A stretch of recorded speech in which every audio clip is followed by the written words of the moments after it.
Used to be when people talked about the end of the world, we locked them up. Or laughed them off. Sometimes both. But we never took them seriously. Maybe we should have. But I'm getting ahead of myself. Better to start at the beginning, with the abduction of Desmond Miles, my son. This boy had no ambition, no direction, no plans for the future. What he did have was a heritage, one he chose to deny. It nearly cost him his life. He was captured and imprisoned. Those who took him believed he could help them find something. The apple. One of several artifacts we call pieces of Eden. Bits of ancient technology scattered across the globe.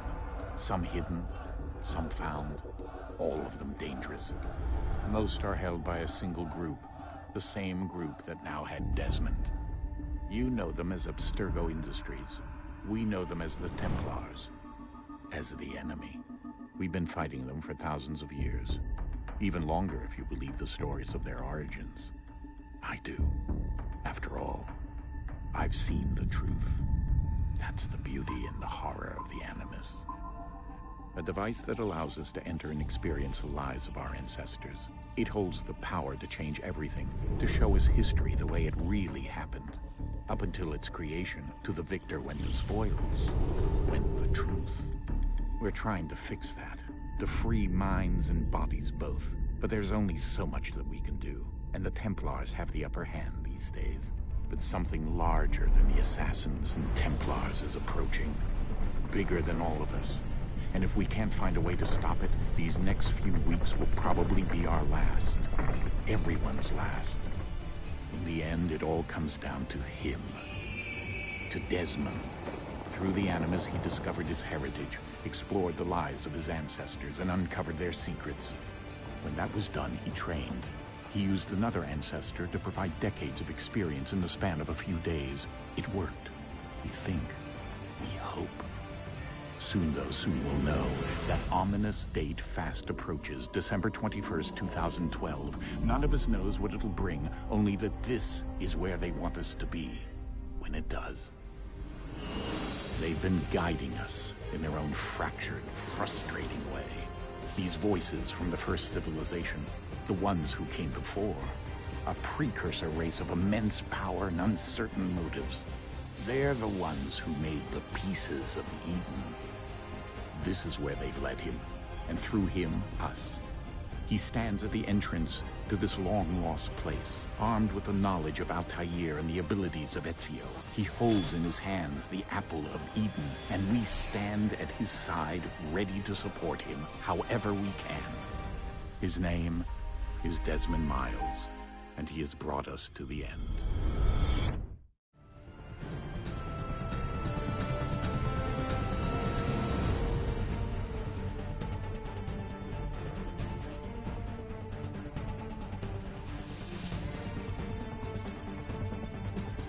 Hello and welcome to another stream of Assassin's Creed 3 to continue my annual playthrough. This is the remastered version of the game, and we're doing a legacy approach. Avoid that. You might have to play Resident Evil 4 Remake Mercenaries for the rest of your life.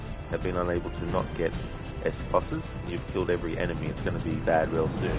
Hey, I mean, you never know. You know, you might eventually break through and get that done as well. Dr. Darling, usually when Rod ends the stream late, the stream of the next day is also delayed, but not today. Yeah, sometimes. Sometimes, just depends. But yeah, getting that playthrough done of Red Dead Redemption is good.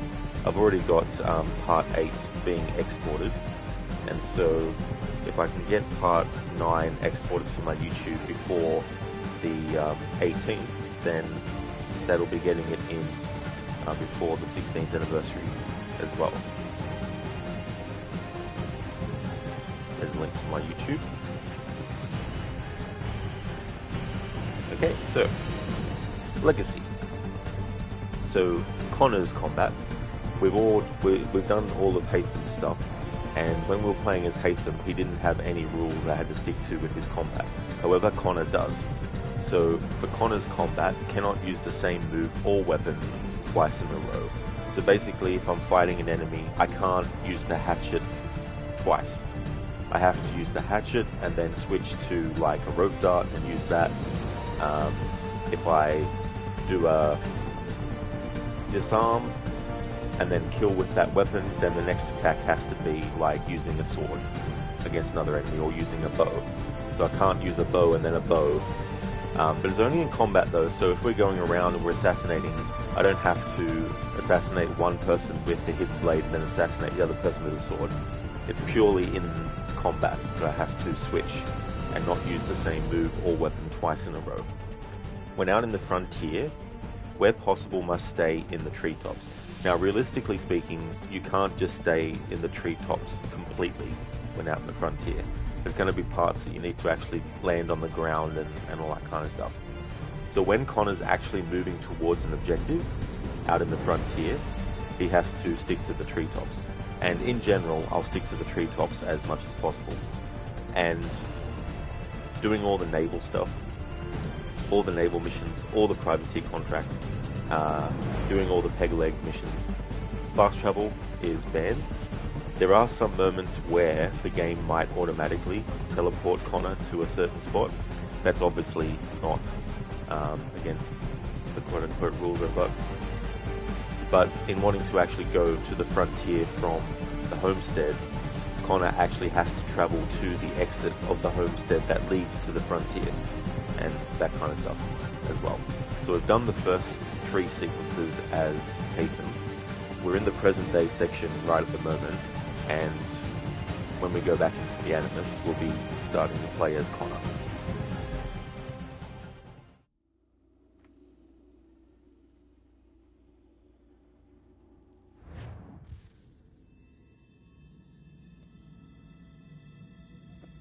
You all saw that, right? Wow. Wow, indeed.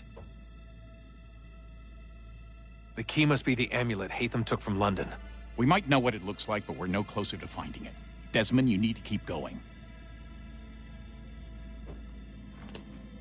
Hey, he's your ancestor too.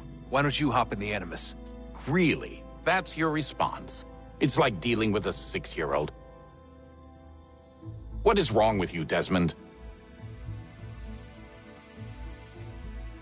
You want to know what's wrong? I'm sick of being treated like I'm not even here. Desmond, do this. Desmond, do that. Desmond, you better figure things out because the sun is going to turn us all to ash. And I know I was really nice to you, but actually I'm just another Templar plot twist. And yes, I would like very much for you to be controlled by a magic space wizard so that you can murder me. So there's your answer. I'm sick of being a goddamn pawn. I thought it might be different with you. I mean, you're my father, but turns out you're no better than the fucking Templars. Don't you ever equate me to those bastards again. You hear me? Everything I do, everything I have done, has been for you. Maybe I pushed a little too hard, asked a little too much, but try and remember exactly what's at stake here. You need to get it together, kid. We're running out of time. Right, that was unusual. Well, I'm just going to pretend that this never happened and get back to bringing everyone up to speed on where we stand. The news isn't good. It appears this temple is powered by a collection of, well, I guess they're batteries. You found one on your way in, but there aren't any more, at least not down here. Any idea on where we can find replacements? Not yet, so I intend to tiptoe into the Abstergo database. Now, if I can cross-reference these particular devices with their database, then maybe we'll get lucky. See what you can do. Obviously. Anyway, Desmond, you can either take a look around here or we can head back to the Animus.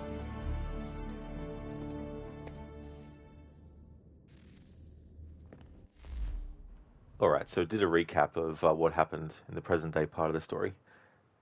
Where's Charles Lear? Indeed, Oliver, where is he? Like, he's a master of hide and seek. Hey there, Oliver. I hope things are going well, dude. So the revelation that Haytham is actually a Templar. And when the game first came out, I had no idea before the reveal that was the case. And the great thing about this game's sort of like not revealing straight away is that it does create a little bit of a discrepancy because obviously you see Hatham never wearing the assassin outfit. You never see any of the other so-called assassins by the logic of the wanting not to reveal the twist. You never see them wearing any assassin's outfits. It kind of makes you think that because you're playing as Hatham, all the marketing was for Connor, obviously, being an assassin. So when you play as Hatham, you just assume, okay, so we're playing as Connor's father. We're going to find out how his father became an assassin, or his father's already an assassin, and we're gonna find out how Connor becomes one, you know. And so they were basically using that as like a red herring, because all the other games before this one had a very clear formula, which was you're playing as an assassin, and there was no question about it, you know. And so going into this game, they were like, we'll make the player think that they're playing as an assassin. They even go so far on the mini map when you're doing the missions with the other characters as Hatham. They even go so far as making their icons on the mini map assassin logos. And going to that level, to that extent, to make it seem that Hatham was an assassin was an extra step as well. But Desmond's reaction there, given everything that's happened, is understandable. His father punching him out, yes, that's not the best thing to do. To play devil's advocate, I can understand why William Miles feels that it's worth punching his son because his son is essentially saying, you're a Templar. You're no better than the fucking Templars, you know. And given everything that's happened, all the stuff that William Miles and the other assassins have gone through, the fact that one of their own was a sleeper agent and had actually killed the former head of the assassins and all that kind of stuff. There's all this other things that was happening. Desmond was ignorant to the plight of the assassins versus the Templars for so many years. He ran away when he was just a teenager from their headquarters that they had set up, and he went to New York and he became a bartender, and he treated all of the stuff that he was taught as a child as just some, you know, conspiracy theory nut kind of, you know, thing, and sort of dismissed it. Meanwhile, all these assassins have been dying and, you know, all that kind of stuff. So for Desmond to just basically say that his father is no better than the fucking Templars, it's understandable why William feels so, you know, kind of like disrespected and that he would punch Desmond, but it's definitely not the right thing to do in the moment, you know. And Desmond is also psychologically trying to come to terms with the knowledge, because when he's actually experiencing memories of these people, he's feeling their thoughts and their emotions. Now, there's a little bit of a plot hole there. So if Desmond knows what Hatham is thinking, then surely at some point Hatham has been thinking about stuff related to the Templars. You know, they'd be like, that's weird. But of course, for the sake of storytelling, they wanted to make sure that it was like a twist reveal as well. So Desmond's reaction there and his father's reaction there, like, it's understandable from both sides, but still, at the same time, it was uncalled for to punch Desmond, and it was uncalled for Desmond to call his father, you know, no better than Templars. Oliver, good morning. Going to work. Hype for this game. Will be on your list to play, so you won't be here much because of spoilers. Oh, that's fair enough, Oliver. Totally understand that, dude. Sorry for going into spoiler talk. But I hope that work goes well, and we'll be playing this game every weekend as well. But thank you for leaving the lurk too, as well. But he's also been an animist for months. That is true. You know, like all these events that take place in present day from Assassin's Creed 1 through to 2, Brotherhood, Revelations, and then 3, it's all a matter of, you know, months that's been happening. And so Desmond feels like he's being treated as if he's just, you know, a pawn to be used in finding out this information. And he was, you know, used by Abstergo in Assassin's Creed 1 in that way to try and find out information. And while working for the Assassins, obviously, it's beneficial to experience the memories of Ezio and all that. He has been in Animus for a very long time over that period as well. He was lucky though, he's definitely been able to have a lot of breaks from the Animus compared to people like Daniel Cross. But yeah, all that boiled up to then. Big punch out. Now what's funny is you can actually exit the Animus, and I even showed this on stream, you can exit the Animus before the reveal of Haytham being a Templar, and you'll still get the dialogue between Desmond and his father if you interact with him, saying, you know, oh, you're going to hit me again? So that was a little bit of a discrepancy. But I can't remember now if that's only in the remastered version or if that's an error in the original game as well. Let's just get back to work, okay?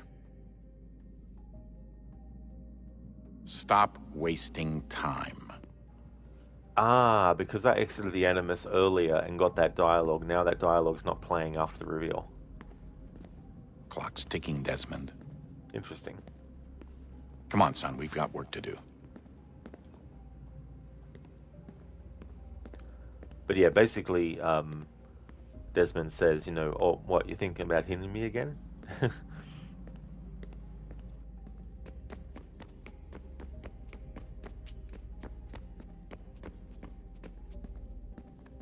Would you look at that? What is it? If I had to guess, I would say it's a counter. And judging from the iconography, I think it's safe to say when that's emptied, the end begins.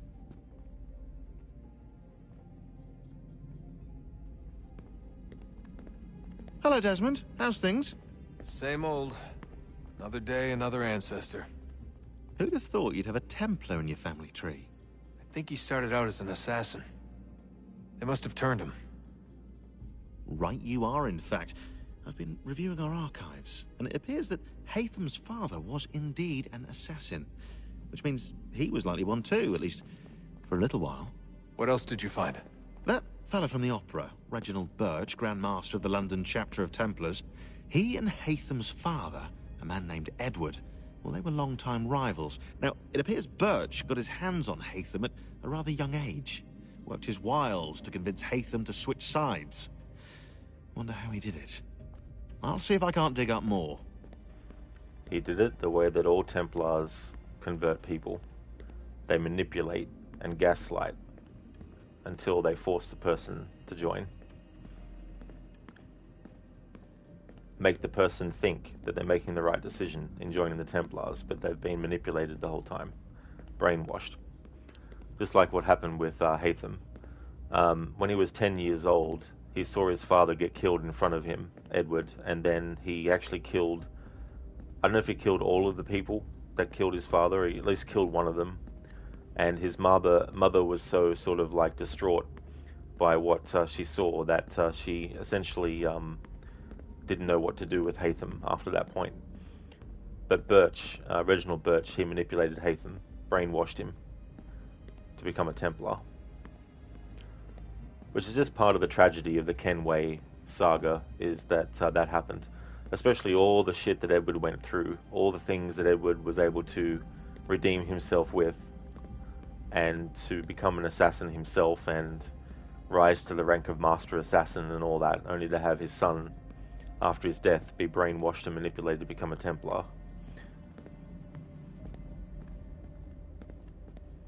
That money, I'll give you money type stuff. Sorry, what's that in reference to? Honest answer, please, Desmond. Do you think we're getting out of this alive? I don't know. I mean, it's a pretty tall order. If the first Civ couldn't save the world, how the hell are we supposed to swing it? We have some time. We have less than 2 months. They had decades and a lot more resources. And the worst part is we knew this was coming for, what, hundreds of years? History repeats, it seems. The first Civ was so busy with their war against us, no one even noticed what was happening. We get advance warning and then fall to fighting with the Templars. Lovely. Hopefully, whatever's behind that door will make a difference. And if it doesn't, well, at least we tried. Oh, yeah, but of course. Yeah, talking about the manipulations. Yeah, well, that's the thing about the Templars, too, is they have so much money and resources to throw at someone as well. And like, let's say you came up with a really amazing invention, right?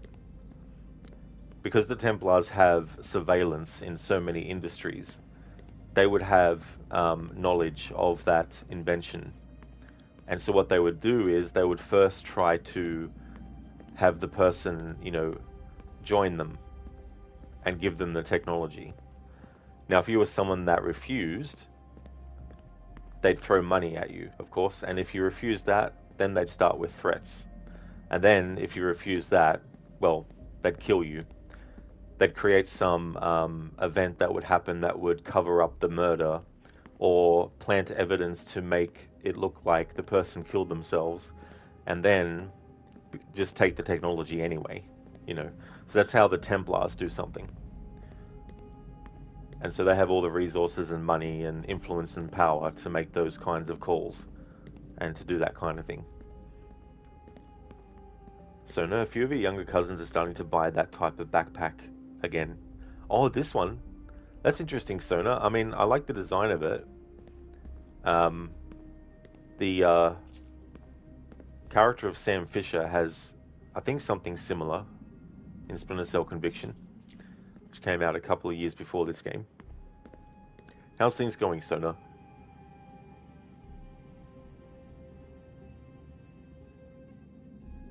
I'm developing a game where you have to go back in time to assassinate Adam. It's a first-person shooter. Thank you for redeeming that as a Bane impression, Dr. Darling. A first-person shooter, right?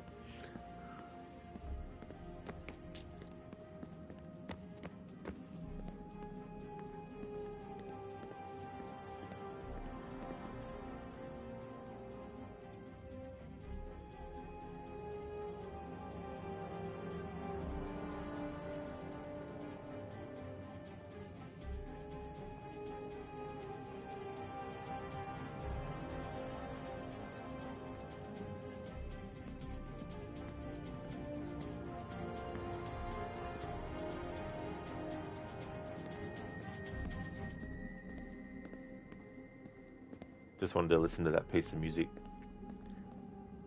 Sona, didn't realize today was Friday. The incoming spring is making your nose run like crazy. Other than that, going well. How about you? That really sucks, Sona. Allergies are the worst. They're so annoying and frustrating. And just hope that they go away, As for me, I'm doing well. Had a good day yesterday and morning this morning. Finishing Red Dead Redemption. But yeah, doing well. Back to work I go. You should consider doing the same. I'm working right now. All the visual clues are here, which means no time for chit-chat, okay? Sorry.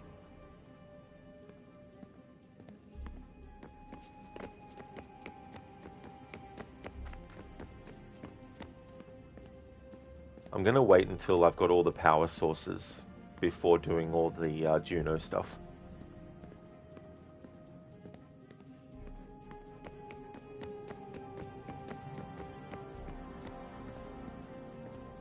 What are you working on? Lots of different stuff. If you're going into the field, we need a way to keep tabs on you and stay in touch. Hacking into local security systems won't cut it. Thanks. For what? I don't know. Everything. You've sacrificed a lot for me. You and Sean both. I mean, you upgraded the Animus, you helped train me, pulled me out of that coma. You put all that work into the database and helped me solve Clay's puzzles. I know I haven't been the easiest person to work with, and I'm sorry for that. I just want you to know that even if I'm shitty at showing it, I appreciate everything you've done. You really think we'll finally get some answers down here? Maybe. Talking to the first Civ has always been a pain in the ass, though. Imagine what it must be like for them. What do you mean? They've been separated from us by tens of thousands of years. A completely different language and culture. Possessed of an intelligence vastly superior to our own. We're lucky they've communicated as much as they have. I don't know why they had to make this all so complicated. I mean, if they need something from me, they should just come out and say it. I've been wondering about that myself. I get the sense Juno and Minerva didn't exactly see eye to eye. I'm studying everything I can get my hands on, but maybe you'll find something down here that can shed light on the mystery. What happened between them, and why? There's actually some memory disks that Juno destroyed that could actually have information on them that shows us exactly what went on. Because there's a manipulation that Juno's doing as well, and the ending of this game, it might make it seem like clear cut that what Juno is saying is going to be true, that if they just let things get destroyed, then eventually, even though Desmond will be a savior and all that kind of stuff, and humanity will rebuild, eventually after his death, and then centuries later, humanity will use his own words as reason to kill, and the whole cycle will begin again. On those memory disks, perhaps we might actually see the truth, you know, and that's the thing. But then again, Minerva is someone that we could see as corroborating with Juno and be able to say, hey, you know, that's true as well. But as the saying goes, nothing is true. Everything is permitted. And so is it really true what Juno said and what Minerva and the other Isu believed? Or did they make a mistake in the calculations that showed them that that was the ultimate outcome? In Assassin's Creed 1, there's a conversation that Desmond has with Warren Vidic about history, and I can't remember all the details about the conversation, but essentially Desmond says there's always room for error about the history of things and the interpretation of it, even if you have something like the Animus, you know. And there's so much stuff that you can go down a rabbit hole of with that too.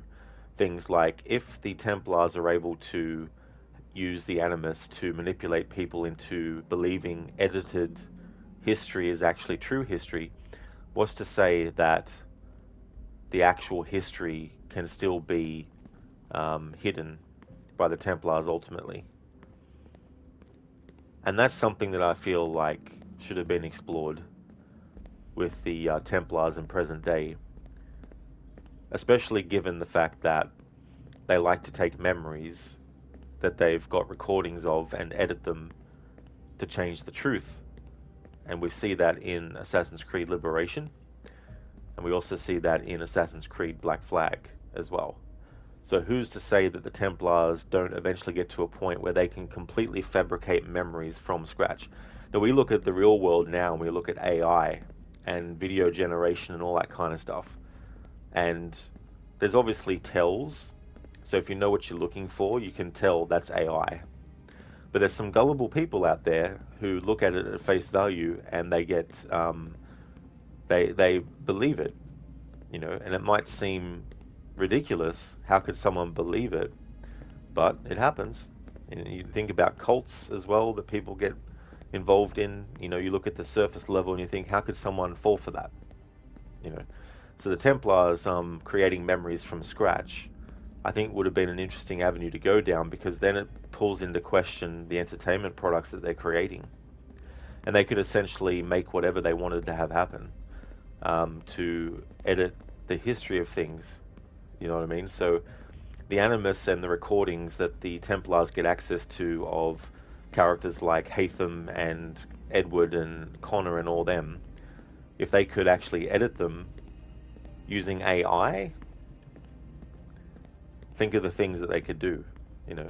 So I think that is where the present day story should actually go down the rabbit hole of, and have the assassins be trying to hack into that, try to infiltrate and try to stop and get the actual truth of what is going on to the wider public, you know, taking something that's in Liberation with the hacker group Erudito, but actually putting it as a main focus for the storyline in present day. But it's too late, because Ubisoft doesn't really have any sort of direction to go really with the present day. It's ironic because they actually had something with Layla after the end of Origins, but Odyssey fumbled things, and then Valhalla had to course correct, and now present day is pretty much just, you know, some leaving breadcrumb bullshit leading to nothing really. Hey Mr. Goatee, I hope things are going well. Welcome on in. Code Assassin's Creed Backstab Episode 3 continues. It does, yes. How's things, Code? Hey there, Spectrum. I hope things are going well. Oh, Dr. Darling, whoops. Oh no, I did read that. I just reread it. I saw Spectrum react to your redemption of Bane, and I'm like, oh, did I miss something? It's going really well, thank you, Spectrum. Doing some more of Assassin's Creed 3. I did a start on the playthrough the other week, last Sunday, I think it was. But yeah, things are going well. How about yourself? I also had an idea back when Odyssey, after it came out, about the identity of who the Eagle Bearer versus who Deimos was, because both DNA strands are on the spear.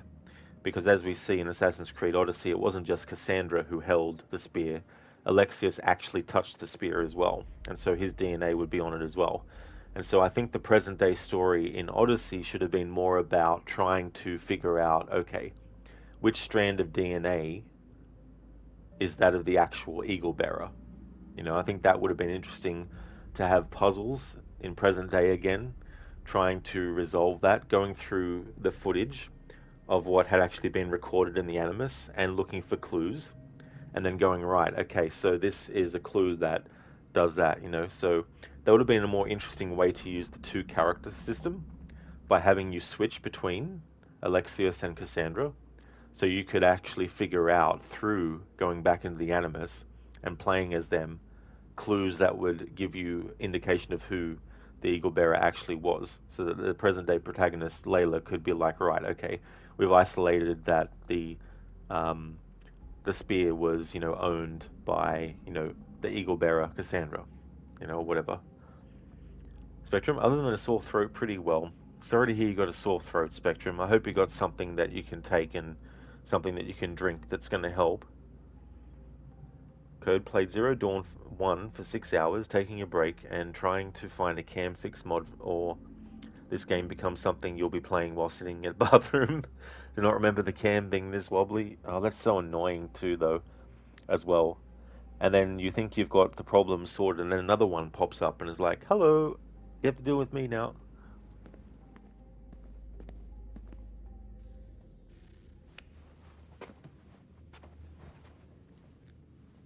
All right, here goes. Undan ni zero het stanyo. Awira awa unde yard on jadagu. Tone warda nagara de. Desajera nero niha. Nekti yate huwayata nekera. Azekante jajera oni. Nekti ya otena degari wastakwe. Agungwe da sun a wahuan nordunque ziniot nesagodea ogun'a. Zewajera sriat dizax ne hatham. Raganero quaque unte zinito guanyo. Nek zi ohando yo hawitu yat de haganeraque. Zinuera o jokwa templar alguego tadinyaro darhox. Ne ha at getsanis. Zigatke sun arian a higun sagandanu agat gato zine sagar rascanex.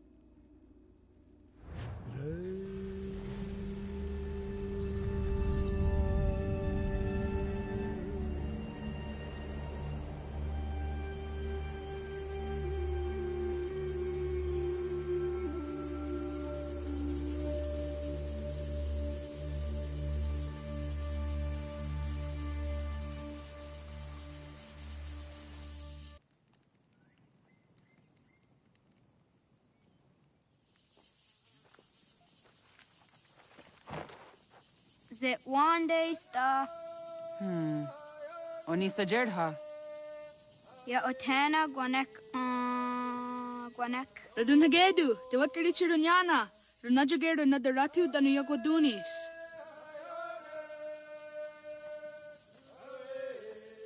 How was? Nexi dosa izi nakahanda di yahaze.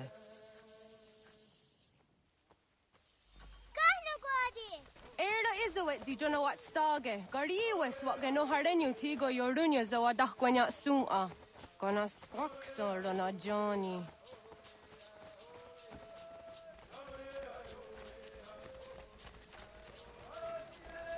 Di zohak ahondo dinyori yung garahkwatne. Hi, Sta. Hi, Sta. What ni gula Zaga the dirty wasta.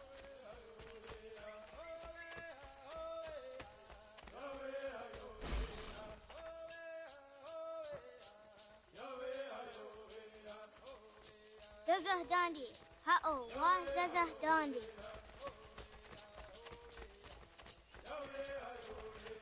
So what the dot ni gula the waksa gumma. E dosa ya dai zo hondi yake.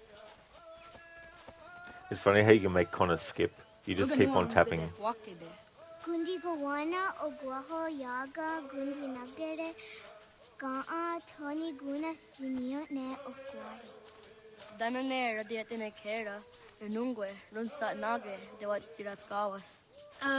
Wagari Warge, di Otstara, Ganatanyadu, Radinagare.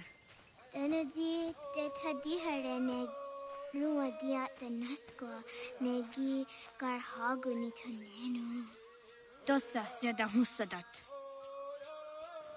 If you keep on tapping the R2 button, it'll make Connor look like he's skipping.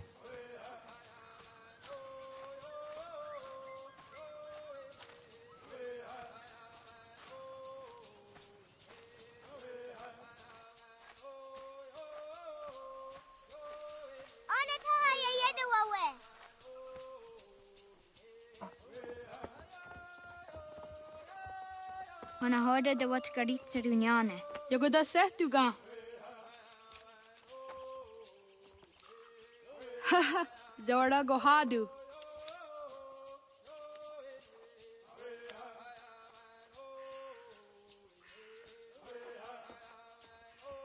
Easy does it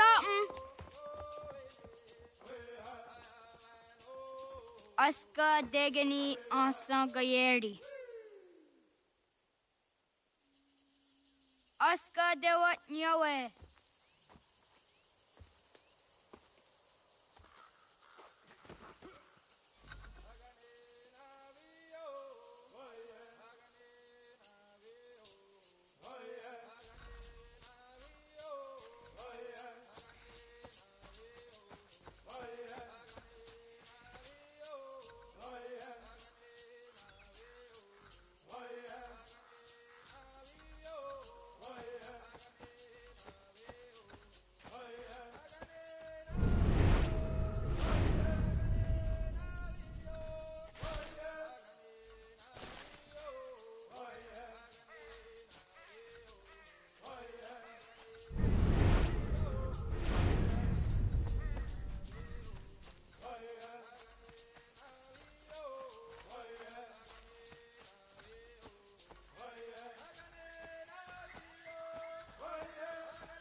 Spectrum.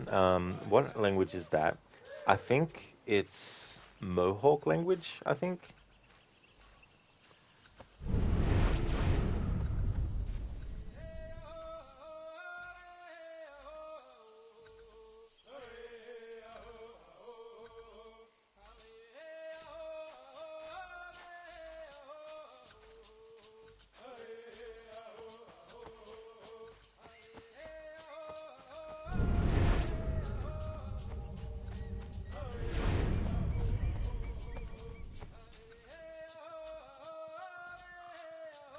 Mr. Gote, one of your top 10 AC games. Oh, very nice, dude. Yeah, I like this one a lot. And I really like Connor as a character too, which might be controversial in the franchise, but just kidding. It doesn't really matter. Wah! Wagriwas on the yawa ne doga jidawatandi. Tony Griwas isere a honadasadohage. I just feel like the character was unfairly assessed especially so close to the Ezio trilogy.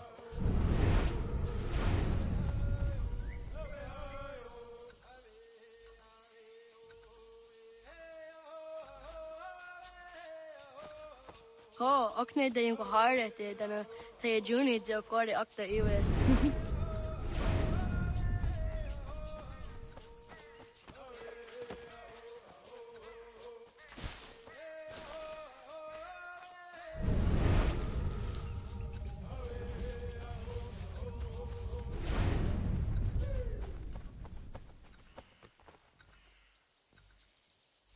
Ay tisere da se dunge no gali.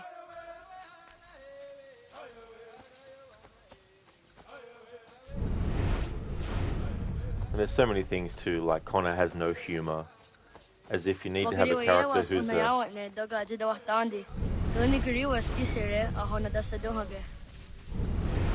as if you have to have a character crack jokes every 5 seconds, which Ezio never did.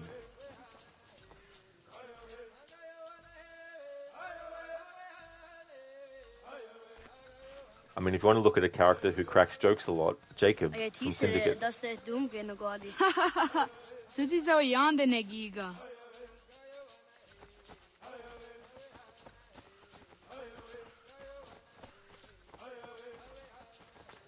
It's funny though how one trait gets put up as the only trait that matters, and if another character doesn't share it, or they do share it, they're either not as good as that character,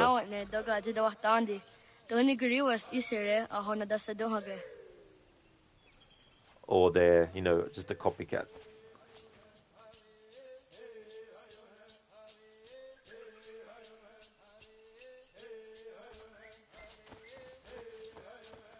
Waguya that sorry. Oni aji is there yonder up.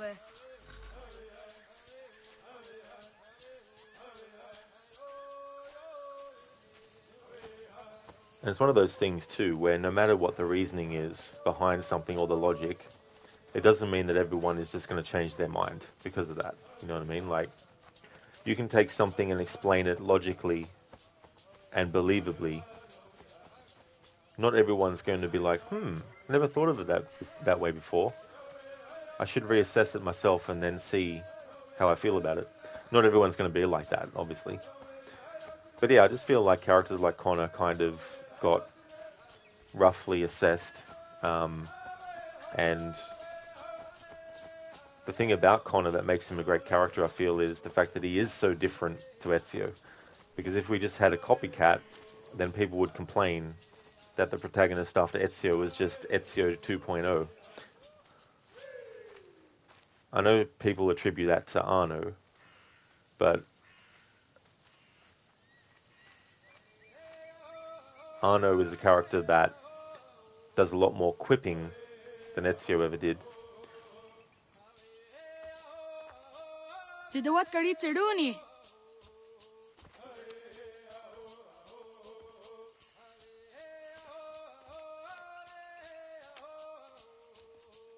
Izaya Hazayatewe. Aska, Degini, Asa, Gayerdi, Whisk, Yayak, Zada, Sadegu, Jotu, Oyerdi, Oska you are it, Degini you are it, Asa you are it, Gayerdi you are it, Whisk you are it, Yayak you are it, Zada you are it, Sadegu you are it, Jotu you are it, Dawasa, Dawasa Oska, Dawasa Degini, Dawasa Asa, Dawasa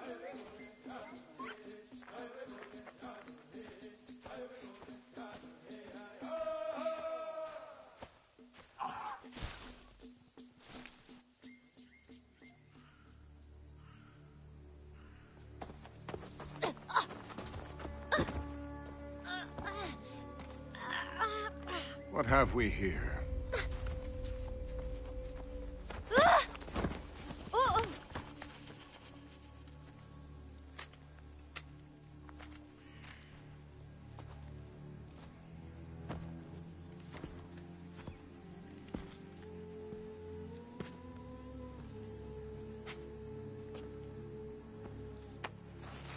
You look familiar. Where have I seen you before?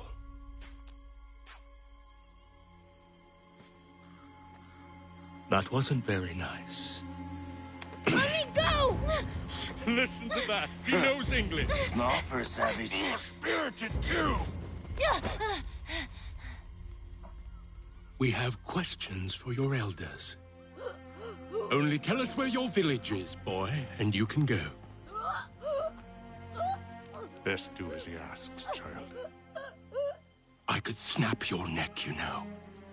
A little more pressure, and pop. The sad little flame of your life extinguished. You are a nothing, a speck of dust. You and all your ilk, living in the dirt like animals, oblivious to the true ways of the world. The wiser among you recognize the shape of the future. They throw themselves at our feet and beg mercy. But not you, it seems. No. You cling desperately to your ways, too ignorant to know your folly. But I am not unkind.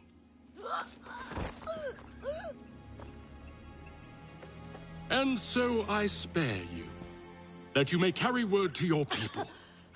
Let them know the sooner we are given what we seek, the sooner you can return to your pathetic, empty lives. A fair trade, is it not? What is your name? Charles Lee. Why do you ask? So I can find you.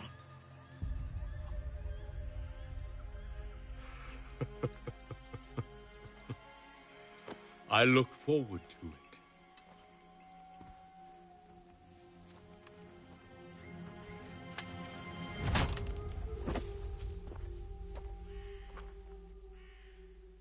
Cowards, hurting a defenseless child.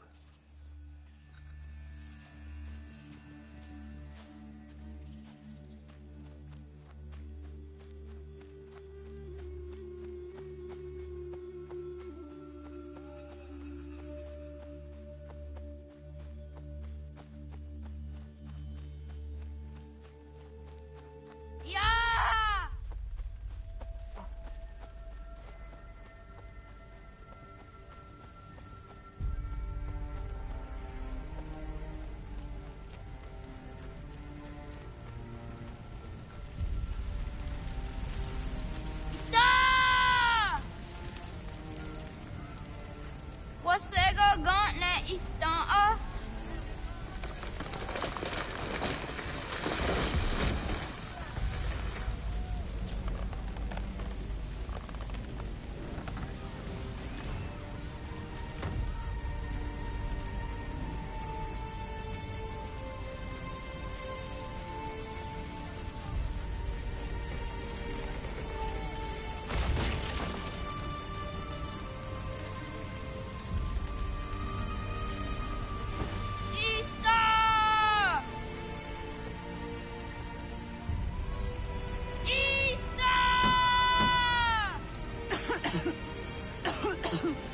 Radun hagedu. Kohnu gwadi. Doge. Radun hagedu. Dogoyena was. Goiges. Atu yanaratne. Yahta, John. Onak ti on sadego. Onak. Yadik andene. Zodi onaga ona.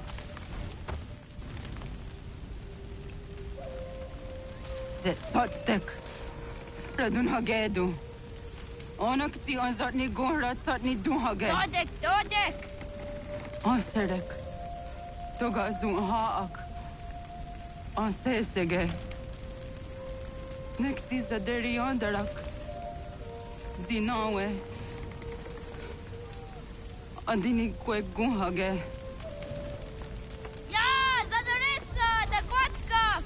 Da girihu, akenyagante. Unarunkwa.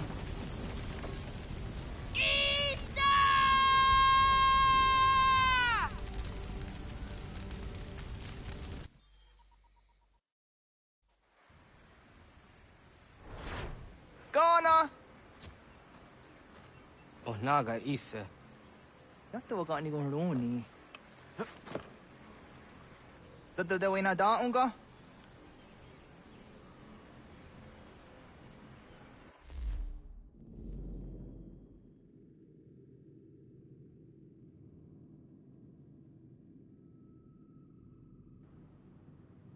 There's got to be such a psychological impact seeing, your parent die literally in front of your eyes, and Connor, carrying that as well. And who knows how his PTSD for that would have manifested as time went on. And Charles Lee, and the other Templars there. When we play as Hatham, we see these characters in a light which makes them seem like, they're great people, and that they're people that you want to align yourself with, and that, they're the ones, in the right, I guess. But when you actually play as Connor, you see them for what they actually are and how they really are. And so we see that Charles Lee is a vindictive, very sort of like, asshole of a character. And the fact that he's willing to almost kill a child is, reprehensible as well. And to make matters worse, has no remorse or anything like that as well. And is just an absolute piece of shit. Yet there's people who like the character. Go figure. Wagere kwa sirti ohnaga idene. Wagat sanuni disasewe. Dundasa wanda gani gur haro. Yakan desa dirty. Gats, ngeni daseraya. Oyaner mangeni wanun dose aideni roro ke tinohoda de dom ne ayogara we ori wage. Andi jadasa wane aideni sto zeraroro ke. Amando eneka ne toda di jatka tuni we ne aideni zi nakwa tsari.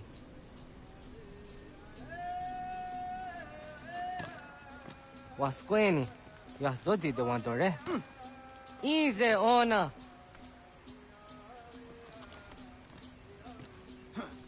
Yo tena de jaun de ne ayena. Ha, zezak tinuwe yo zikunde.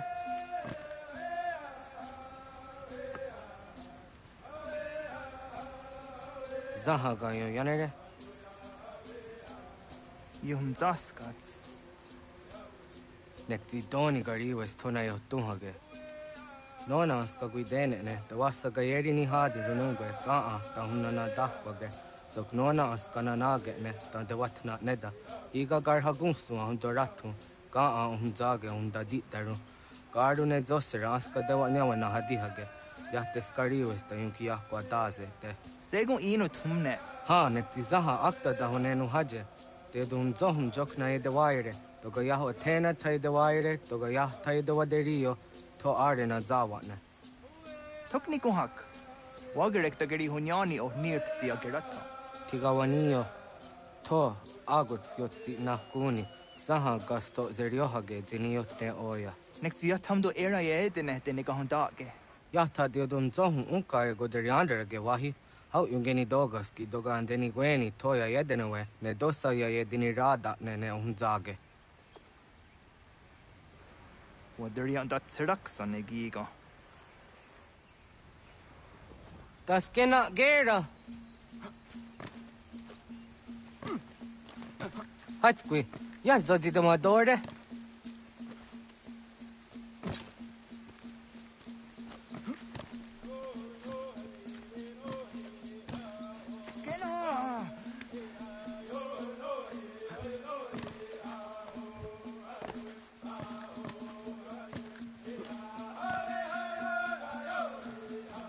Zah katstek, ne gandu di zaha set satstege.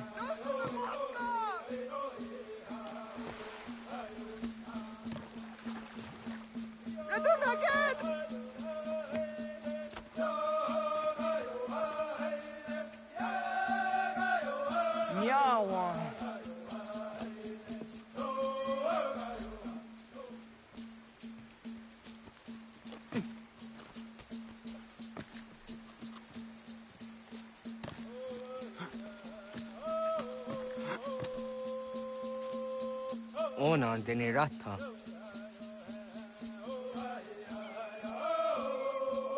Zodzi on dore.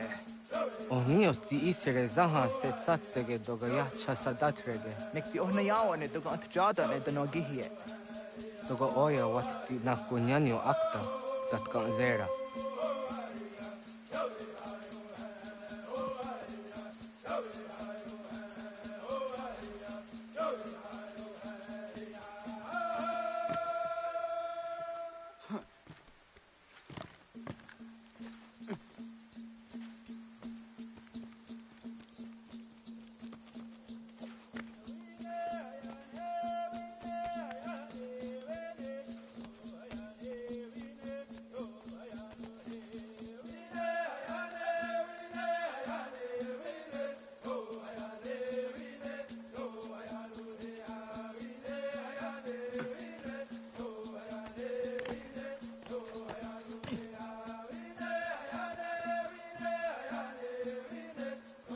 I like what happens here when Connor falls off and then he acts like he meant to do that.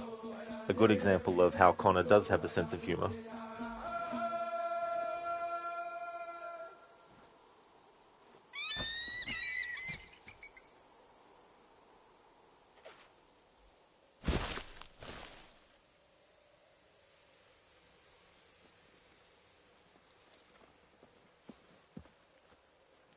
Nahoda, what got ni guruni? Yatta wak kwenyo agwego yang ni haraunge. Ga gader harde zinora agwego a seroroge.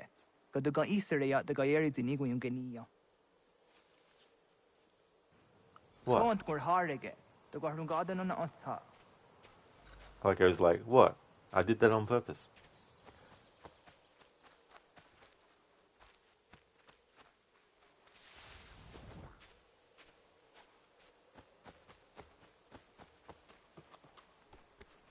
Alright, so I've got to try and stick to the treetops as much as I can when going towards an objective.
Onega ya gaho am zahdandi. Awadu ga zahdandi ona. Ya, segu de dum zong mai deni wararoro ge danuga nehum. Agwa ya no wanda de gadaratsra wiyaha. Dana dosa zero zuzi wagarezo. Anguri hunya, kana dakta ezot kodina gerenyo, toan di jadora de. Dohum zohun yo snore ang tayo kwate. Yo tkwenya siya kan heyate. Kaya tanoru ne giga de hum tanega. Onek tia de waderi wa kwenyas tage ne sa oyera.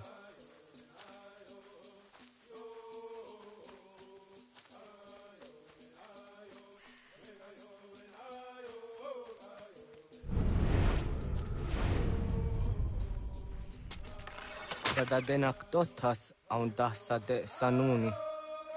Toga anse sadawate. Ande wadu nege negario. Tanu yan wadorat serayan da ne. Agwa next izini wade saniyo. Ona anteni azere. Yo snore se wahra guetarungo. Skena sua tanut kayeri. Yahta o waru kok tate zaduhum zoni. Nektiga nehum oni.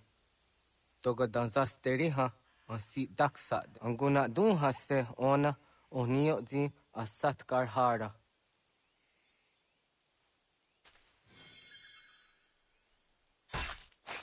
Jojera tu onek tia se tsari zi nume guja daroroks ne gundirio. Tio sumagaru de, ti de watskan hukwa. Ti kahnegi rata. Zezak ne gayandere matrori zi unwak to dundundawarie. Hatskwi unwasti de hum tanega ga iweskwe.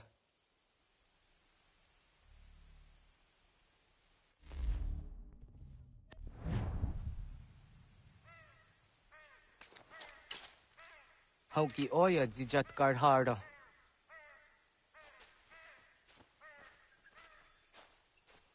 Ganto zat karhara. Ganiyot. Yo yanere, hau jade nyanda ne zaha gario dawana ye deniena, zini gariwe sugenir hare.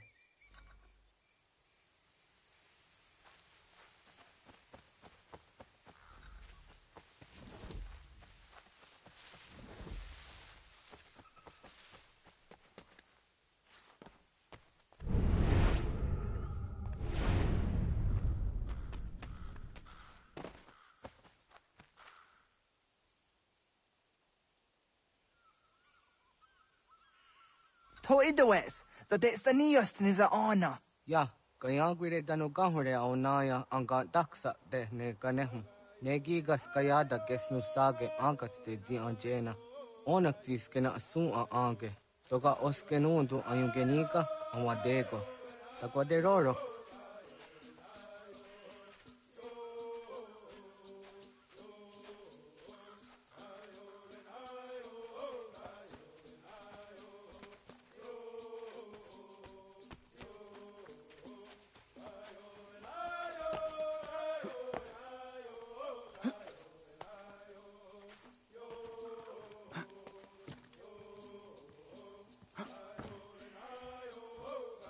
Tawaga da huzo se au da geni gora di hatto.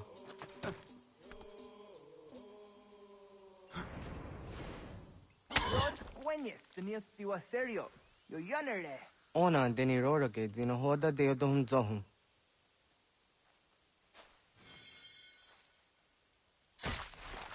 Au zejat ka zera ne yunt kar harakwa.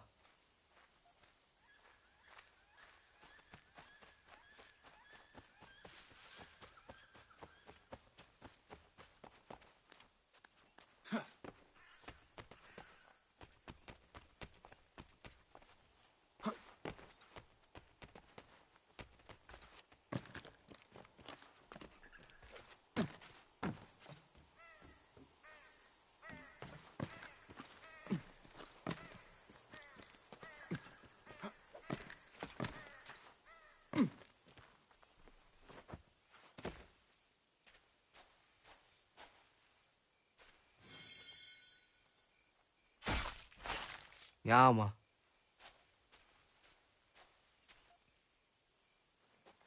Timja zoni segu, nekti yatte zugini nakto de. Onekti de deni zaru haja dora de. Toga idenere yat da edenokta. Yatte wagderian dare. Kunye takwa, tazada de tak ni nize.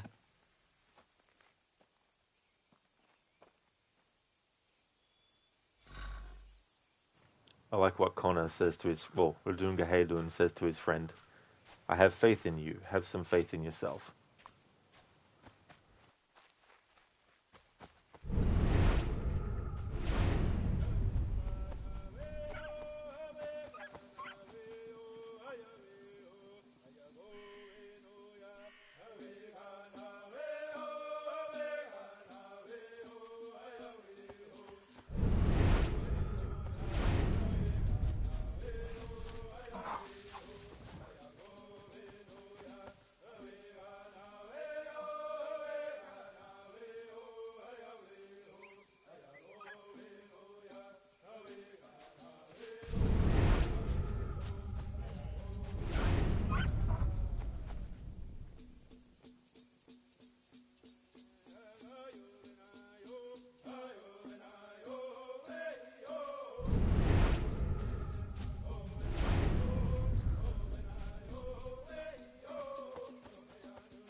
The deer keep on being the ones that are attracted to the bait near the snare. Anyway.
There we go. That's where I needed to go. Okay, so for those who are wondering why I'm not just running directly for that, in this playthrough, where possible, I have to stick to running across the treetops when going towards an objective. So I was trying to find the path to get to this spot. Now, if there's no possible way to get to an objective by strictly sticking to the treetops, if I get to a point of there's no way, then that's fine.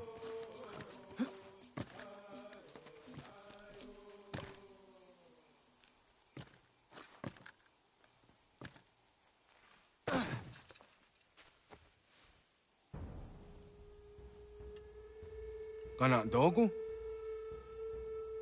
Ona awa ne.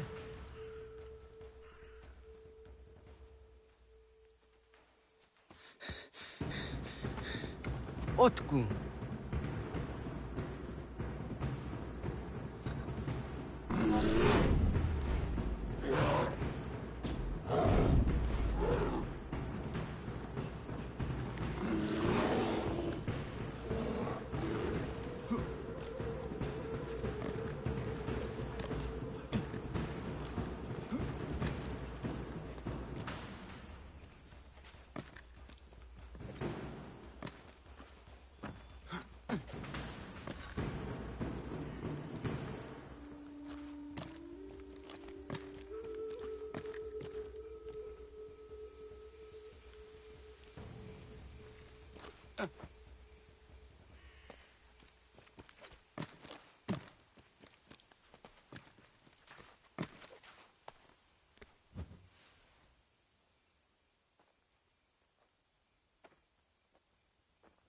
Agua gets honey, was get nyaga de. Nyawa. Amze jahtandi ona. Ayawa siro naja ge hodi ni guhrayanda ne. Dinojera ya ezo de tiena. Nexiato deot. Oh niot. Rat dukhawa hageri hunya. I'm going to talk about spoilers for this game, so just a heads up. All this stuff with Rudunga Haydun and his friend, Kanon Dokon, I think is his friend's name. All this stuff and all the conversations you can have with him later when you choose to go back to the village and all that kind of stuff. When Charles Lee makes him think that Connor has betrayed his people and you have to kill Kanon Dokon, all this stuff leading up to it just makes it even extra sadder that that's how things end up as well. And it also shows how powerful the manipulation tactics of the Templars are.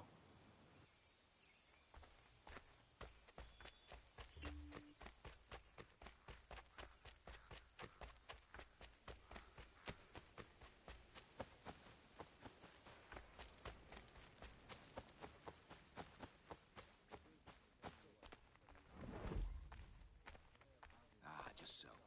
Yes.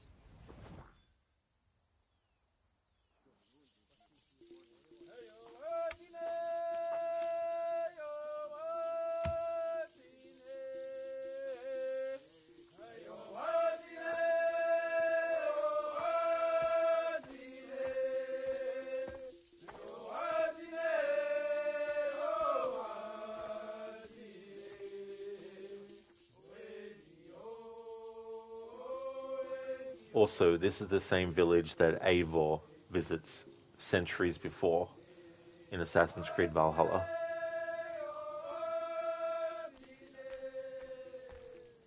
In fact, this communication device, which Juno speaks to Connor with, was actually also handled by Eivor in Assassin's Creed Valhalla as well. But Eivor decided that it was better to leave it with Connor's ancestors for safekeeping.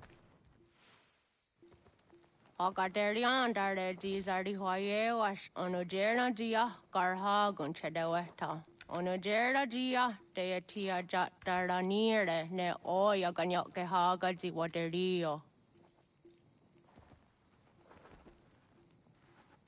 Uma wasundade donza deri hua seraguase. Yohunja norunge yungwa denadayan danu ne amha ajungwa deri wayani ne ayetia se danisege unjunhunza. Arahaja zidogane gando ayetiri hune ukiswas saha odisas tasirayanda ne. Yungwa dorazine to na yadewayer hage. Yungwa yat dodarhe zino gayera ne de tiswa neda. Danu ne dogat to no dewayere yot deru ayungwa jonha se.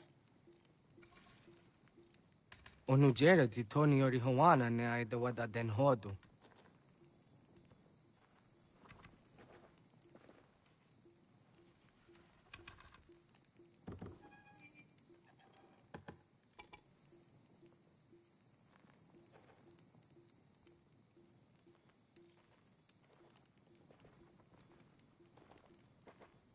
Ona hoda tiga. Kan hoha. Oyane?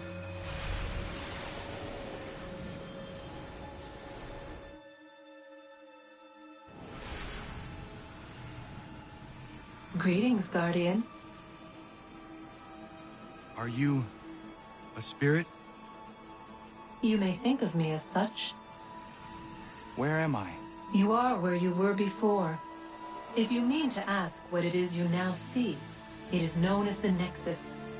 From here, probabilities are calculated so that the proper path may be chosen. What path? Yours. Hello there, Kearney. Hope things are going well.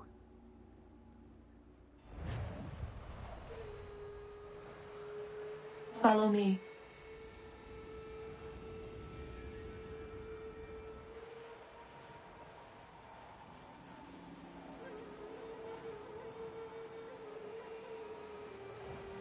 What have you done to me? Selected a form familiar to your culture. It is designed to ease navigation.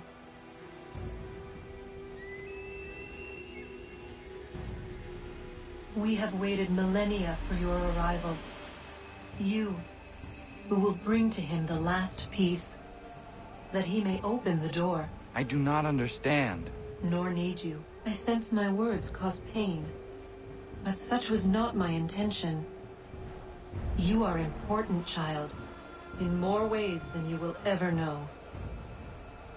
As we speak, forces gather in secret, preparing to seize control of the land. If they succeed, the sanctuary will be breached.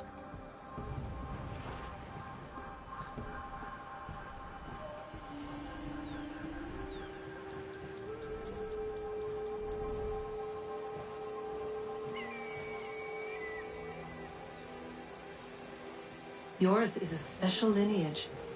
Past, present, future. Many are connected to you. Many who have changed the world, who will change the world. So too shall you. I have called you here that you might know your duty. You must protect Sanctuary from those who would undo our work. What sanctuary? What work?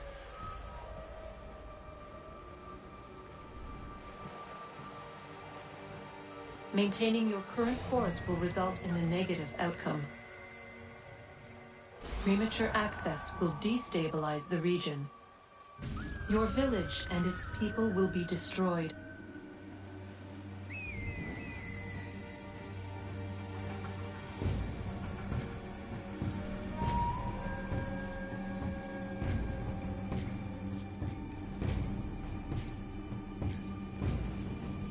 What am I to do? You will learn of a man who will provide additional training. Seek this symbol. No doubt you have many questions. Time will see them answered. For now, you must follow. Leading is for later.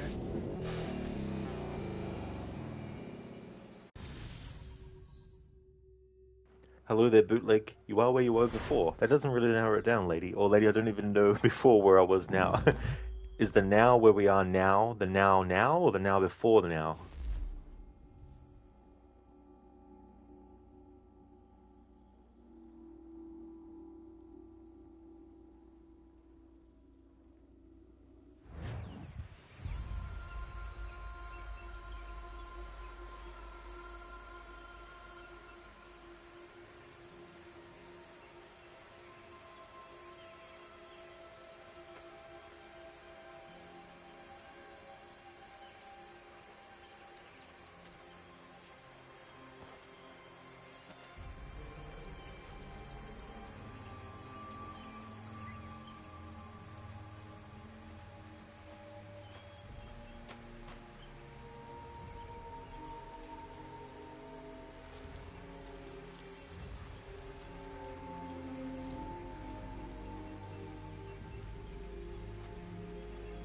Radun hagedun, got nuwe ni satka, tuntigo gari wayerunitstum. Adun hets wagena duni.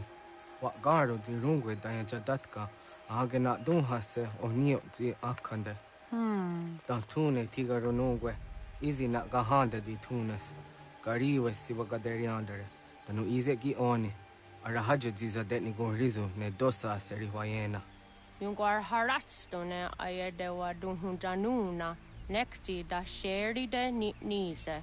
De ot danu haje hunjage danu ya taundo ayungwa da se dunhage. Ya ka atakitskoda danu agader harda dene ayede wanda ne. Wat gunya dodari.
If you're looking for the hunting cabin, you're almost there. Over there.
Hello there, Shilla. Welcome, dude.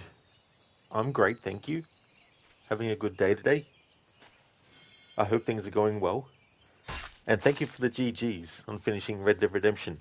Thank you very much. Yeah, it was almost 12-hour stream to get the content done that I wanted to. But it was good to get it done. That way I can export the VODs before the 18th, which is when it celebrates its 16th anniversary. Wanted to make sure that I got the 15th anniversary celebrations done before the 16th anniversary popped in. But yeah, it's good to get that done. I still need to think about what game I want to do for Thursdays and Fridays.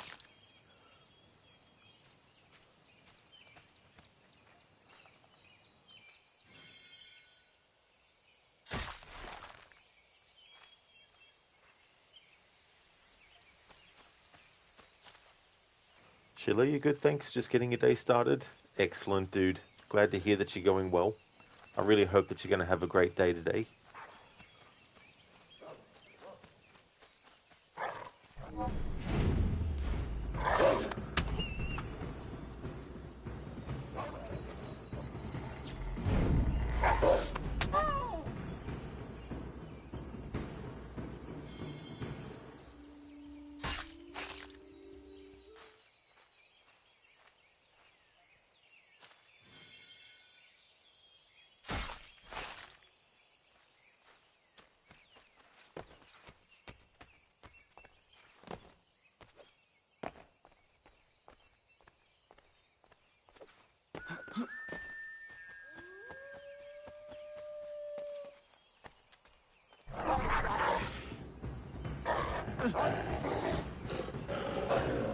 How stupid was this?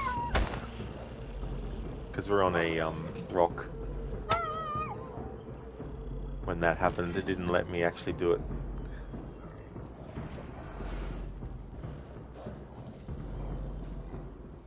Alright, where is this one? Come on.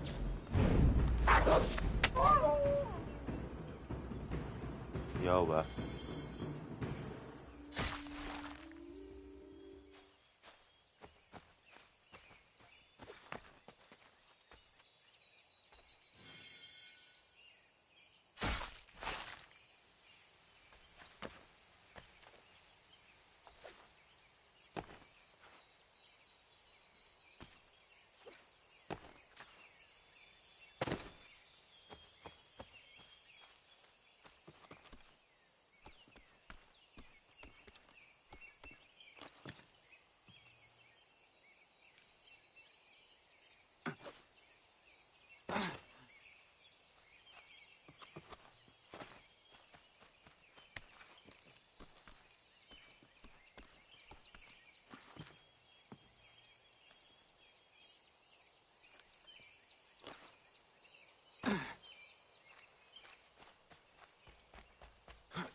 There we go. Got that trinket. I'm going to be doing all the peg leg missions.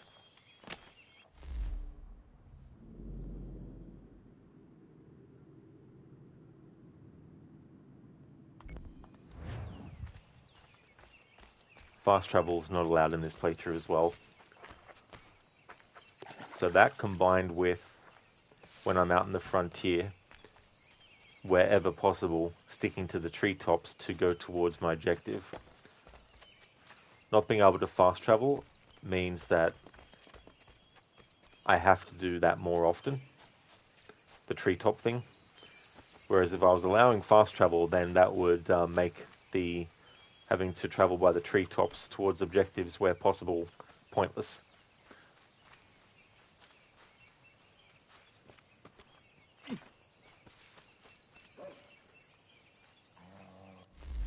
Shilla, you once did a playthrough where you focused on the trading in the game. You had to trade with pelts in the beginning with every shop. So you got every pelt several times and sold every pelt to every shop. So how was that playthrough, Shilla, in terms of like how much money you were able to get for Connor? Did it get to a point where it didn't feel like you were doing heaps of work for little money back on it? Because I know with Assassin's Creed Liberation, that whole trading system that you have with the ships, at the start it feels like it's not really worth doing. But I found that when you get deep into it, later on, you start to see more benefits. Thank you very much, Shilla, for the 280 stream streak. That is excellent. Thank you very, very much for that.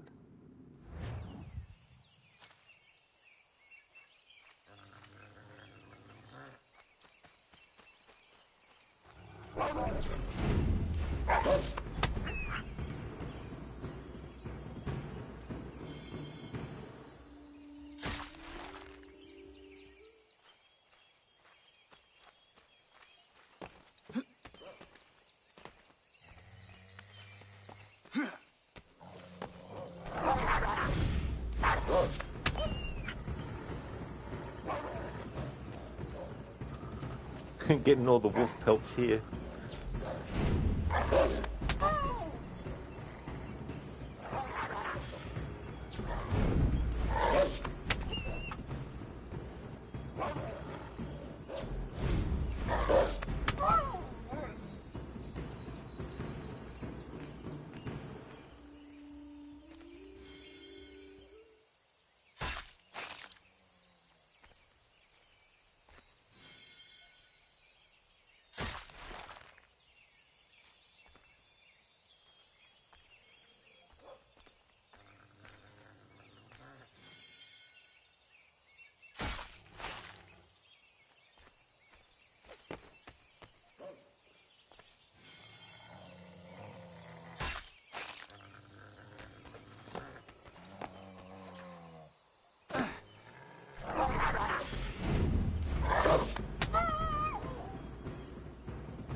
Schiller, you're a millionaire at some point. It was worth it as the book opened up and you manufactured stuff. Oh, very nice. Yeah, that's the thing too about that system. Being able to get your homesteaders and their special crafting to higher levels to be able to get more stuff crafted. Hello there, Levy. Welcome. I hope things are going well. Welcome to Connor versus the entire population of wolves. It seems like we got every wolf in the pack has decided to turn up. How's things going with you?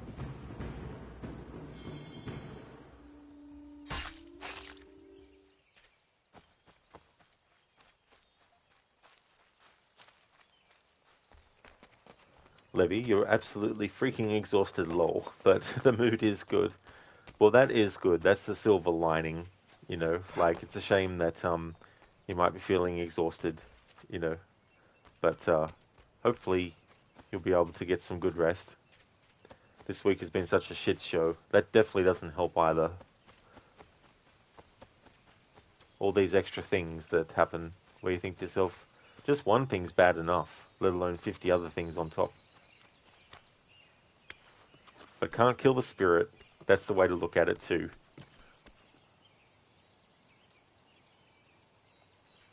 So there will be some moments in this playthrough where the treetop route doesn't really give you much pathway to get towards an objective. But it's a good way to incentivize doing something like this, because the thing about this game's tree combat is tree parkour, or tree running instead of free running, is that once you actually get the hang of it,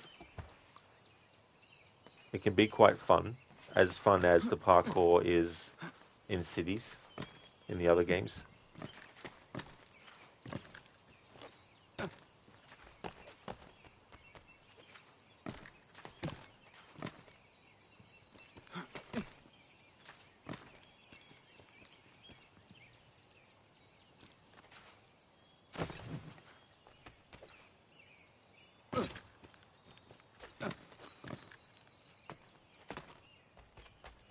Here we go. Here's the final trinket that we need here. Oh no, that's right. There's different sections of the frontier. That's right. That have different ones. So we've gotten 2, but not a complete set yet.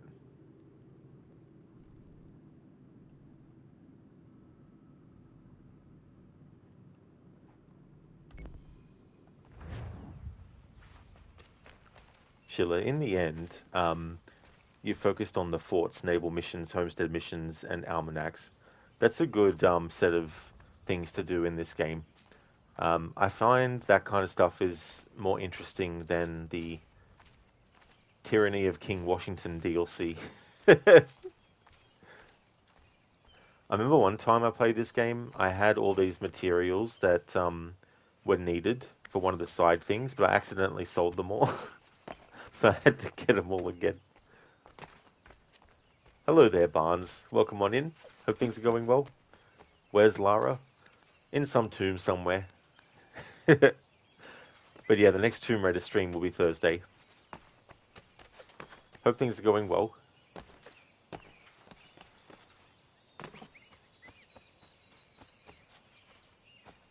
Levy, moving around the world is one of your favorite aspects in any game, so the more fluid it is, the more you enjoy it. Oh, absolutely, Levy, you know, and that's the great thing too about doing no fast travel as well, is you're making your perception focus solely on the actual game environment a lot more. Because when you're fast traveling, a lot of it just goes by so quick because you're just going instantly from one spot to another. And seeing like the progression of the environment from one point in the map to another as well, seeing the differences in how the ground changes and all that kind of stuff.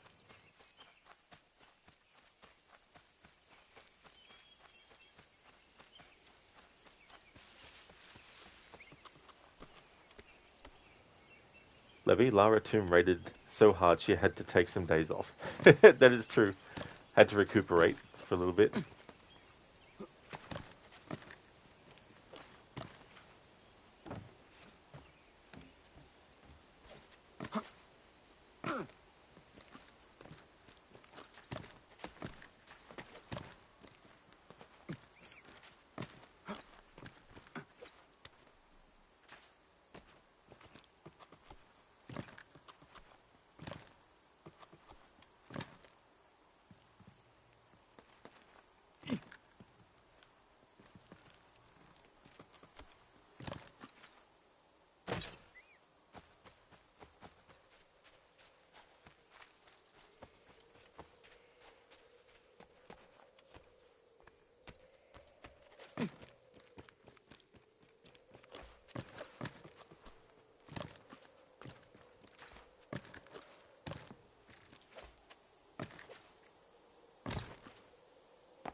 Levy, Connor must also be freaking exhausted after all of this climbing. That is very true. And then you think about like the effect on things like the skin on the fingers and also the muscles and bone and everything like that too.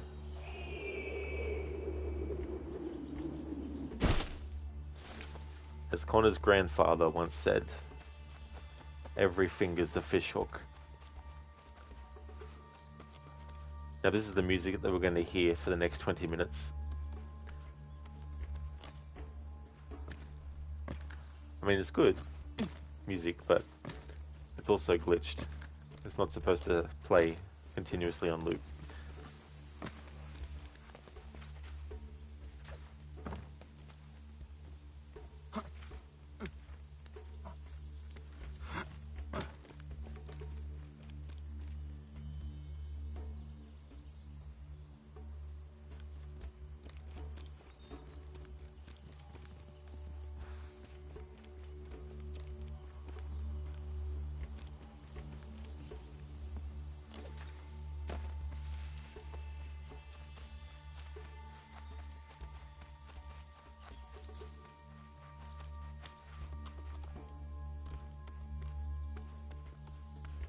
Levy, the calluses must be thick as tree bark. Yeah.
Levy, you're finally driving back home later.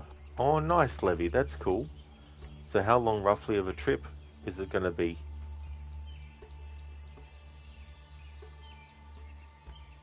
This is very odd where they've put this climbable portion of this tree. I feel like there should be a tree roughly there so that Connor can jump from this tree to that tree and then over to that way.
Levy, it's like 2.5 hours by car, so not too bad. Oh, that isn't too bad, yeah. That's a decent amount. That's a good amount. Bootleg, Rod Legion's distant cousin is Odd Legion. Then I got a cousin, Todd Legion.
Levy, and there's also Mod Legion where Mod Rod comes out. Yeah, that is true.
Let's have a look at how many wolf pelts I actually have at this point, considering how many we've encountered.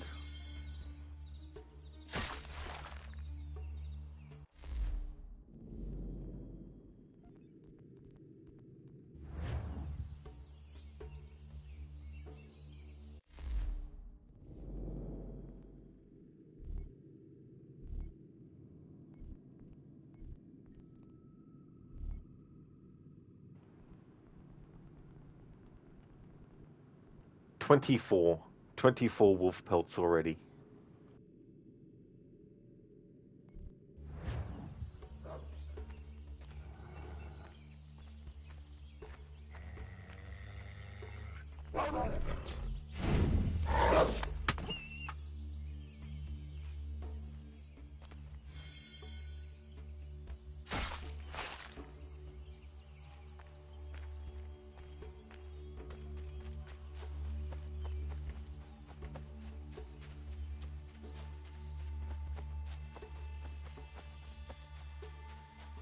Hey there, nah bro. Hope things are going well. AC3, hold up, let you get your sunglasses. Too bright. Levy, those angry wolf sounds remind you of Nalu when she and her dog aunt randomly decide they no longer like each other. Then one puts the other in her place and suddenly they're best friends again. It's funny when dogs do that kind of stuff as well. Just those random things that happen. Sheila, you know a spot where you can get easily 24 bear pelts? So which spot is that, dude? Because that's the thing I found. It seems like this remastered version has a bit of a glitch with how many animals spawn in at a given location.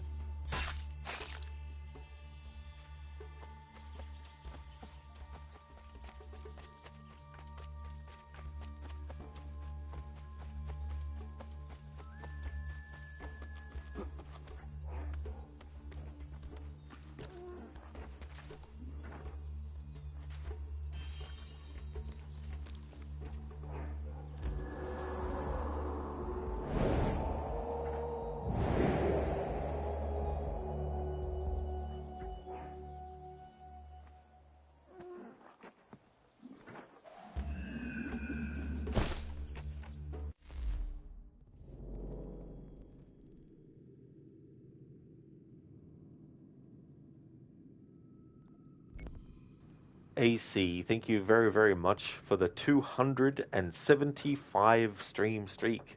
Holy shit. Thank you very much for that, AC. There's my father over here murder-lating doggos and shtick. Rude, bad human, doggos lives matter. In Connor's defense, he's only killed these wolves when they've attacked him. So I claim self-defense. Hope things are going well, AC. These wolves, they're drawing first blood. Sheila, it's close to a waterfall in the very southwest of the frontier. Oh.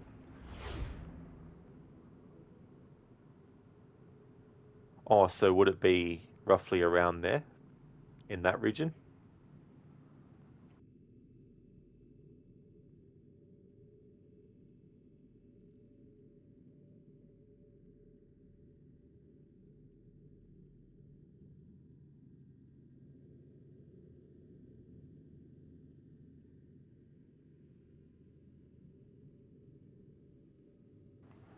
Barnes 275, how? Yeah, that's great. Yeah, 275 streams. It's crazy too when you think about that as well. Like that's 275 streams. Sheila, a bit higher where the little island is. Oh yes, so about in there.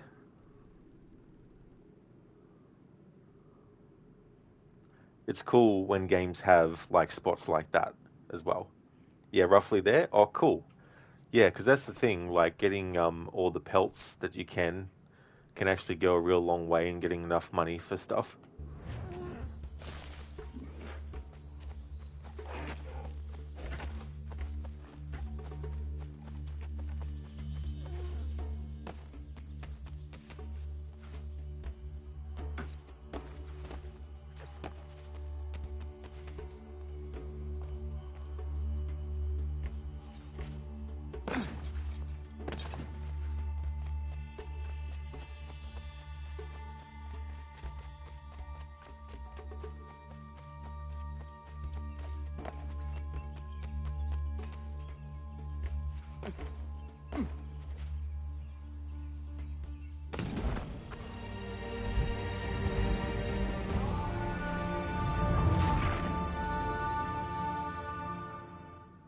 What? I did that on purpose. As Connor says. As Connor says when he falls off the tree. in front of his friend, and his friend looks at him when he lands in the haystack, and he's like, "What? I did that on purpose."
Hey Rod, it's me again, your friendly neighborhood Arnie. I'm currently trying out chocolate cake recipes so I can bake you the best cake. I hope you still want this cake because I put blood, sweat, and tears into it, as well as a sprinkle of love. Your BFFFF, Arnie.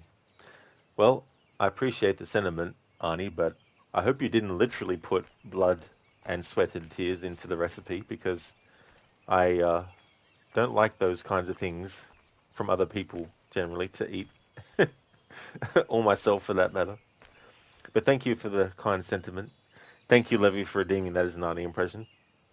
Sheila, there's always spawn 5 to 6 bears. You kill them, get the pelts, leave for a minute, and come back. It's like a never-ending glitch. Splash, indeed, Sheila. Oh no, Levy, absolutely. Sheila, no leap of fail, redeem. Yeah, I was going to activate it, but then I noticed that when I died, it put me way closer to where I was going. And so that would mean a loophole in not fast traveling, because then there's not as much treetops to run through.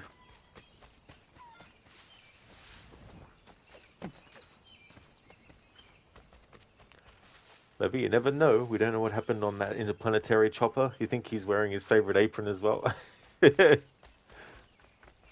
That's true. Who knows what side effects could have happened from that?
Levy, by the way, the food yesterday at that birthday party was absolutely divine. Still hyped about it.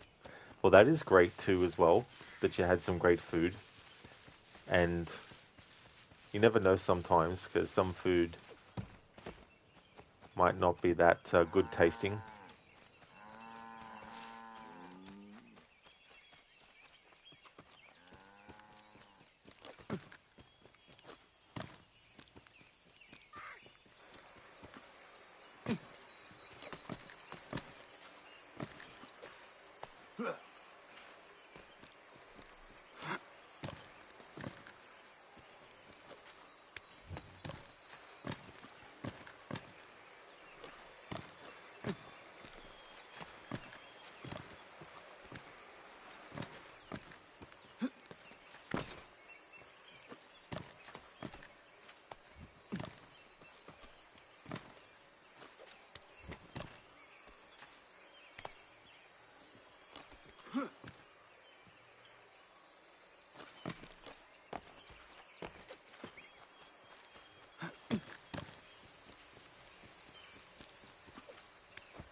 Libby, you mean you didn't try everything because there was no more space in the good old stomach? Yeah, and your eyes might have been like, oh, that looks really nice, but I just can't afford to fit it in.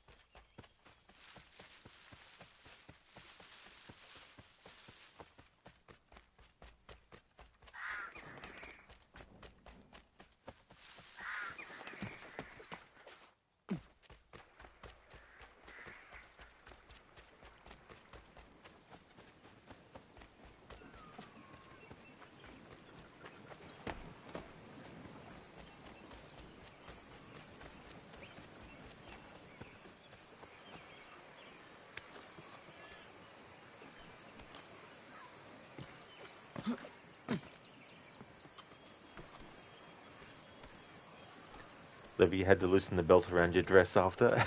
I mean, it's also important to be comfortable as well.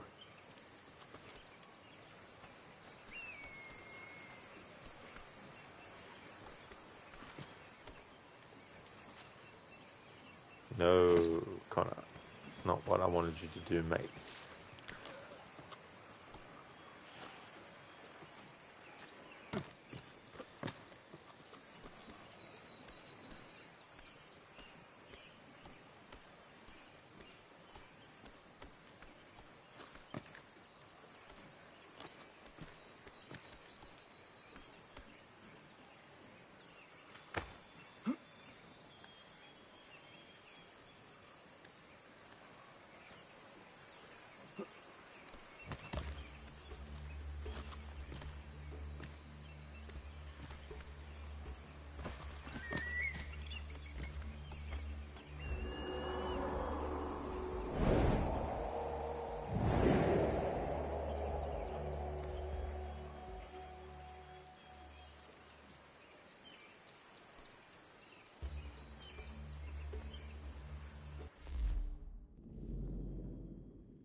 Hey, Ironhide, I mean. Well, that's one quick way to get down a tree. It definitely is, yeah. It's the express elevator to hell way down.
Einheit con jam. That is true, yeah.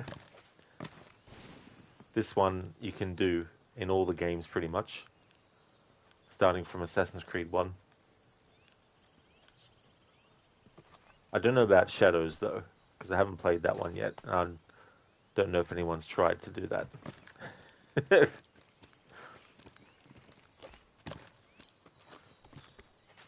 there's some things that I would do in a game that some people would consider pointless.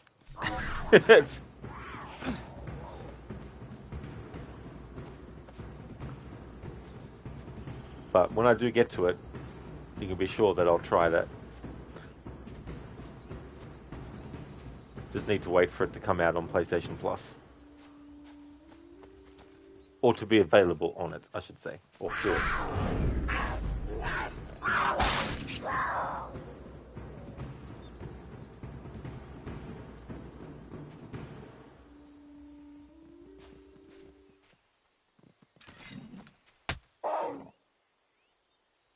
Einheit, but in trees. Oh yeah. In the V of a tree, yeah. Free pelt, absolutely.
Levy, getting some breakfast now. You'll be back in a bit.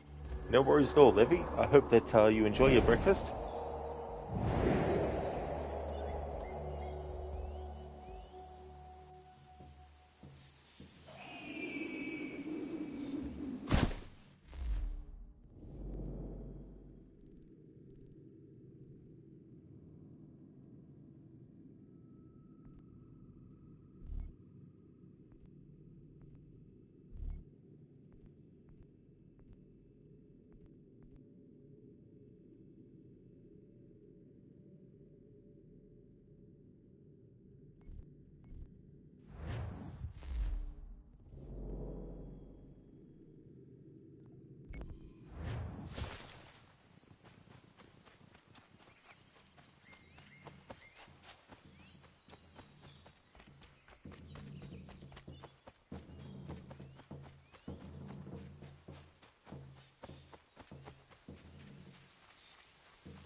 What generation was Forrest Gump's son? Jenny. Thank you, Ironhide, for redeeming that as a Bane impression. Very clever pun on Forrest Gump and the character of Jenny, who is the real villain of that movie.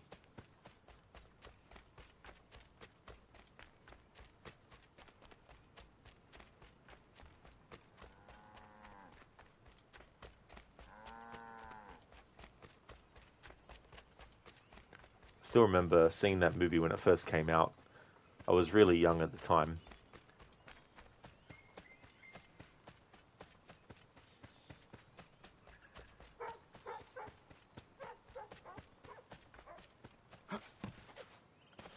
Ironhide, yep, no one is sympathetic to Jenny. I mean, I haven't seen the movie for a very long time, so there's probably, in seriousness, some things about her character and in that movie that, if you actually look, are probably not as, meme-centric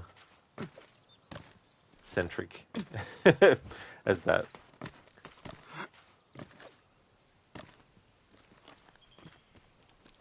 You haven't in years as well? Yeah, be interesting to see what I think of it all these years later. I mean, I've seen it since I first saw it when I was younger, but even then, now it's been a long time.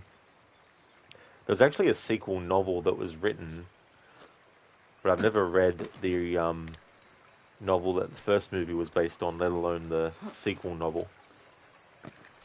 But apparently it has more of Forrest meeting famous people, or meeting people that he didn't know were actually famous, and characters that probably weren't famous yet, but would become famous, you know. Ironhide, a novel. Yeah, I'm pretty sure I remember reading that Forrest Gump was an adaptation of a novel. Or either that, or they did, or either there was a sequel novel written to the movie. Could have been that too.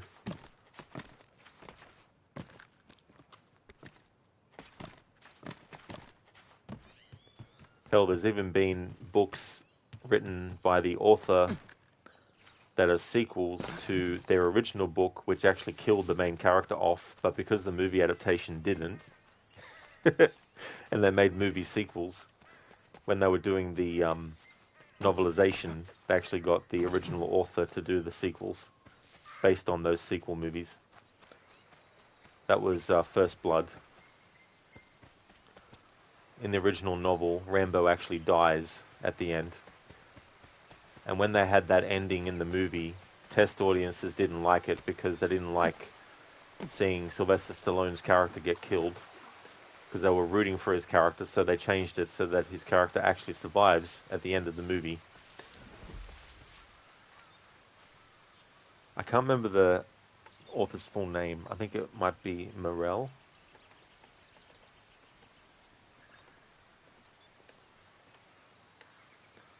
Look, David Morell, yeah. He wrote the First Blood novel, which was made into the movie, but in his novel he actually had Rambo die at the end.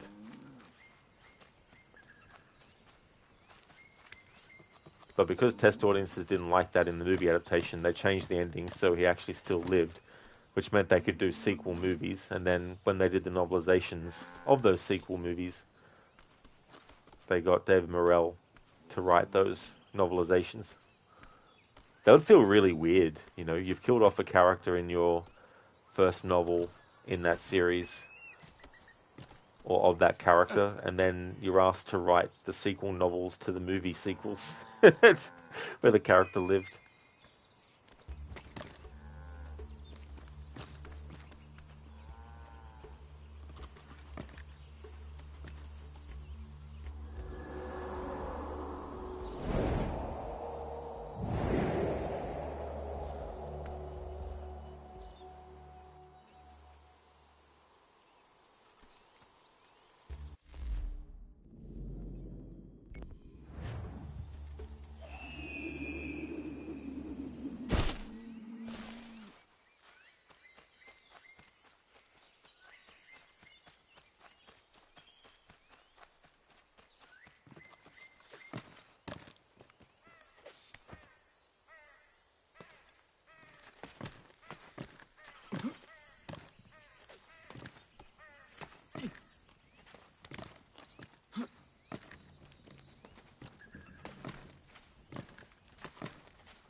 That's a good amount in that chest.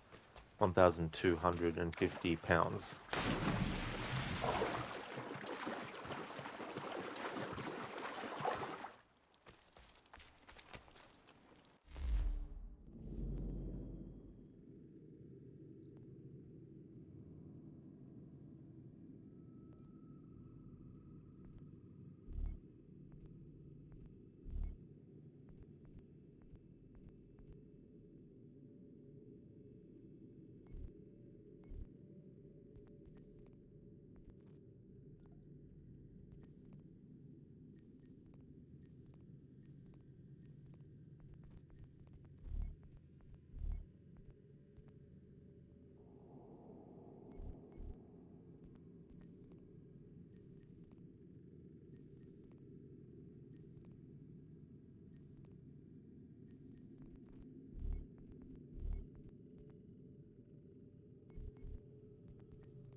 There we go. That was the first combat as Connor. And in this playthrough, I have to make sure that I don't do the same move or use the same weapon twice in a row. Now, when it comes to attacking with the, what do you call this? Bayonet, yeah. With this rifle, I'm allowed to keep attacking with it until the kill happens. But when one enemy is dead, have to kill the other enemy with a different weapon.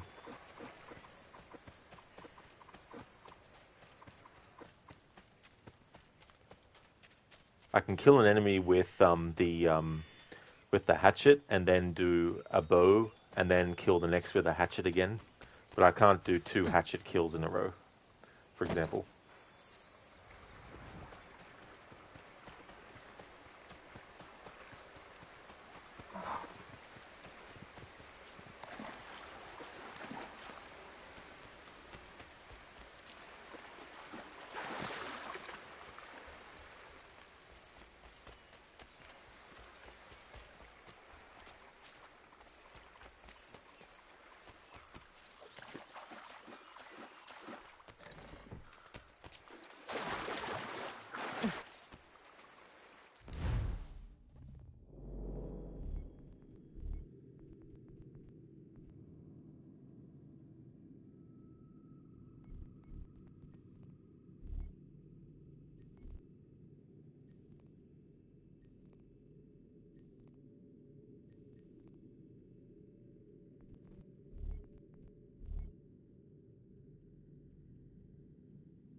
Dr. Darling, redeem leap of fail.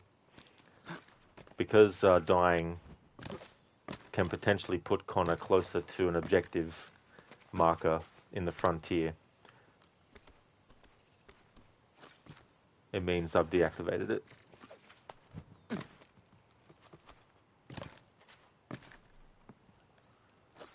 Otherwise, that acts as a loophole to avoid having to travel primarily by the treetops.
Hello there, Anasune. I hope things are going well.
Anasune doing alright. Managed to gold most of the flight lessons.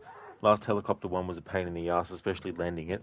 You're trying to land here, but the helicopter's trying to take you over there, costing quite a bit of time. That's great that you were able to get to that point, you know, getting gold for most of the flight lessons in GTA 5. They can be so annoying, especially the timing and accuracy you need.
I understand now, because of the helicopter avoiding the helipad like the plague, you kept missing goal by 1 second. And that can be really frustrating too, where it's only a second difference. Hey there, Raid, welcome. I hope things are going well.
Raid, you just platinum Jedi Fallen Order. Pretty delicious game if you ask you.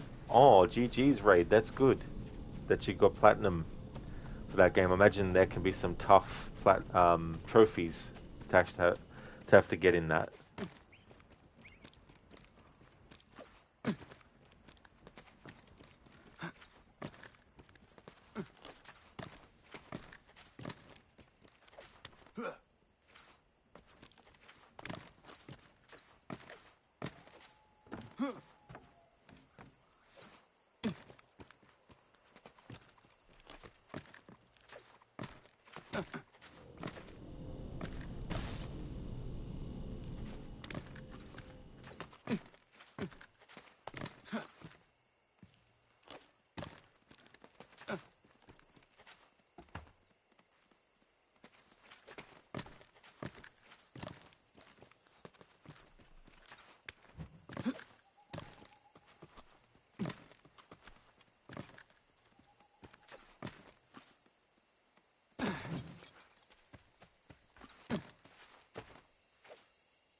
Raid, it's not so bad. Getting all the achievements in Mirage was way worse. Yeah, that'd be the thing too. Different games with different requirements and different, like, barriers to getting things done.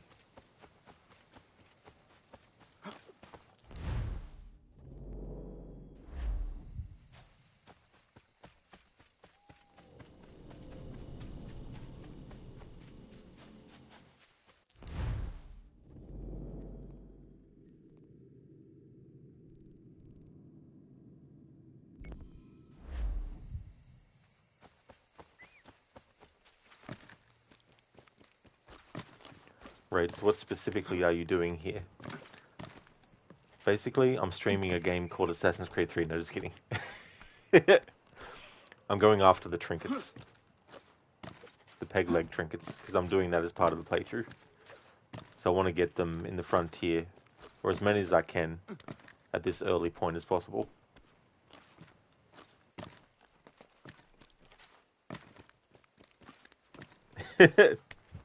Raid smartass, yeah.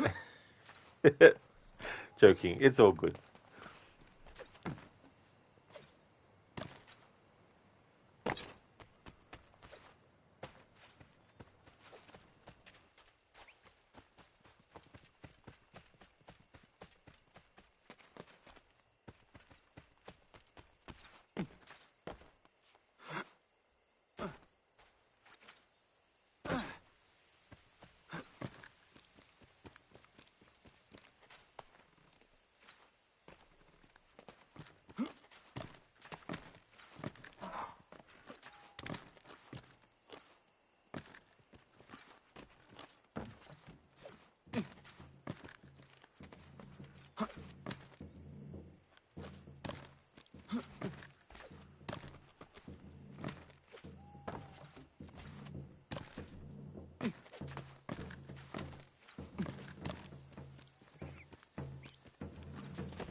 Right, don't the peg leg things show up automatically if you sync a viewpoint?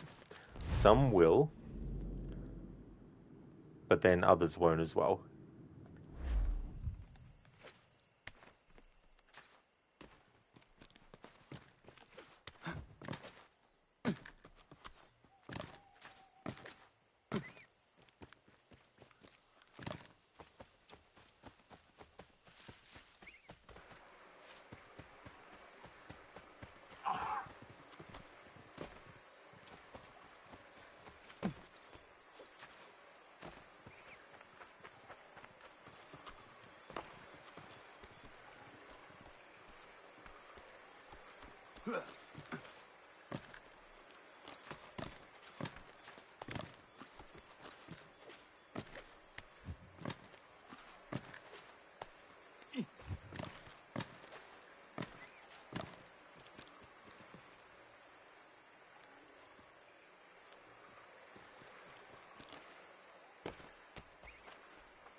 What are these guys doing? Like, first of all, this guy here is aiming in the line of this guy. And this guy, I mean, you know, it's like, be careful. Indeed, Ironhide. It's like, what are these NPCs doing?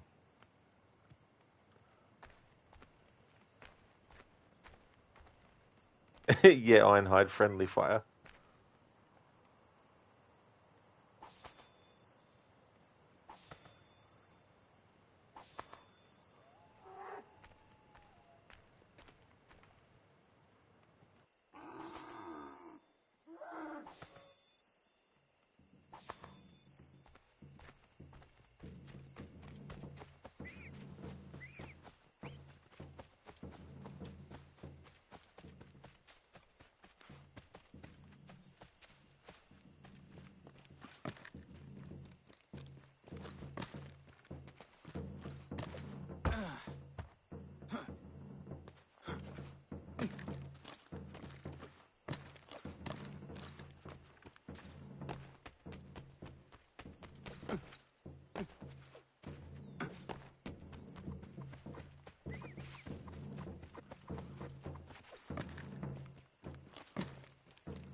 Ironhide, can they see you? Well, those two that I had Connor pickpocket, one of them didn't see the other being pickpocketed, but I think the one that was in front of both of them, they'd probably notice if I was pickpocketing them.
Uh-huh. There's the one in Valley Forge. Nice.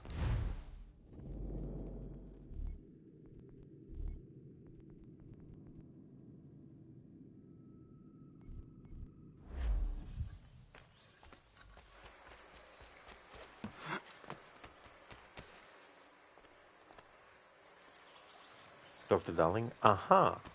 That is true. Uh-huh.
Hello there, Not Fry. AC3 is going really well. Going around and getting the peg leg trinkets. Because I want to do that as part of the playthrough. And then that way, when I get to the point where peg leg becomes available, then I can be like, right, here's your trinkets. How's things going with you, Not Fry? Oh, cheers, thank you. Yeah, most of the stream today has just been going around the frontier, traveling through the treetops, looking for these trinkets.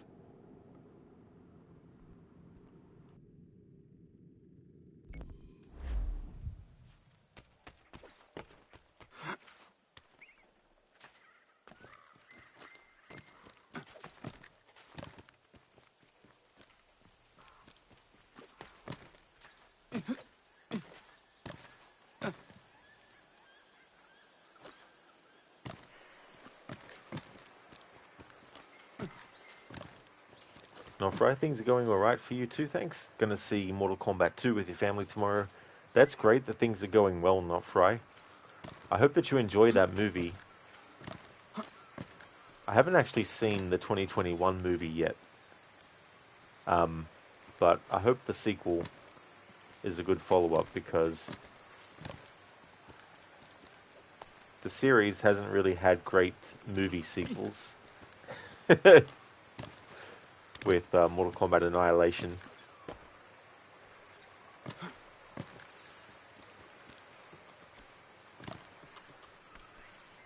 So hopefully this one is better as a sequel than that one was.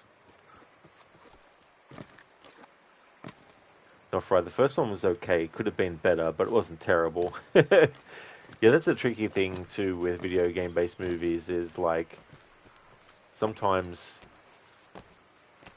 even the concept itself is going to be a barrier to making it a good sort of adaptation as well. Because some video games work better as video games compared to movies or series.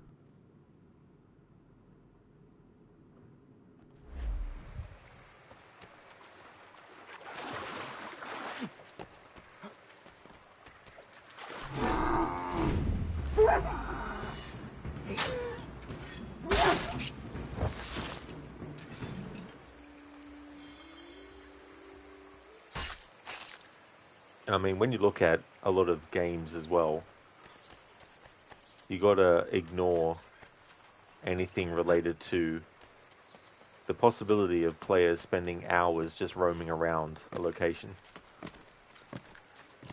Like if you look at the 2013 Tomb Raider game, for example, there's a lot of exploration you can do in that movie. You can take your time, you can go and explore these locations. But if you're adapting that into a movie, you couldn't have an hour of Lara just going around exploring and getting sort of like resources.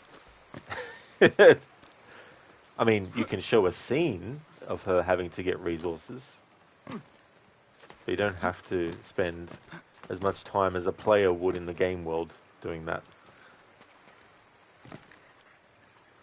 Got to filter out what is the most important aspects of the gameplay that relates to the world of the game that you want to adapt into a movie or another medium, and what is the character's purpose in all that as well.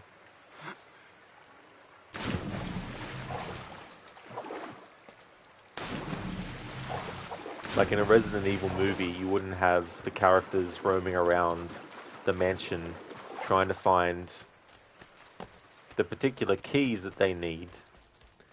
You might do a scene where there is a locked door and they have to find the key, but you'd then have to make sure the key isn't in some other part of the mansion. You'd have to have it that it's not that far or whatnot.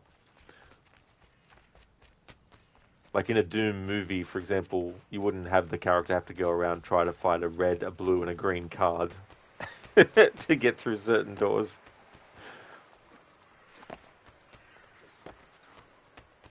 However, if you're doing a Metroid movie, it'd be kind of cool to have the doors that Samus has to shoot through.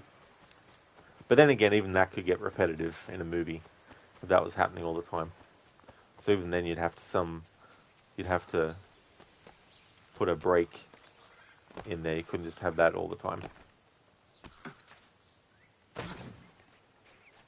Not for Mortal Kombat Annihilation was funny. That's the thing about that movie, is if you just go into it wanting to see a comedy, it really functions great as a comedy.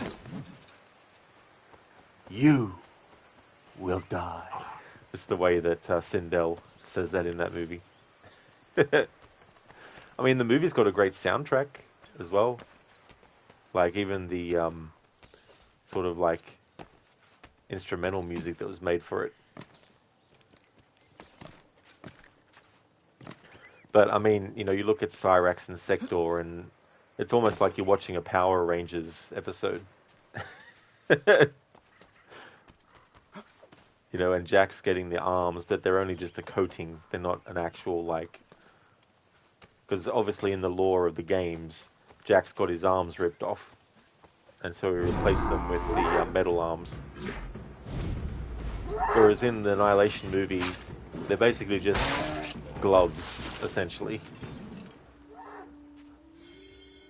That he then just gets rid of. But it was a missed opportunity to have a scene where Jax is like, "Gotcha!" Grabs the guy by the neck and then punches them and have the arrow to go, "Oh, oh," as they get hit. It was just to love the old sound effects in the old school Mortal Kombat games. And like the sound bites. Gotcha! And then you get like Mortal Kombat 4 where you got, "Oh, my leg!" And you've just broken their arm.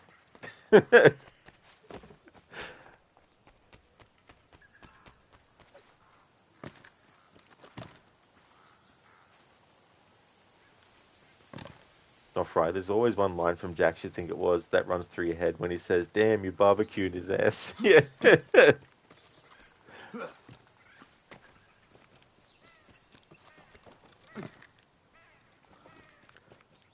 I mean, the other thing with stuff like this too is, like, unless one of the actors is also like a producer or they're also a screenwriter or whatnot,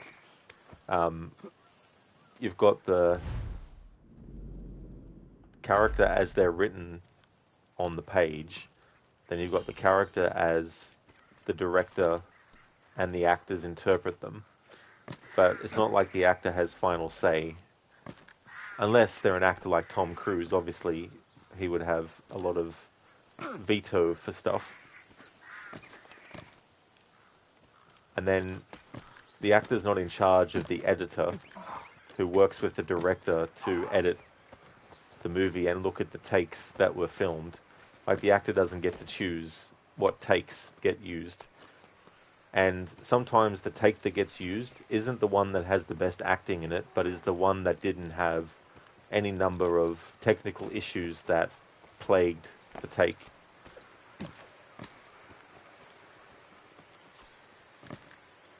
So a lot of this stuff is out of the hands of the actors.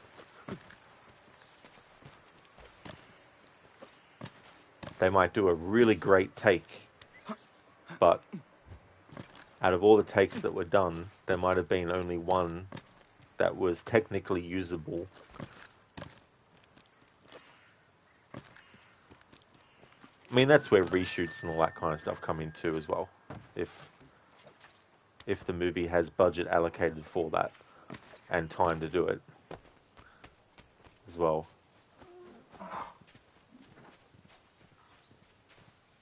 Not right, yeah, you get what you mean. Yeah, you know, and that can be a thing. But when someone watches a movie and they're judging it based on what they're watching, it doesn't matter any behind the scenes stuff that might have happened, because what's there in the finished product is what people are actually looking at. I mean, you can watch behind the scenes and watch deleted scenes from movies and think, that would have been better to keep in.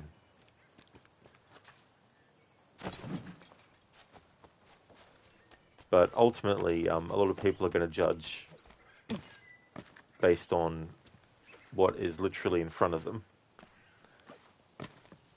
not what was deleted but then could have been put in.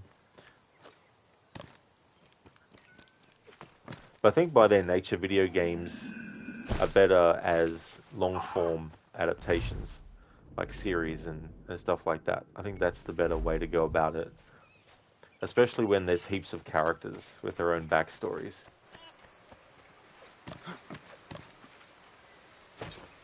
Like Mortal Kombat has so many characters with so many backstories, and early on it was easier to adapt because there wasn't as many characters. But once there is a huge increase in characters over the years in the games, when they adapt, it's like, okay, there's going to be some fans disappointed that we never use or we haven't used a character. There's going to be some fans that are disappointed because their favorite character only got like 5 seconds of screen time, which is all understandable, you know. Because if you have a favorite character in a series, it's not always the main character either. Sometimes it can be a supporting character that you really like a lot. So if they adapt a movie of that game, you want to see that character at least given some prominent kind of appearance, but they might not get that.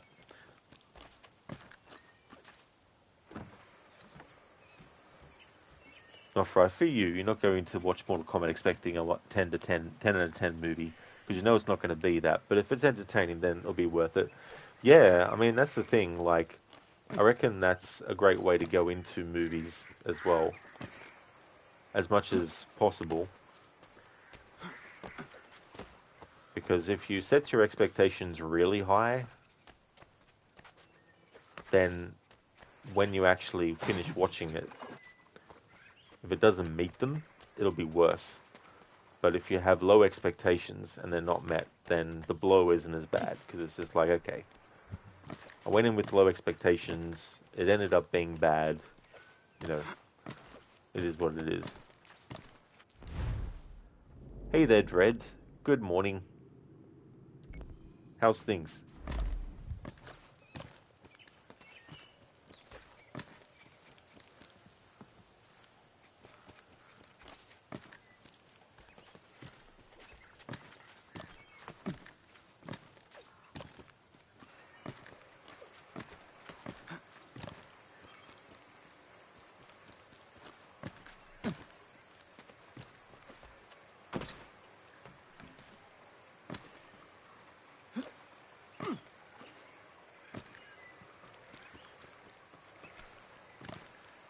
And then you get like video games turned into movies where the person involved and responsible for the overall movie end up making terrible decisions that make you shake your head and you go, why? It's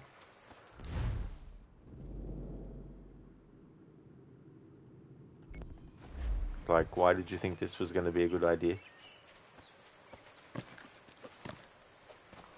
Dreadnought, it's going good, and with you. Excellent, Dreadnought, that's great to hear that it's going well. I'm going good, having a good weekend.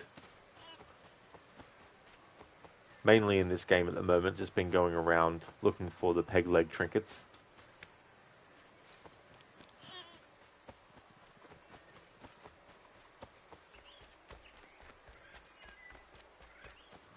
But the ones in the frontier take a long time to get.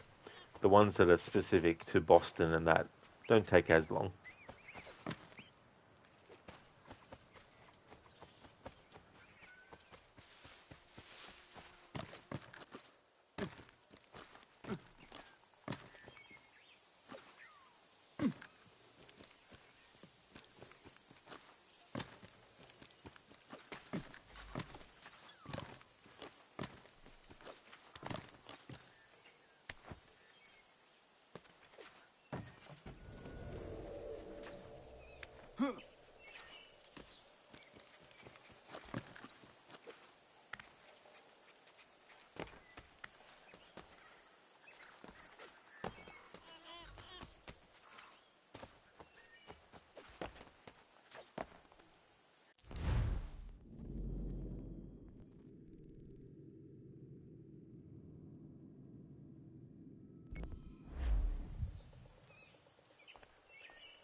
I mean, it's also taking a lot longer because for this playthrough, when it comes to traveling in the frontier, I want Connor to have to use the treetops for traversal as much as possible when going towards an objective.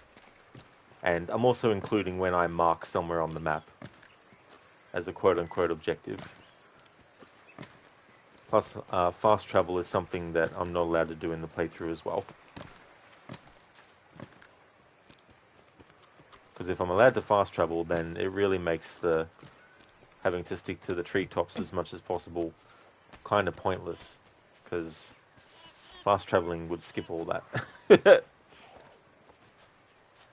It's the thing when coming up with like a playthrough, sometimes it's like, if I'm going to funnel gameplay into a certain direction, I need to also come up with something that can be a counter against just basically bypassing it.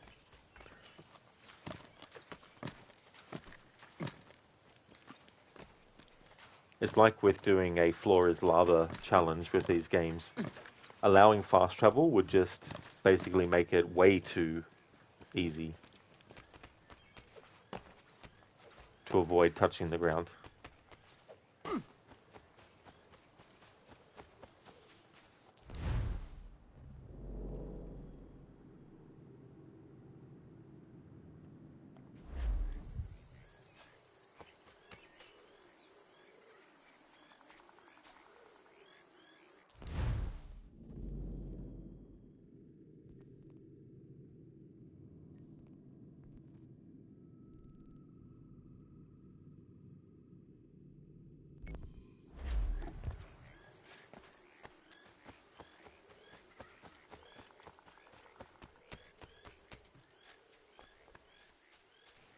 But then again, it also depends on preference. Like if you want to do a playthrough of a game where its floor is lava, and you want to make it that it only applies when you're inside of a mission, that in and of itself can be challenging enough, depending on how things are structured in the missions. And then you get games like Assassin's Creed Unity, where you have timers that are invisible, but it's more based on if you get too far behind when chasing sort of like enemies on a boat, for example, then you'll get desynchronized. Like that mission where you have the boat delivering the grain and you have to track it and chase it. They don't give you too much room for error in falling behind before desynchronizing. And because there's a lot of water in that location as well, and a lot of tricky elevated platforms and stuff to navigate, it means that I ended up having, because I've done a floor is lava challenge with that game, I ended up having to make an exception for ground that was wet. So I was sort of like, okay, Arno can touch ground that is submerged in water, which meant when I was doing that mission, I could have Arno land on the beach, so to speak, and just run along the sand that was submerged in water to be able to keep pace with the boat. But also I counted water itself that you swim in as not being the ground as well, so that definitely helped too.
Of the knowing that memory took you approximately 32.128 hours. Well, I mean, if it literally took that long, that would be crazy. But it definitely took a lot of attempts. Because I was also trying to test the boundaries of whether or not I could actually do it without creating that exception that I ended up making.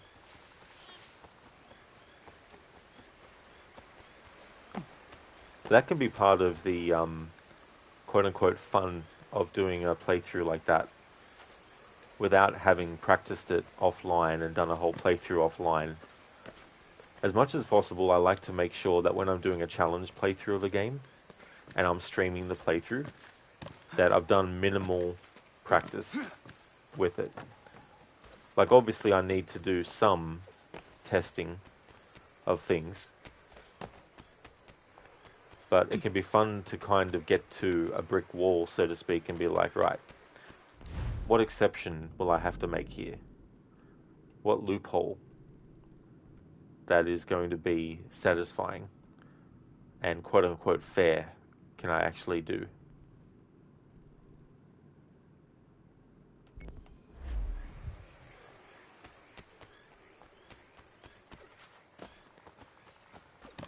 And it's, problem solving, trying to figure out the best approach.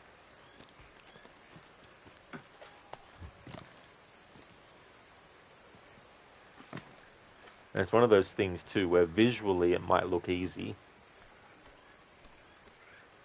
but there's also programming in the gameplay that can actually make things more difficult.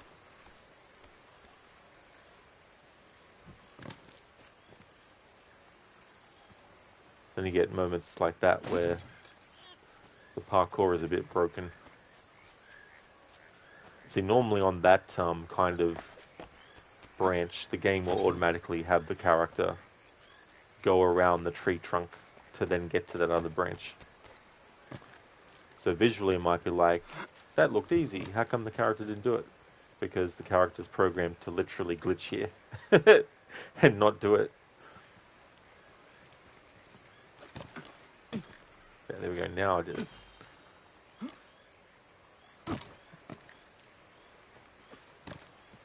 What I had to do there was actually angle it right and then jump at it.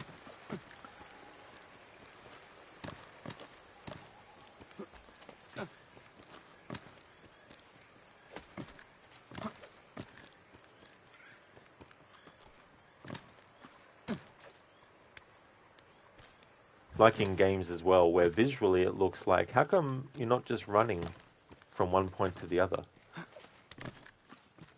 And it's like, well, I would, but the game is automatically preventing the character from moving right now because it wants to have, if it's a chase sequence, it wants the character being chased to get a head start.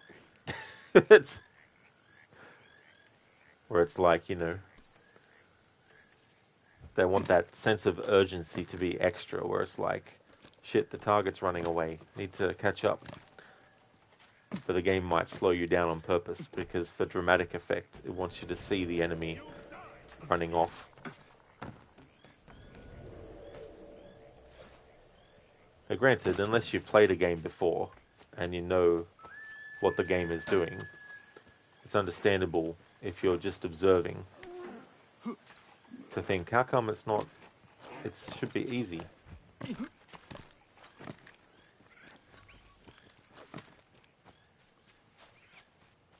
Then you got things that are programmed to make it feel like there's resistance.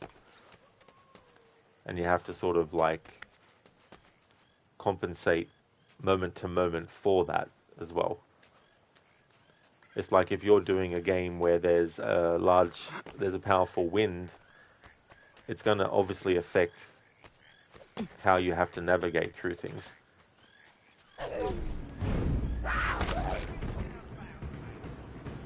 Fish in a barrel, mate. Right, come on, Connor, you're making our kind look bad.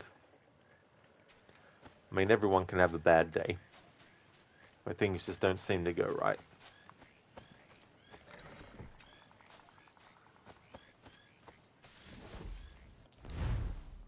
Dr. Darling, must have been the powerful wind. It must have been, yes. You've got to watch out for those powerful winds. Especially the silent but deadly ones.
Raid, that is the most stock wolf howling sound effect in the universe.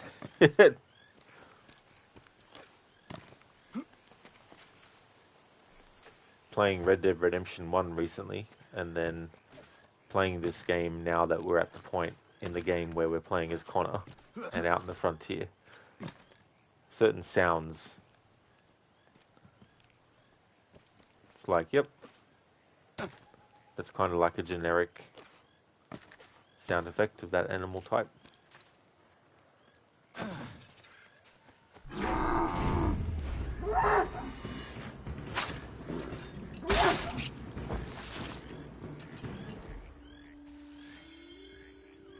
Raid, you still need to play the Red Dead games. Be interesting to see what you think about them as well. The first and second one, it doesn't matter really which one you play first. Although, it might be better to play the first one, because in terms of like gameplay, there's things that the sequel improves upon as well. But as a duology of games, it doesn't really matter which one you play first in terms of like the story. Because there's things in the first game that will then be very sort of like, you know, well, foreshadowing. Not foreshadowing, sorry. If you play Red Dead Redemption 1 first, there'll be things that happen in it that when you play the second game, which is a prequel, and you see what the prequel is foreshadowing that happens in the first game, it creates this sort of like wow factor. But also the other way around, if you play the second game first, things will happen, and then in Red Dead 1 you'll be like, ah, so that's what this led to.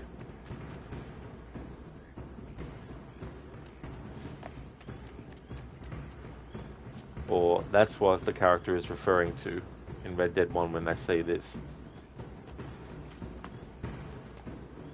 Right, the second one is your cousin's favorite game. Oh, cool. Yeah, Red Dead Redemption 2 was such a great follow-up. It was definitely well worth the 8-year wait.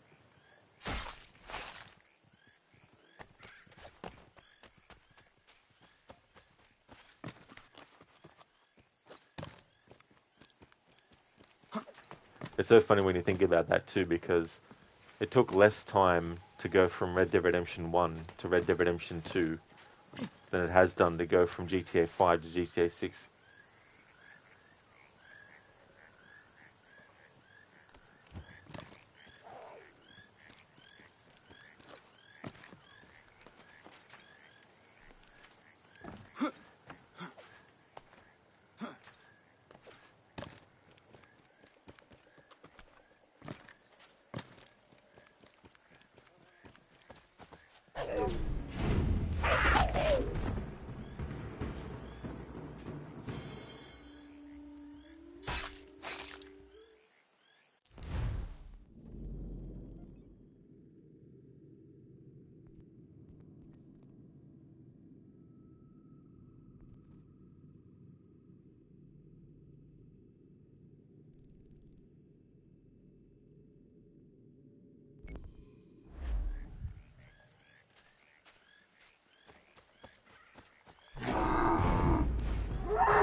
Right, that just means GTA 6 will be a Titanic super game, or at least it better be.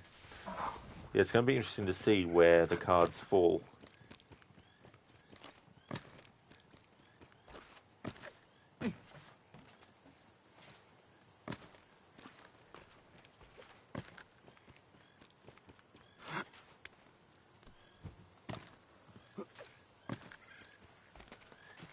I mean, by the very nature of it being a Grand Theft Auto game, it's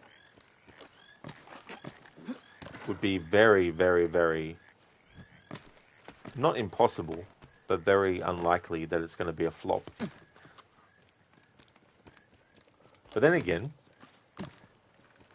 not everything will always maintain, I guess, a quote-unquote perfect kind of status in everyone's eyes.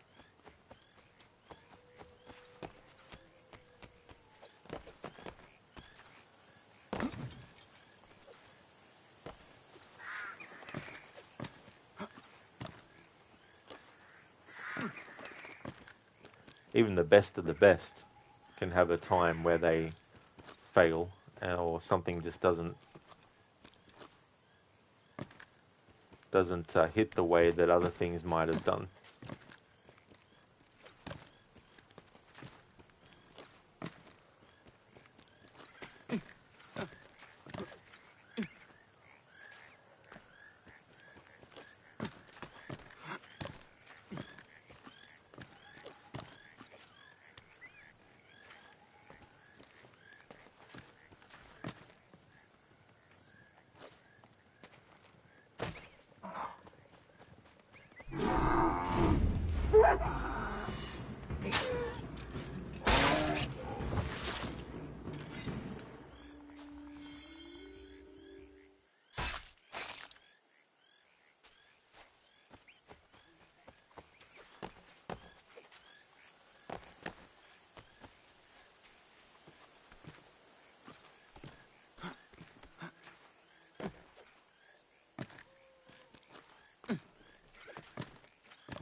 Raid, you just hope that it at least has less restrictive missions than GTA 5 and more creative ones.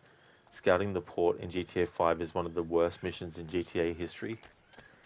Oh yeah, is that the one where you have to take photos of the ship and stuff? Yeah, that's definitely got a lot to it. And that's the thing too about games like GTA as well as Red Dead Redemption has this too, where they want you to do very specific things at very specific points. And so, for example, in Red Dead Redemption 2, it's one of those games where you can't just go off and explore the game's map as soon as you start controlling the character. They want you to learn the tutorial on riding a horse, the things that you can do while on the horse, the mechanics of when you have characters that are also on horseback that you follow, you know, all that kind of stuff. And then, even if you do try, the game will actually eventually kill you. Because, especially at the start, like in Colter, very, very cold place, and if you try and go explore too far on horseback, your horse will eventually die, and then, you know, you'll die because the mechanics of the temperature will start to affect you, you know. So it's not until chapter 2 that you then get to go out into the game world and explore. But even then, before you do that, you have another tutorial about the gang camp and all that kind of stuff. The function of the donation box and all that. And then you can go and explore, you know. So if you're someone that just wants to open up a game and just start exploring straight away, then it's one of those games where you won't be able to do that straight away.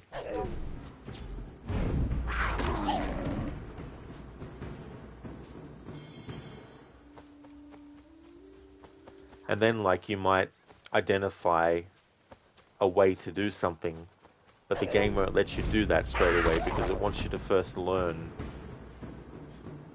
the method that they actually want you to learn. So even if you already know that there's a better way to do something, the game is like, no, you can't do that yet. You must do it exactly the way that we want you to do it.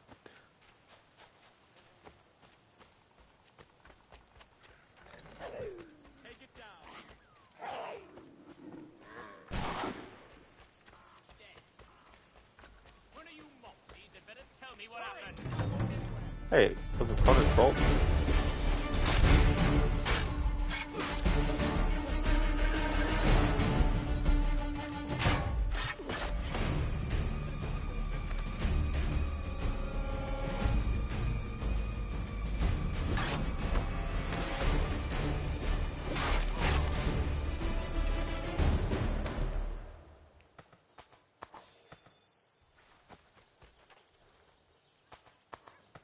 Raid, Sly Cooper 2 had better recon missions, and that's a bar Rockstar should be able to easily clear.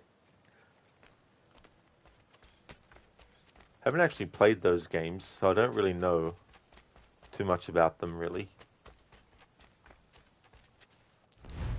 Not why you hated scouting the port in GTA 5. That's fair enough, yeah.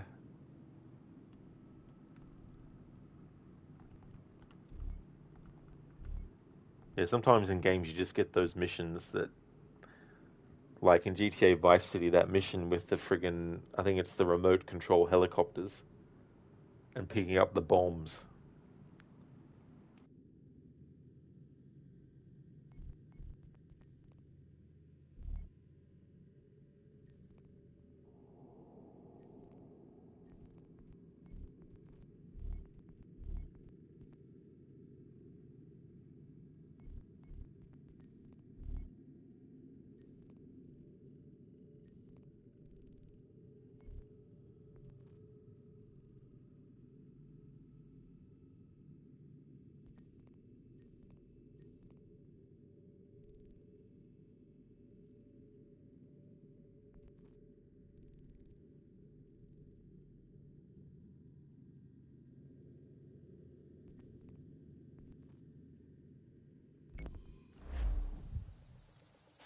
Not fried true, lol. You just bought the first Berserker Kazan. You don't know if you heard about it, but it looks pretty fun.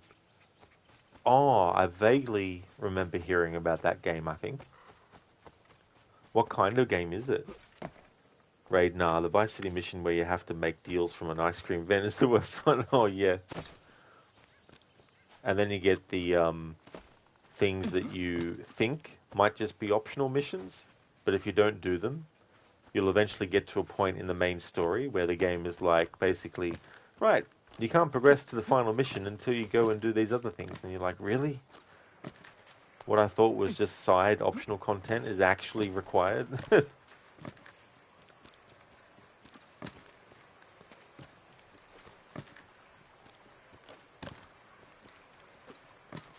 Not frights enough. It's a ARPG Souls-ish combat. Oh, cool. Yeah, that's the genre of games that I want to do more of now that I've done, well, Star Wars Jedi Fallen Order. I didn't know it was considered a Souls-like back when I played it. But now that I've played that and Demon Souls, the remake, that is, I haven't played the original by From Software. But I know for sure that it's a genre of game that I would like to play more of.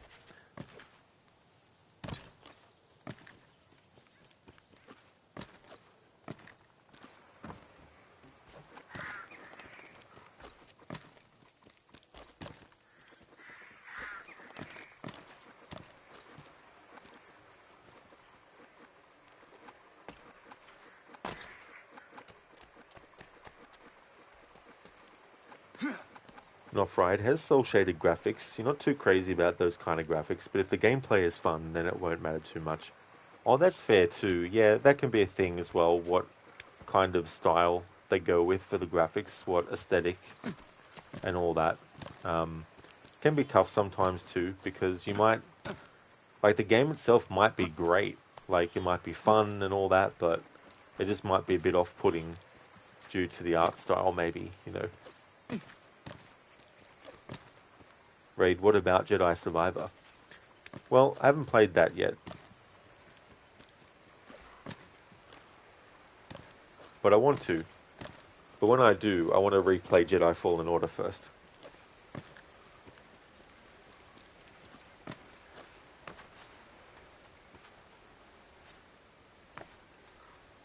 Not Ryan, you're waiting on the day Rod plays Lies of P. Yeah, I definitely would like to, because I've seen gameplay of it as well. And I also want to play Bloodborne as well. As well as the Dark Souls games.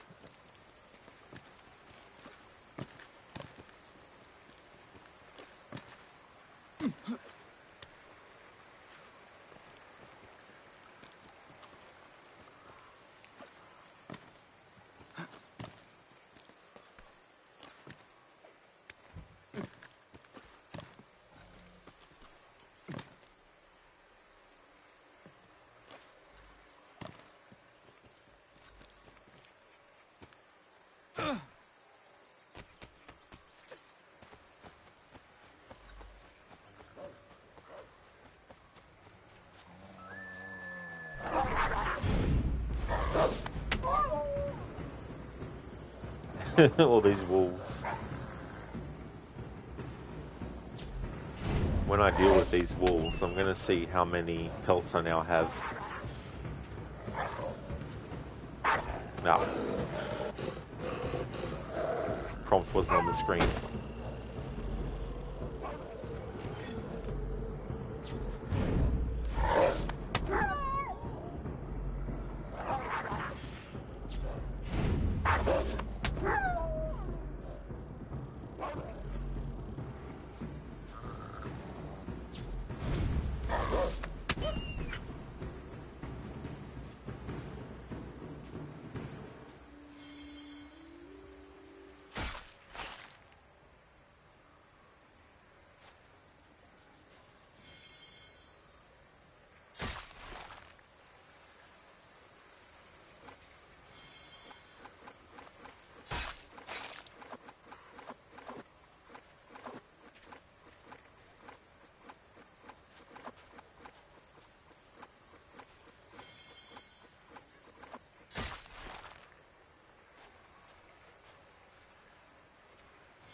The last time I checked how many wolf pelts I had, the count was 24.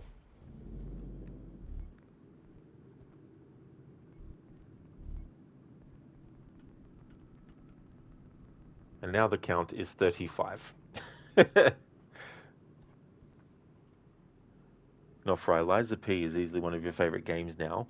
And Sekiro, when you first started it, you were like, damn, you suck at this, laugh my ass off. Then the combat just clicked for you after a bit.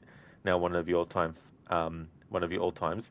That's cool when that happens too. You know, you break past that barrier where it might be a bit annoying, maybe. You know, but that's good that you kept at it until you got to a point where it improved.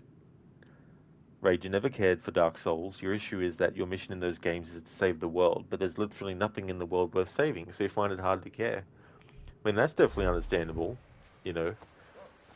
Having the motivation as well to play a game where that's the goal, but feeling like it doesn't really have any worth to spending the time it takes to do that.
Right, so Rod, you take it this playthrough will also include your favorite DLC, Tyranny of King Washington, correct? Well, while I don't mean this literally, I'd rather chew broken glass than play that again.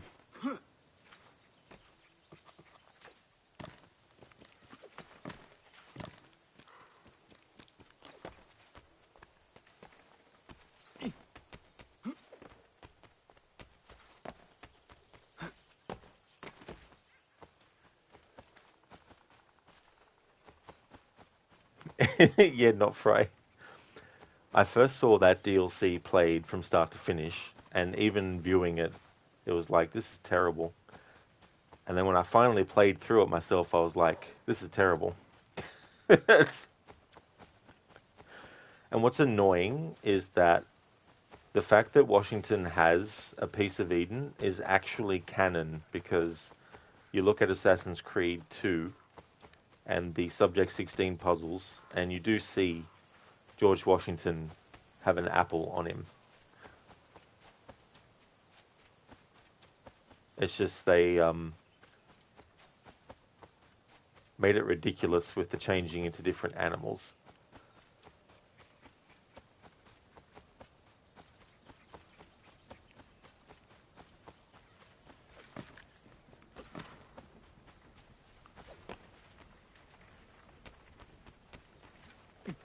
Raid, fair. You think most people would rather do that, lol?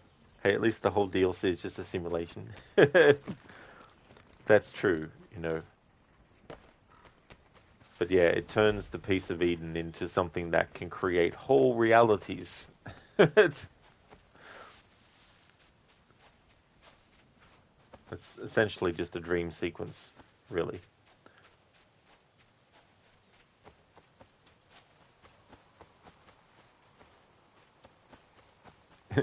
That saying too, I'd rather chew broken glass.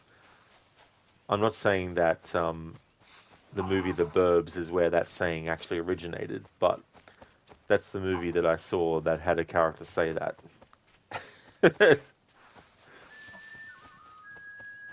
That's one of my favorite movies, that one. It's one of Tom Hanks's comedies. Directed by Joe Dante, who did movies like Gremlins. For those who haven't seen it, basically, it's about this suburb, this cul-de-sac where this weird family moves into the neighborhood, and all the other neighbors are trying to figure out, what their story is. And so they've concocted all these, like, terrible kind of reasons for them there and all this kind of stuff. And Tom Hanks plays one of these characters who is having a week off work, and he just wants to laze around the house. But his wife wants to go and visit, I think, family, but he'd rather just stay at home. And so they go off, and him and his neighbors are sort of like spying on this family that moved in and all this kind of stuff. One of them is this ex-military guy who has all this equipment. And then you got this guy who sort of like is one of those people that likes to eat people out of their fridges when they visit, that kind of stuff. Anyway, there's a scene where that neighbor has come around who likes to eat them out of their fridge and is having, all this food and stuff. And he's talking about how I think his mother-in-law or something is visiting, or his wife wants to go visit their mother-in-law or something, or his mother-in-law, and is like, are you kidding me? I'd rather chew broken glass.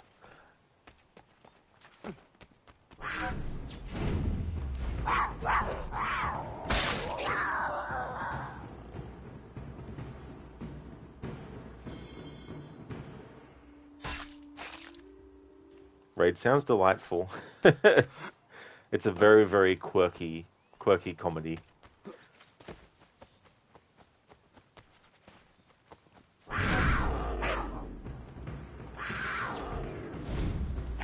The leap on that bobcat.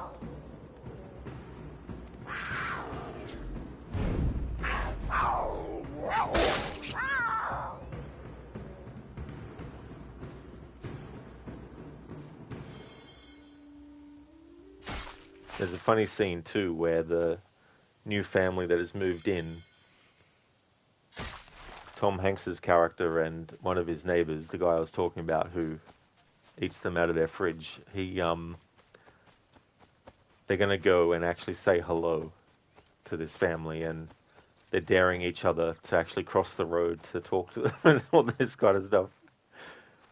And the conversation is kind of like, how about you go and, you go and say hello. It's like, they're your neighbors. And they're like, yeah, but I mean, you're directly across from them. It's like, yeah, I mean, we're all in the same town too, but you live right. But as they're doing that, one of them who's gone out to the balcony is sort of like, looking out, and then starts to go back inside.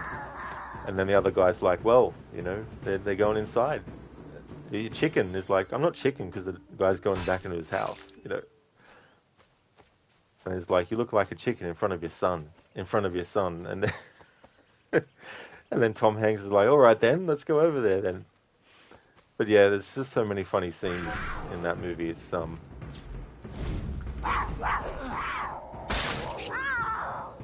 haven't seen it for a while though.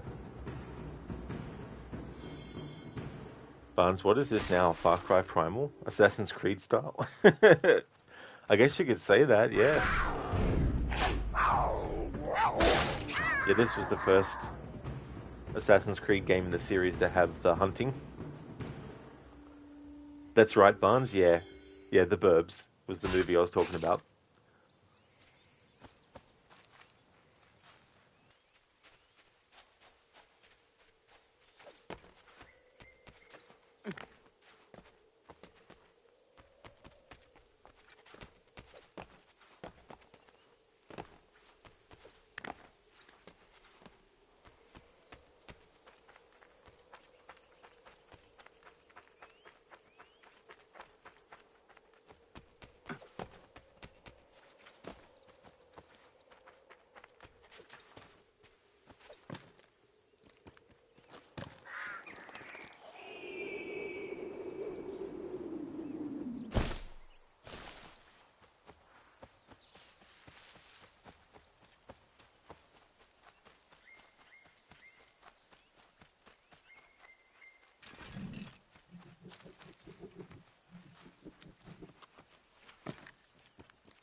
Ah, nice. Here it is.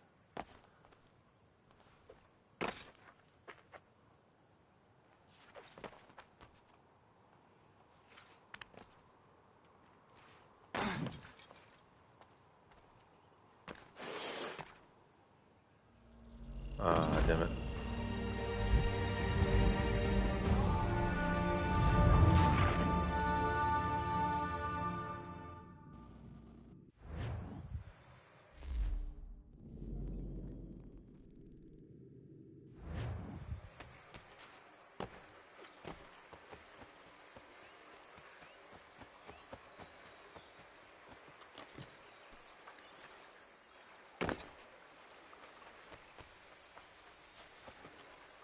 Raid, that one's always a pain in the ass. It definitely can be, for sure. Yeah, the amount of times I've died trying to get that particular one.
And there we go. Got that one.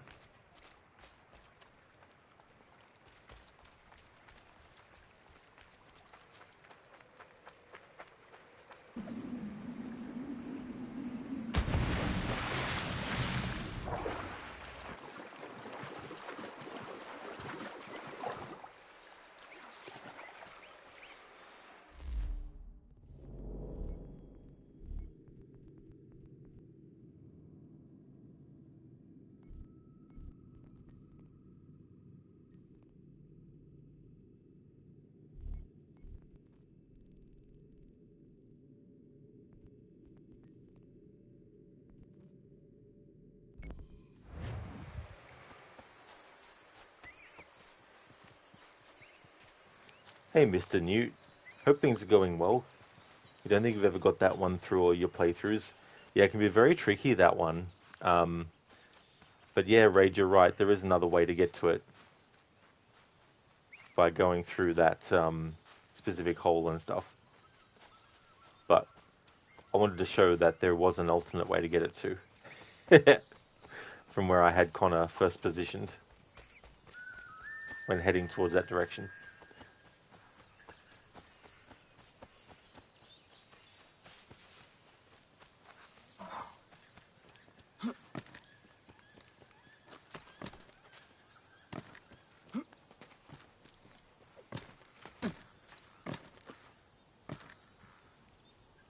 A letter for me? Where is Charles Lee? Thank you, Mr. Gote, for redeeming the, pardon me, the Arnie, the Arnie impression. Quote from Assassin's Creed Syndicate. And also the Bane impression, the quote from this game. Thank you. Dr. Darling, Achilles dies to old age. Uh-huh, that is true. Yeah, he gets to die in peace, thankfully. At a while he didn't get that opportunity, unfortunately, though.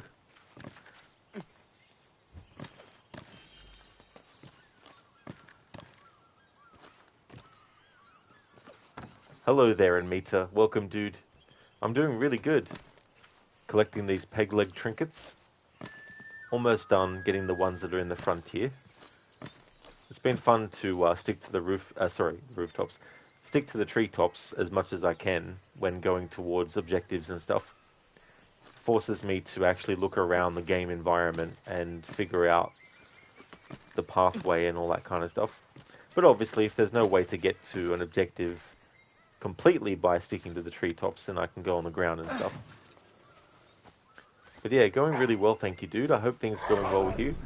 How was the rest of your Alan Wake's American Nightmare stream?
Dr. Darling, he dies because it took 10 years for Connor to get to him. Well, I mean, you know, I don't think Connor's fault that he dies. Cheers in Mita, thank you, dude. That's true, Mr. Gote, yeah. Shay the traitor kills Adewale. He gets to live till an old age. Shay, and die in peace. I think with his family around him too. Come on, prompt. There we go.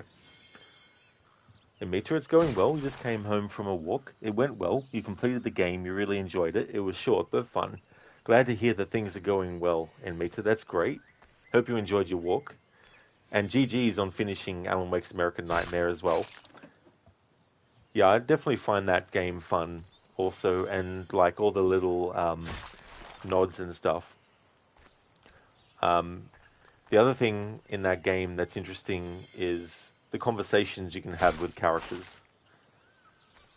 I thought that was a nice touch to be able to talk to them about multiple things.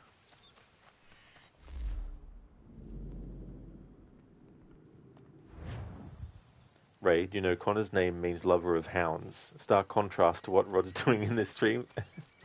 I mean, are wolves hounds? There might be, I don't know.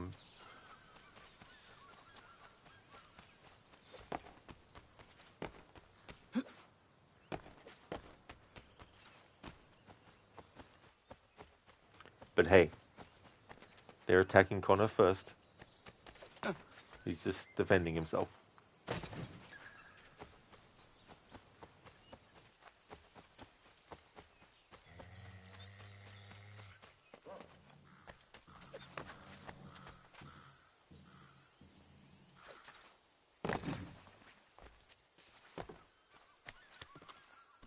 In Meta, yeah, you like that too. You only missed 2 manuscript pages, one in the motel area and the other one in the theatre area.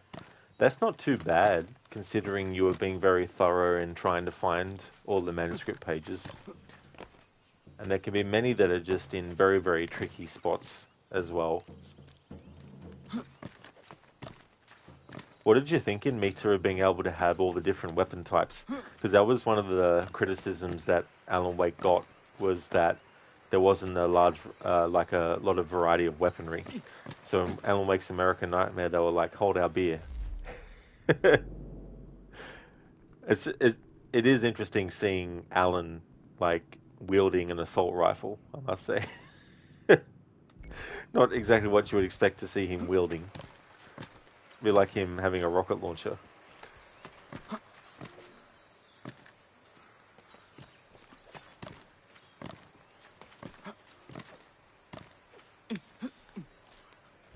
Raid. If it's any consolation, Rod, Shay's descendants rejoin the assassins.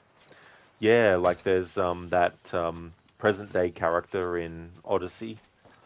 I mean, there's probably other characters in like the comics, I imagine.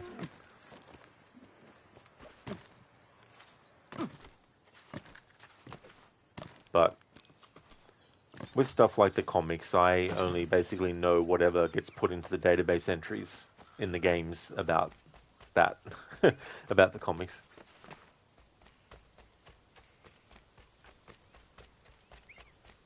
And Mitty, you're like that. You got all of them, but you mostly use the sniper rifle and the SMG. Oh, nice, dude. Yeah, some of those enemy types as well can be fucking annoying, especially the one that will actually split into into two if you shine light on them.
Yeah, and me to those enemy types. They were friggin' annoying. Before they did Alan Wake's American Nightmare, the actual Alan Wake 2 they were working on did have some of those enemies in it. But when Microsoft didn't want to give them the budget... Now, this is just me guessing that was the reason why.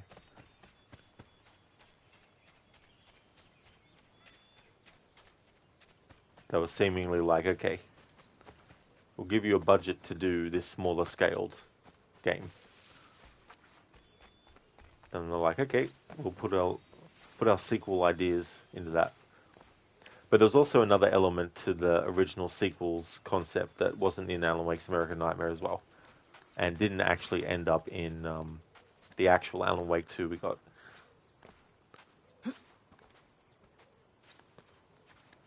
Right, Javier Mondragon is a character from the comics. He's a descendant of Shay who joins the Assassins. Oh, yeah. Yeah, it's interesting that you've also got, like, assassins whose descendants join the Templars as well.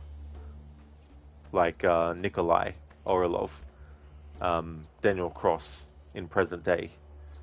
I mean, he's a bit different because he's a sleeper agent that the Templars put into the Assassins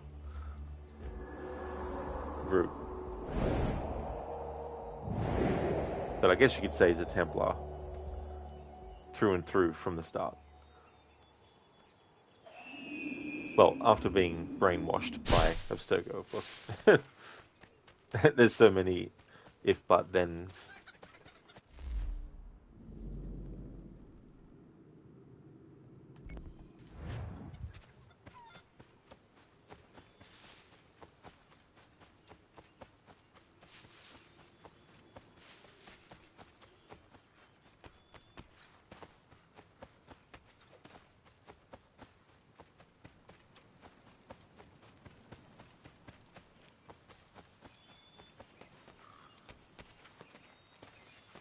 Right, and then a while his descendant ends up working at Abstergo, so it all works out. Oh, really?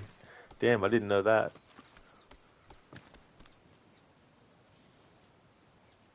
Adewale would be disappointed. He'd be like, "What?"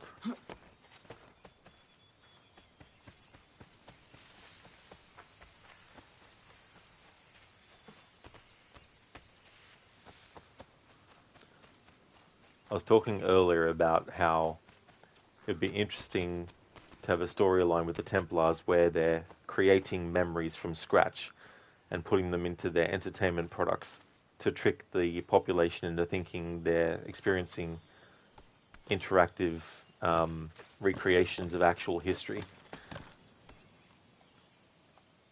And it stems from me jokingly, or maybe not 100% jokingly, but saying that if they were to retcon Shay as a character, they could make it that the Templars actually made him up. And that the memories that you experience of him in Rogue was a test run to see if subjects experiencing fake memories from the ground up could tell the difference between a real memory and a faked one.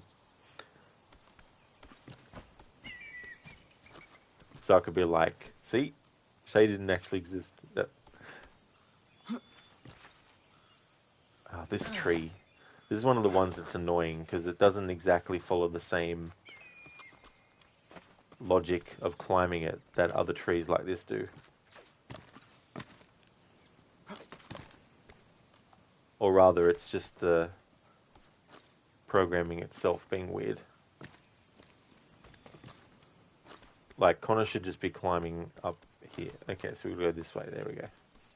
That's better. Raid, you don't think he's a Templar, though? Oh, that's fair enough.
Right, the music on the remaster is bugged on the PC version. Whenever you reach the top of the viewpoint, the music won't stop even if you sync it. It's extremely annoying in cities, not so much in the frontier.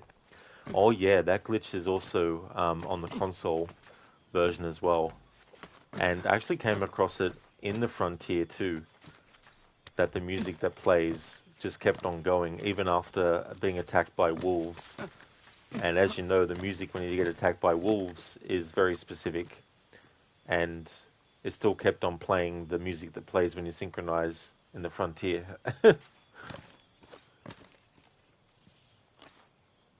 Then you get in some of the games, the music will actually glitch and double up on itself.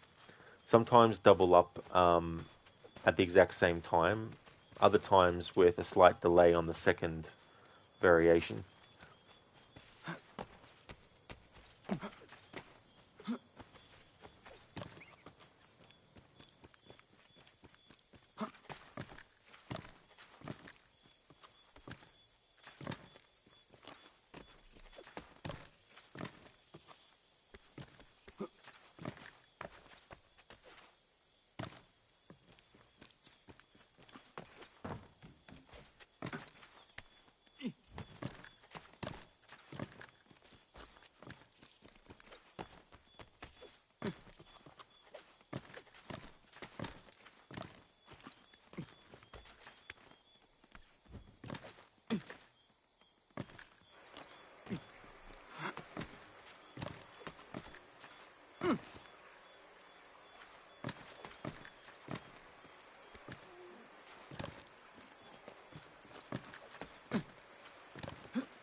And here we go. That's the final trinket in the Frontier that I needed.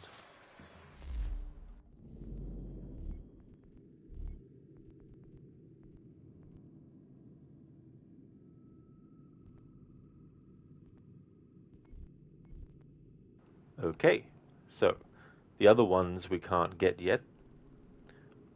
So now it's time to actually jump back into the story.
Hello there, Extreme. How's things?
Extreme. This is the one you have play to. Oh, is this, you mean one that you have to play to, or you've already played it?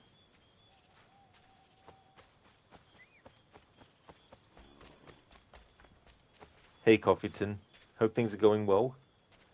You could honestly play AC Rogue all year, but AC3 just feels a bit clunky and generic to get through. Anyone else feel that way?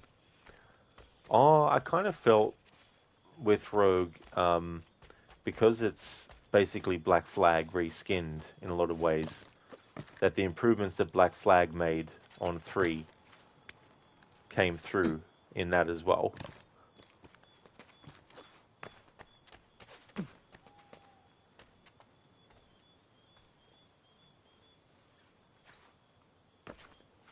Hey there, Agorki. How's things?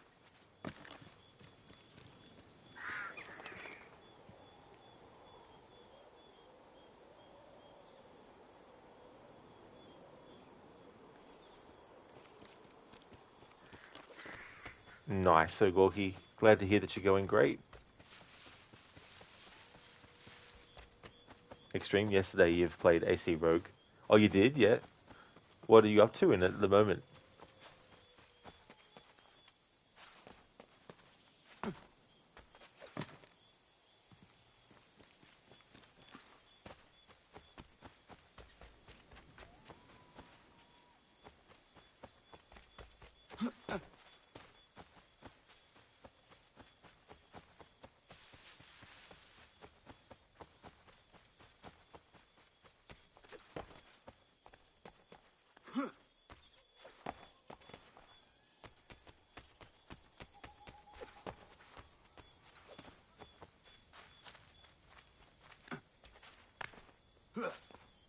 Extreme, you need to update your ship. Oh yeah, yeah, that can be very satisfying in the Assassin's Creed games that let you upgrade your ship, especially when you've had enemy ships that really kick your ass, and then you're able to get revenge on them.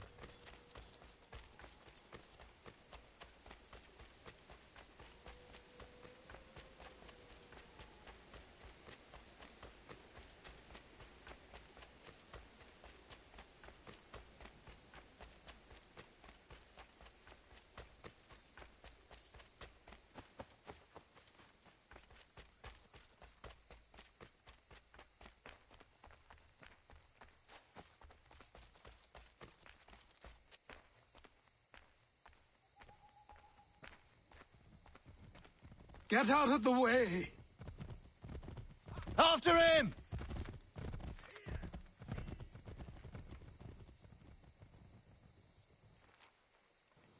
Extreme, one quest, need to kill a boss on a ship to do it. Oh, that's fair enough, Extreme.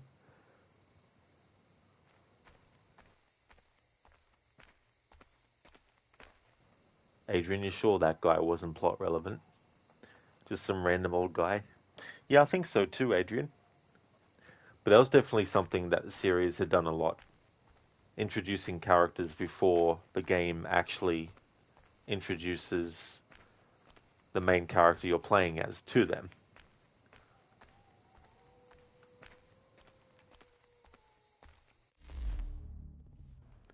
Okay, so this is an instance where this isn't fast traveling.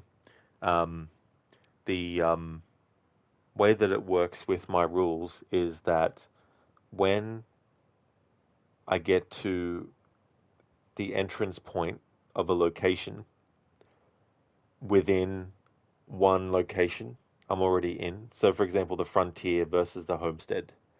So you can fast travel directly into the homestead from anywhere within the frontier, but I can't fast travel. So I can go to the activation point though for the next area. So this isn't fast traveling to the homestead. It's basically being put into the homestead map, essentially. Adrian, 4,355 pounds was quite a fortune in the 1760s.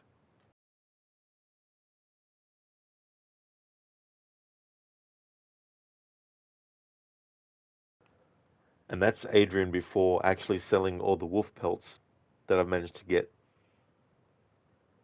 Extreme in Rogue, you have seen characters from AC3. That is true, yeah. Absolutely will, for sure. Adrian, £4,355 in 1769 is worth £1,031,023.97 today. You're a millionaire. There's definitely a lot of money then, with inflation.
Adrian, AC games in general didn't have very realistic prices. A high quality short sword back then cost around £10. A flintlock pistol was €5. Of £5? Yeah, £5. I see. Yeah, that's the other thing too, like when they decide what prices things cost in the game versus how they cost in real life. Imagine there's a lot of differences.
Now that's an example of where the character should be automatically leaping across to the V section of that tree.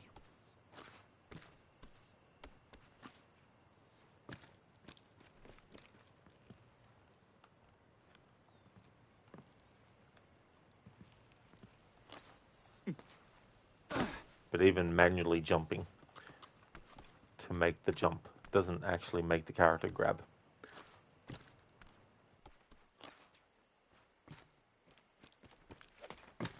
Oh, so now it worked.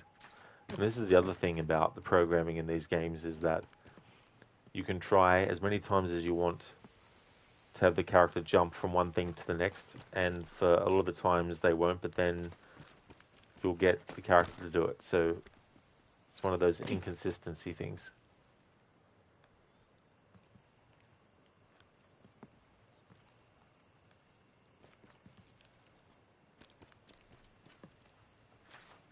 Makes me wonder what's actually going on under the hood in that section to prevent Connor from actually just leaping across.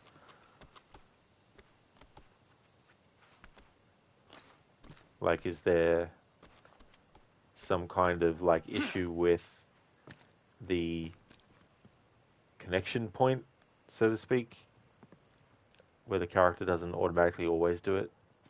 Is it based on what angle I have the camera on? Looks like it is. So when I have the camera like this, Connor won't jump across. When I have the camera like this, he won't either. So what angle did I have it on then when it worked? Yeah, so I had it on kind of like a angle looking down, but not quite top view down. So sort of like that. Or not really. It's...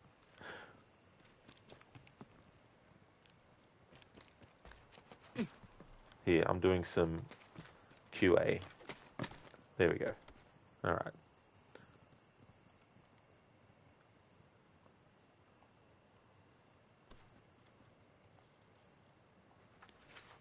Okay, and now he can't jump to the next branch. Alright, fair enough. Oh. So he can climb that one. Alright. There we go. Okay, so we can't grab that branch. Okay, that's fair enough.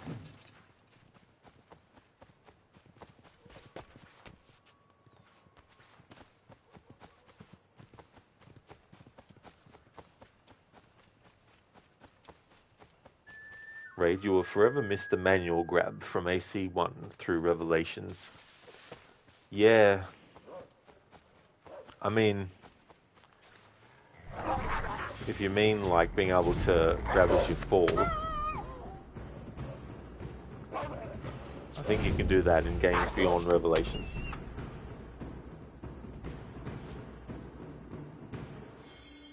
But if you mean manual jump, you can do that up until Unity.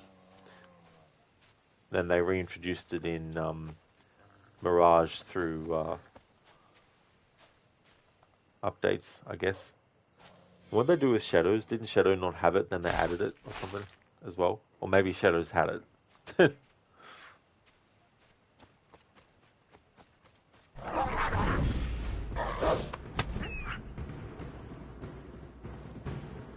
Dr. Darling, it makes you wonder. Who's in on this? Lim? Taeyong? The government? Fucking aliens? Shit. What are they planning? You'll be able to hear that again, Dr. Darling, from the actual game soon. When I get to that as part of my Detroit sci-fi trilogy of games I'm doing. Mita, one of the dialogues you liked was the one with the Dr. Meadows who asks Alan, why can't he write some superpowers for himself? Which is actually very apt for a character that is written to actually ask that question as well. That's the great thing about having a meta-narrative like that, where you can just basically play with tropes and all that kind of stuff in very fun ways.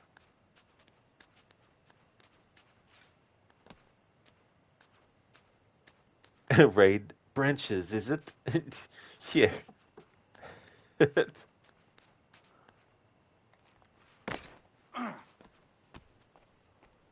Ray, do you mean the thing where you hold circle or B for you Xbox weirdos and can manually grab ledges? Oh yeah, I mean you can do that in this game. And you can do it in Black Flag and Rogue and Unity. And Syndicate as well, I think. And Origins and Odyssey and all them.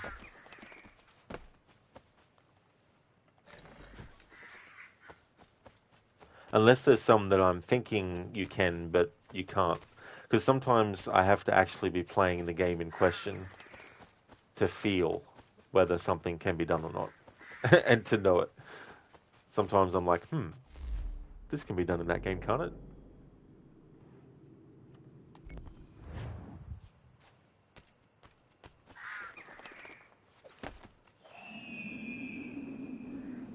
Mita, I'm sure that is the question that most players have for Alan. Exactly. It's like, why can't you just write that everything went fine? Surely you can just write that, right? And everything will be fixed.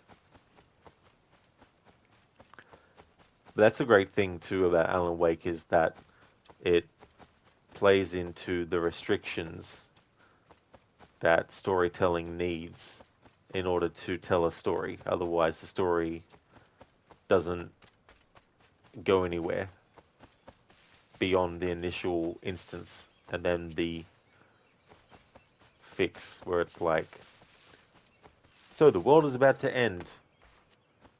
Instead of writing a story about the character finding a way to stop the world from ending, it just cuts to the world just doesn't end, the end. Like, it's a very short story. But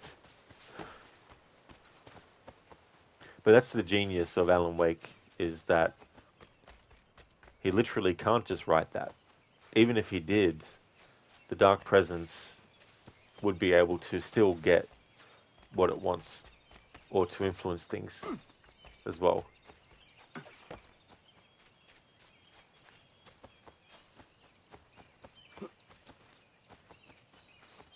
And Metas, she also says to Alan, I'm not a character. I was like, sure you are. You are in a game. That's right, yeah. Yeah, that kind of thing, you know, where a character is actually part of a fiction. And when they find out that's the truth, they just, you know, go crazy. It's like In the Mouth of Madness, which is about this movie.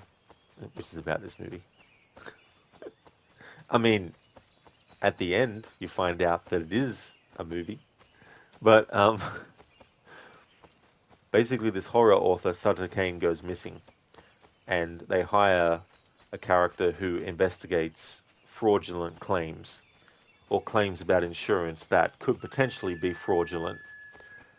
And so he gets hired by the publishing company because there's a new novel that the author is supposed to deliver.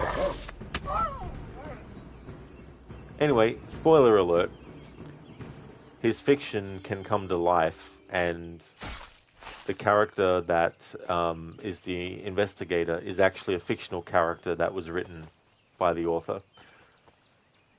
And the book that he wrote, called In the Mouth of Madness, which is the name of the movie, has been turned into a movie. And then the main character goes and actually watches the movie and sees all the scenes play out that we saw. And is just laughing at the end.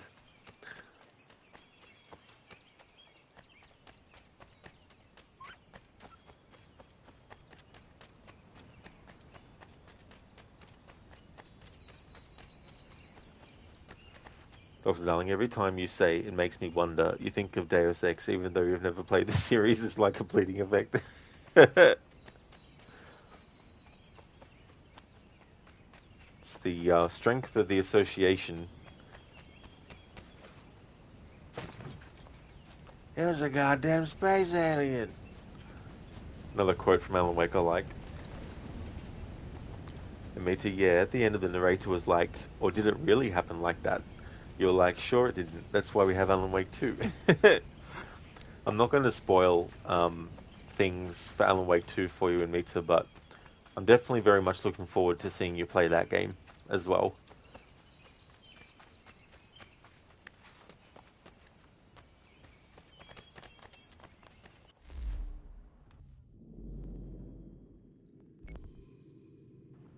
Raid, remind you of the SCP story where they try to kill 682 with a book titled The Generally Nice, Friendly Thing That Can and Will Kill SCP-682 permanently if it so much as spots that damn lizard, only for it to fail and the book to rename itself The Generally Nice, Friendly Thing That Tried to Kill SCP-682 Permanently but Failed. Sorry for the wall of text. That is fine, Raid. Absolutely no worries at all. I definitely don't mind walls of texts, as long as it's not like, back to back to back to back comments one after the other, walls of text, or if it's like spam stuff. But that's interesting though that the book would be called something and then change its name as well at the end. That's pretty clever.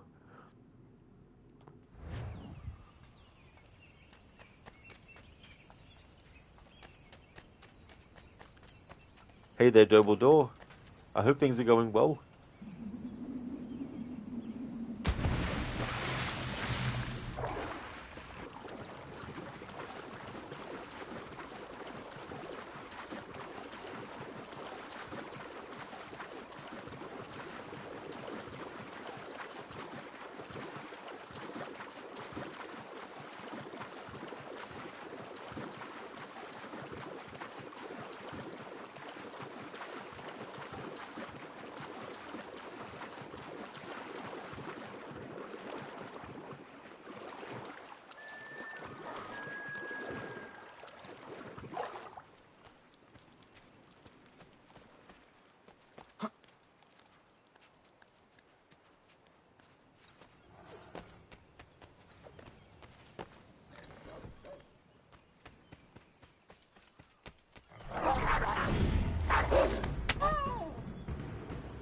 And that's all the trinkets found in the homestead, or on it.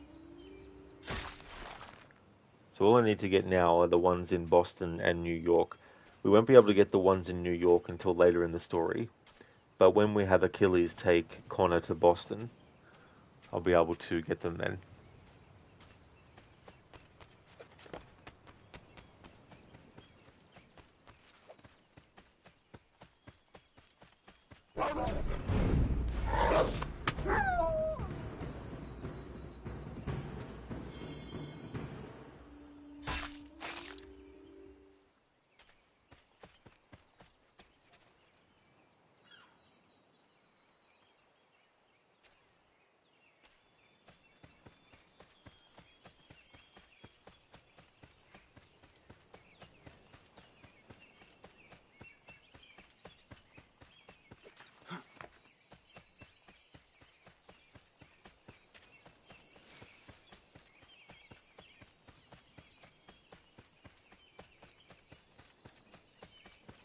I want to wait until I've got all the peg leg trinkets as well before I do the missions associated with them, because you can actually collect a certain amount and then you can do whatever mission related is available, but I'd rather do all the missions back to back.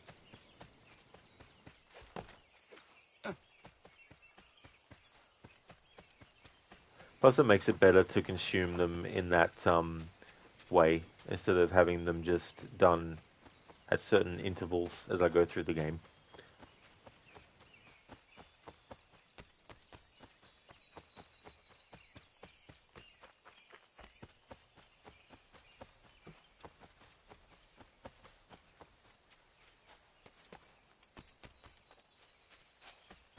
I love the way that Achilles says no to Connor when he's first trying to get training from him.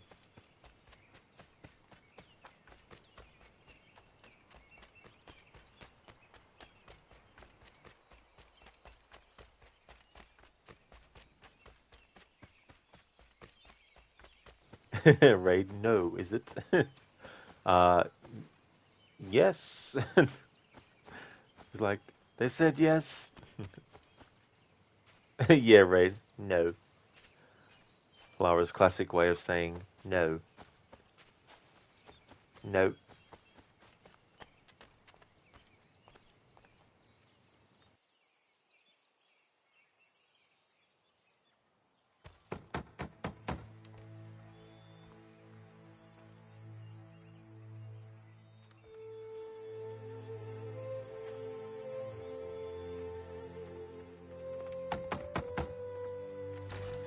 What? I was told you could train me. No.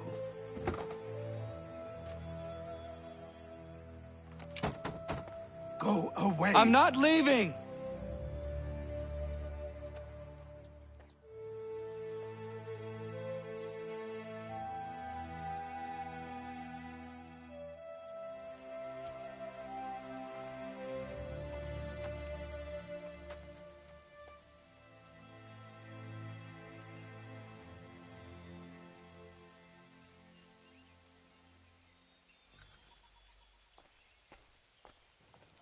Raid, this is non-negotiable, Lara. No. Yeah, I think in that scenario, Lara is the one that is saying that there's no negotiations.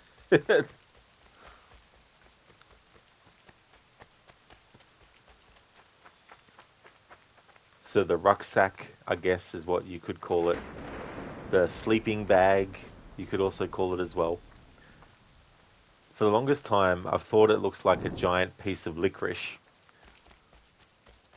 I need a place to camp. This should do.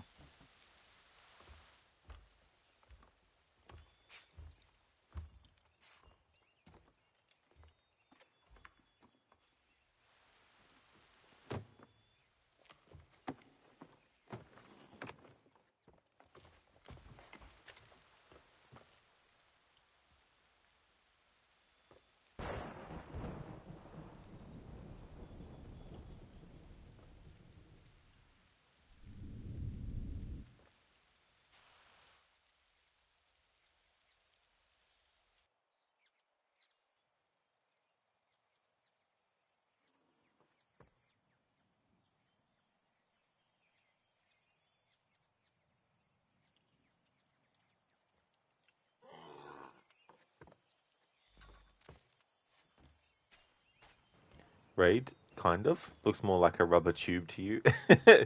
Yeah, could definitely pass for that, for sure. And I don't actually know what a rucksack is. That was just a word that I thought of, thinking that it might be the equivalent of what you would call a sleeping bag if you were going camping. But maybe a rucksack is completely different to that. In fact, I'm going to look up what the meaning is.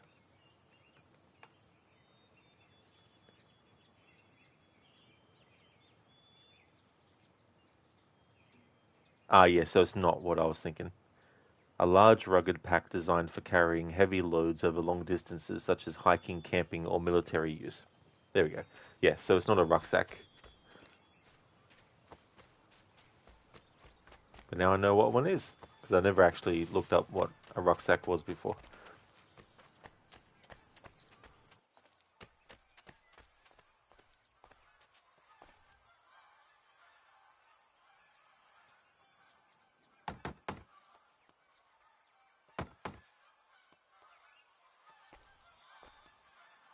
There must be another way in.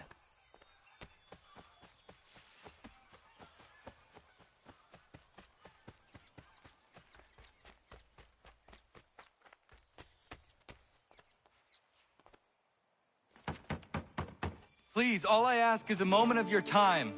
I apologize if I've been unclear or otherwise confused you with my words. It was never my intention to mislead, so let me try to clarify. Get the hell off my land.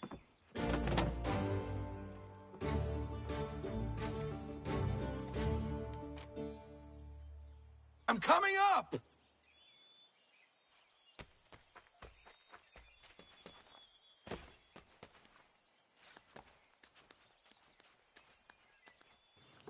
Dr. Darling, get the hell off my lawn. Definitely has that energy, yeah.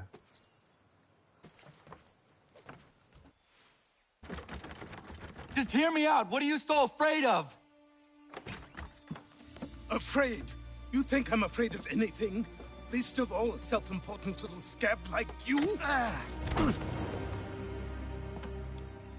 Or you might dream of being a hero, of riding to rescues, of saving the world. But stay this course, and the only thing you're gonna be is dead. The world's moved on, boy. Best you do too.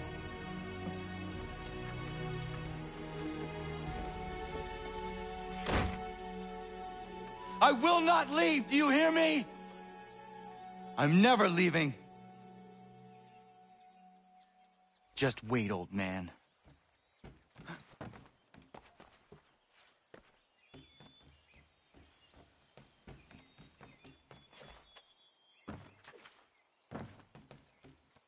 I will not be defeated so easily.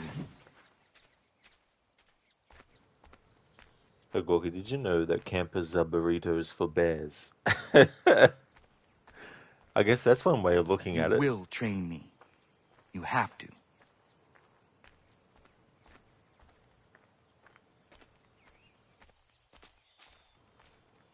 So we have another combat scenario that's coming up. Just to reiterate, for this playthrough, when it comes to Connor and his fighting, I need to make sure that I don't use the same weapon or do the same move twice in a row. Now, if there's a weapon such as the musket, and it takes more than one hit with the musket to actually kill the enemy, I'm allowed to keep hitting the enemy with the musket until they get killed by it. But once the enemy is killed by it, then I have to switch to something else for the next enemy. But I can actually do one attack, then do a different one, and then do the same attack I did before that one. So I can, do combos like that. But I just can't do the same attack or move twice in a row.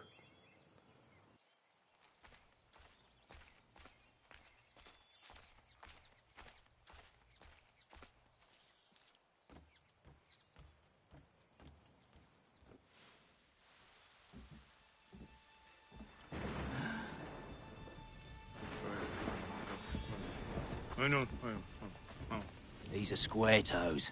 This'll be easy. That's what you said last time, and I wound up with a dead horse and a dark eye. Who are you? No one you need concern yourself with, little britches. Best cut for something bad happens. No. Can't say we didn't warn ya.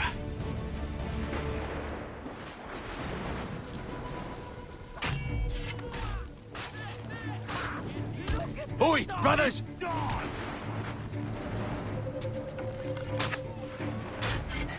Should have run when you had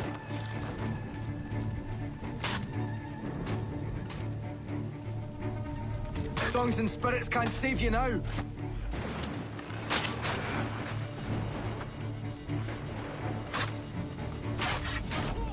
You're only making things worse.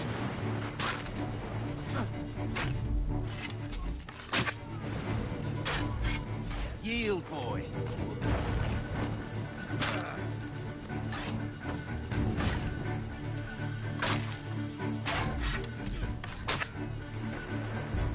Why are you here? What do you want? Best ask the boss man.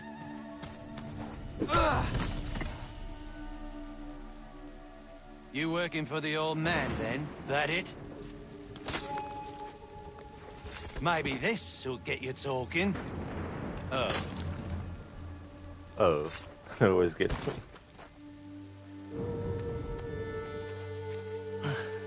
Thank you. Clean this up.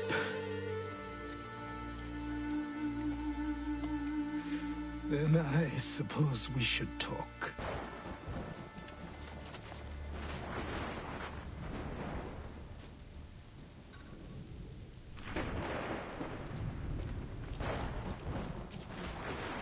Alright, so thinking about it, when it comes to doing like a counter to then kind of like open up options for what to do, I'm going to allow in combat Connor to do a block if an enemy is actually attacking, but make sure that the follow-up is actually different to the previous one.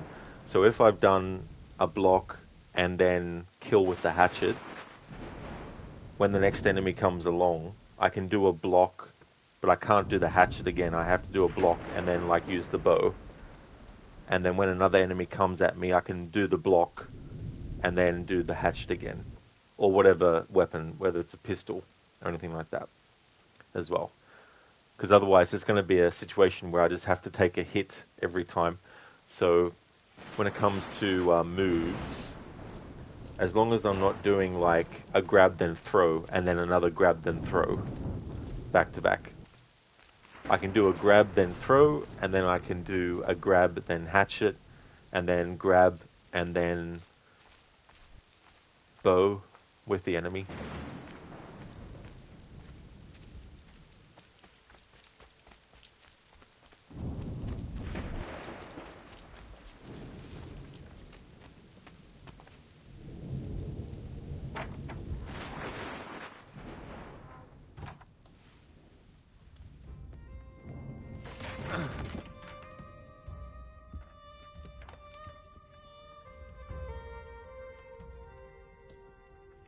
Sorry. Not your fault. This whole place is ready to come down. Goddamn miracle it hasn't already. Anyway, who are you? My name is Rado Hangado. Right. Well, I'm not even going to try and pronounce that. Now, tell me why you're here. I was told to seek this symbol. Do you even know what that symbol represents? Or what it is you're asking for? No. And yet, here you are. The spirit said that These spirits of yours have been harassing the assassins for centuries. Ever since Ezio uncorked the bottle.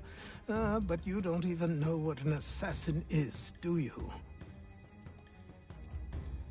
Well, best settled in then. I've got a story to tell, and it's gonna take a while to get it all out.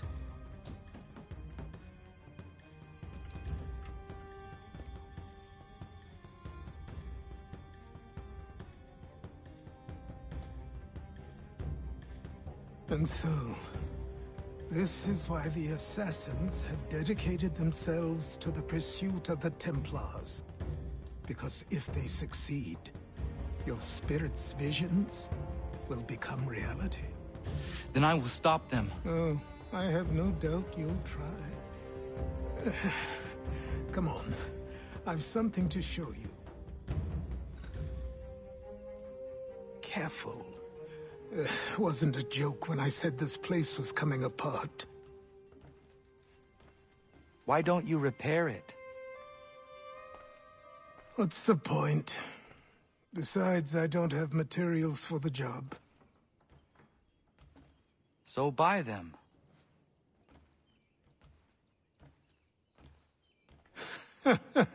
Look at me. You think I can just march into some store, purse full of pounds, and go shopping? Yes. Why not? So naive.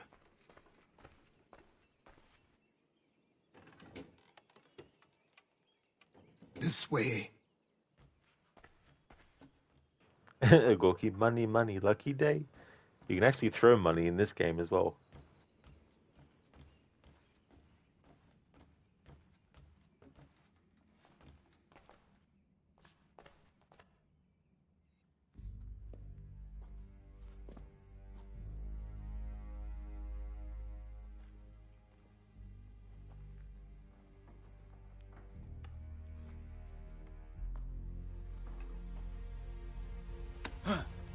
But don't think you can just come in here, throw those on, and call yourself an assassin. I did not. I would never presume... That's all right. I know they've a certain allure.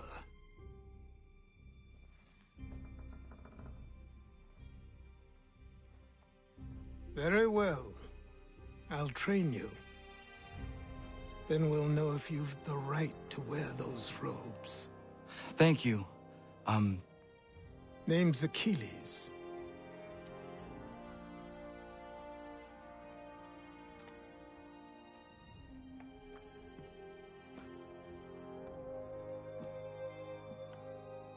Come on, then. We've work to do.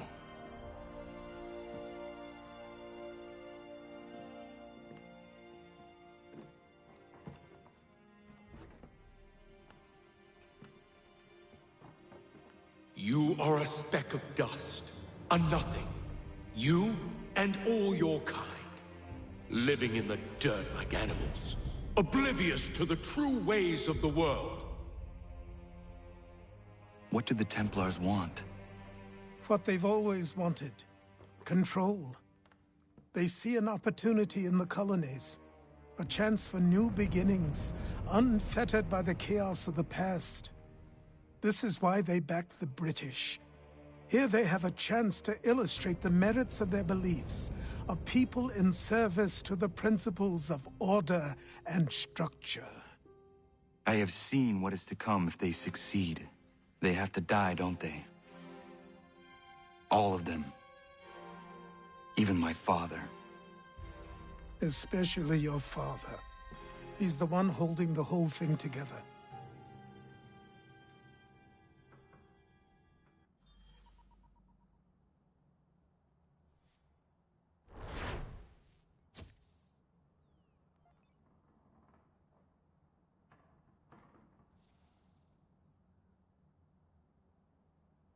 So I trained.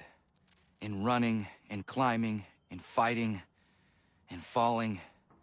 And for every lesson that concerned the body, there were two that concerned the mind. Language, philosophy, logic, the arts. Achilles taught most often of the assassins and Templars, their structures, origins, and purpose. Centuries of history condensed into a few short days. I told him of the men who had burned my village, of Charles Lee, and my promise to him. Achilles explained that Lee and his followers were Templars, and that they were led by none other than my own father. If I was to serve the order, these men would become my targets. So I worked harder, learned faster, but for all my progress, it was clear that I still had much to learn. My training had only just begun.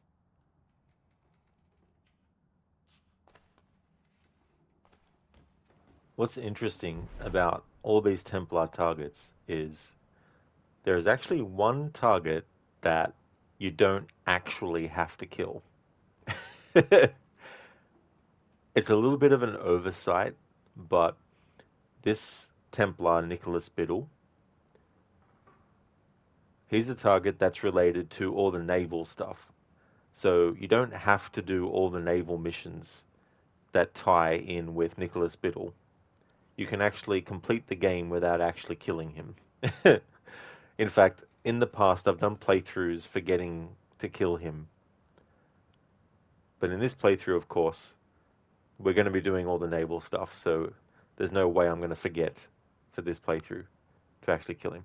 But yeah, Nicholas Biddle is the only Templar target in this game that you don't actually have to kill. All the other ones, though, you do, of course.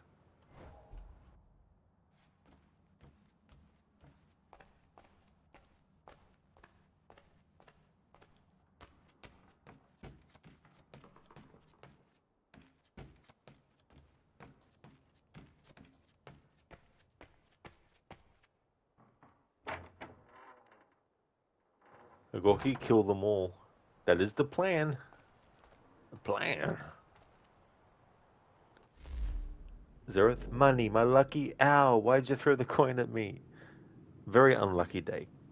Although, I mean, it would depend. Like, if someone threw $100 at you and it hit you, it'd be like, oi. But it'd be like, I'm still going to keep this money, though. Be right back.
Hello there, Max. How's things?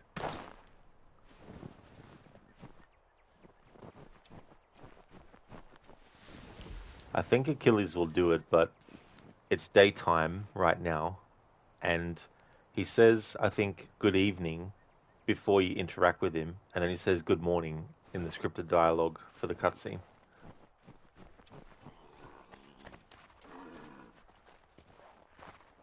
Evening. Yep, evening. When it's not. Oh, nice, Max. Glad to hear that you're doing well. As for me, I'm doing good. Connor is about to go and visit Boston for the first time.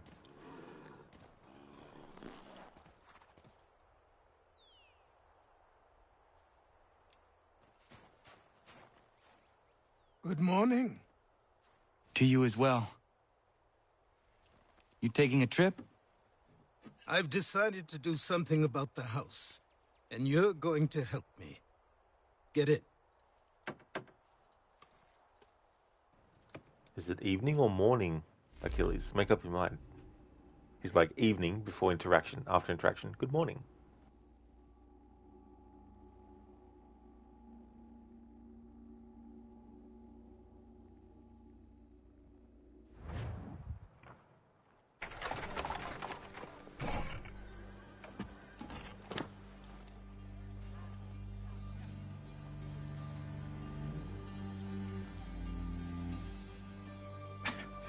Don't stare.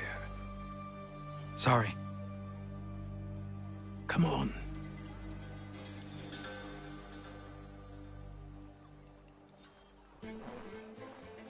This place is incredible. The people, the sounds and smells. I could walk these streets for days and know not even half its wonders. I thought the same as you upon a time. These days, I much prefer the quiet of the countryside. But there is so much life here. So many opportunities. For a few, my boy. For a few.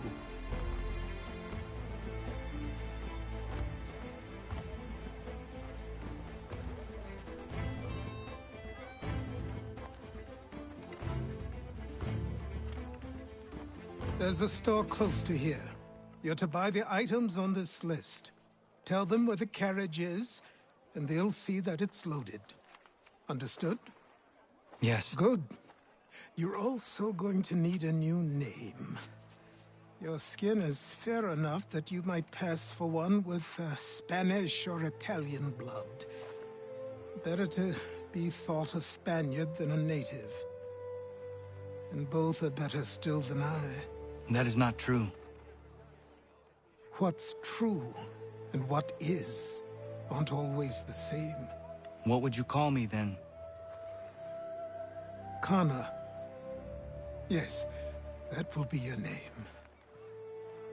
All right then, off you go. That was the name of Achilles' son, Connor.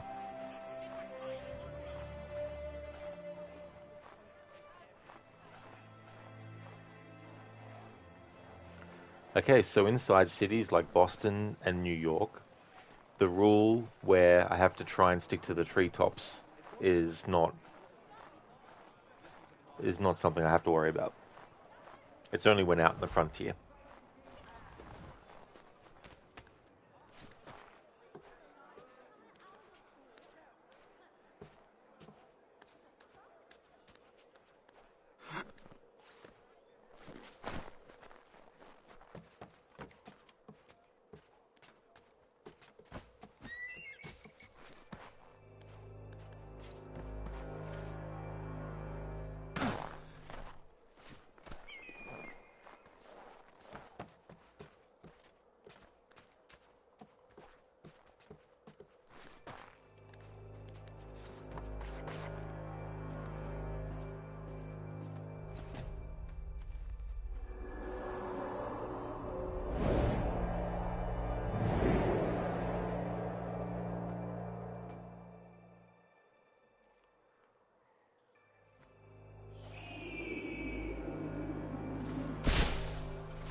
Hey Max, thank you very, very much for the 155 stream streak.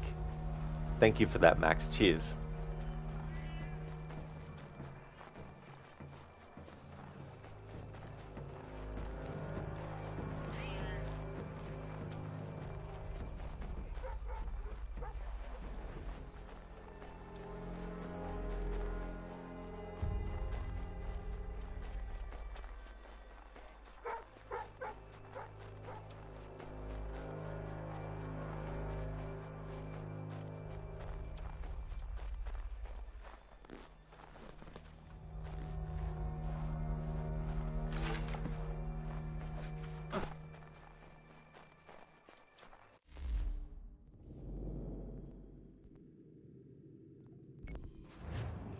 Max, thank you for the streams, dude. Oh, that's absolutely no trouble at all.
It makes me wonder about the wonderful wonders of the ancient world.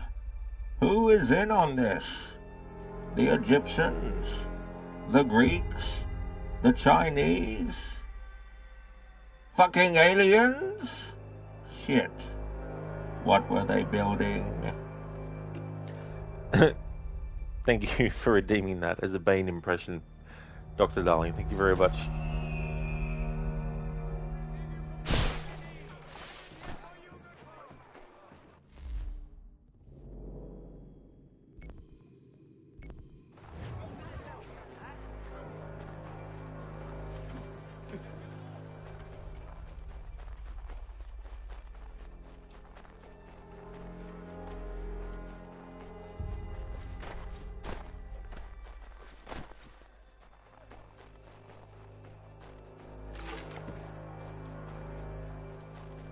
Dr. Darling, it's the Deus Ex virus. It's latched onto you.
Hey, Lucinda, good morning to you too. Welcome. AC3 is going really well. We just arrived in Boston.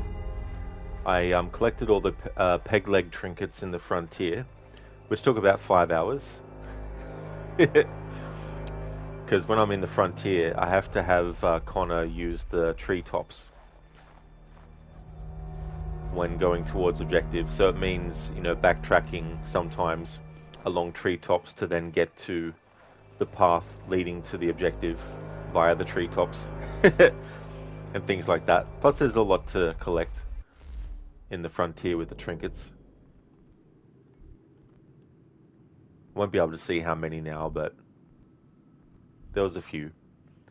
But we got all of those ones collected in the frontier. Now I need to get the ones that are in Boston. How's your morning going?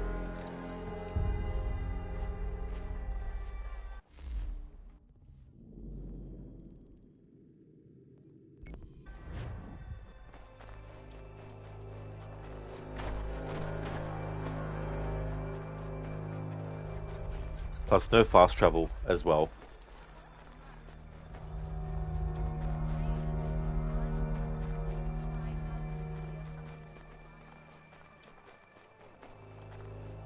The Listen, if you recall correctly, some of those peg leg trinkets are tricky to find.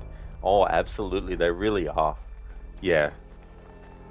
Especially the ones where there's like a cave system you have to find that then leads to a path underground that then finally leads to it.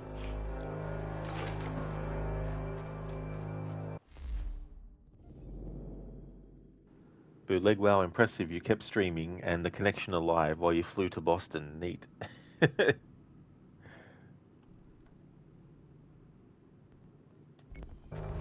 I flew Teleportation Airlines to get there. Listen, you're doing well. Slept in about a half hour this morning. Looking forward to a chill day. Excellent. That's great to hear.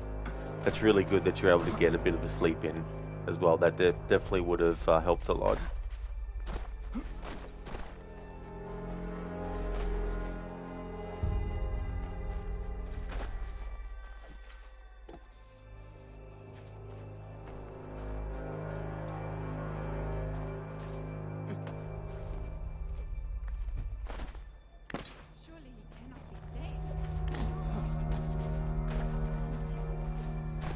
Surely he cannot be sane. Well, he is a Kenway.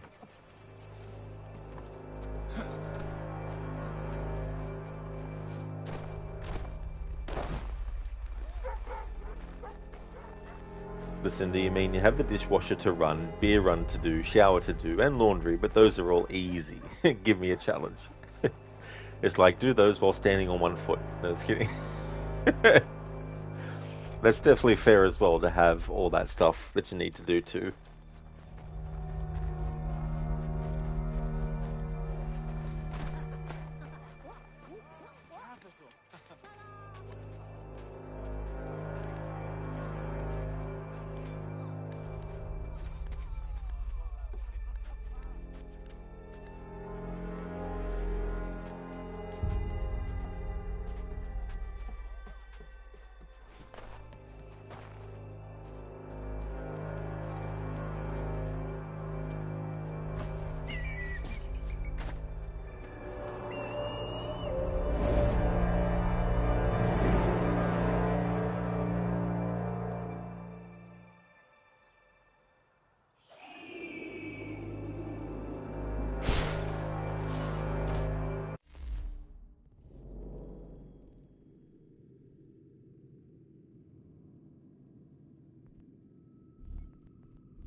Listen, I see you have the viewpoint audio glitch. You got that frequently when you played the remastered version.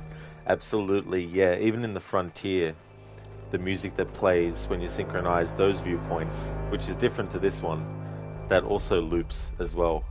It's just weird that that's actually a glitch. In a remastered version of a game, by the way. Like...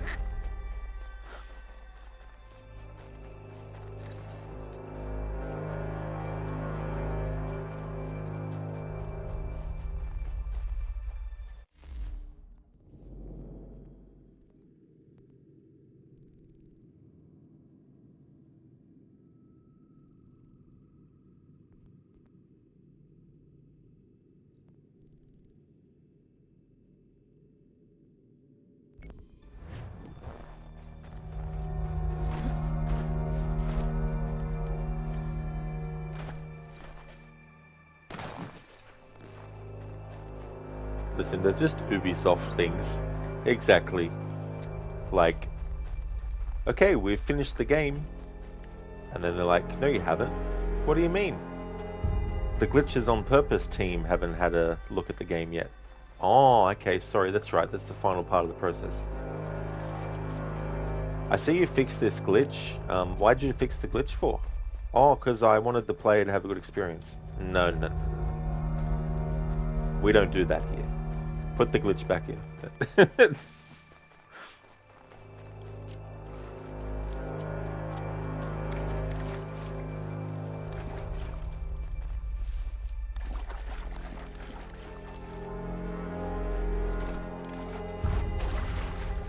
Oh, that's fair enough, Bootleg, yeah. Basically, I said that I used teleportation airlines to get to Boston while still streaming and keeping everything going. Listen, since you're on PS5, you can't restart the game to fix the glitch since it will stop the stream. Thankfully, though, if you actually get out of the Animus, I think it fixes it. Either that or just reload a checkpoint, I think.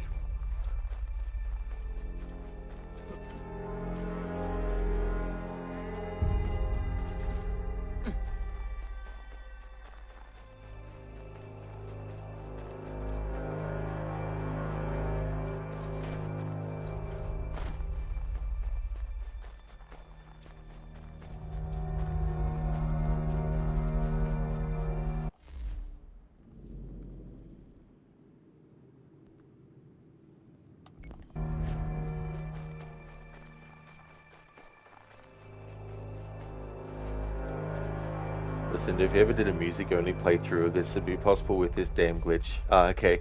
Yeah. I did do a music-only playthrough of this for its 10th anniversary. But yeah, thankfully there is a way to stop it from looping.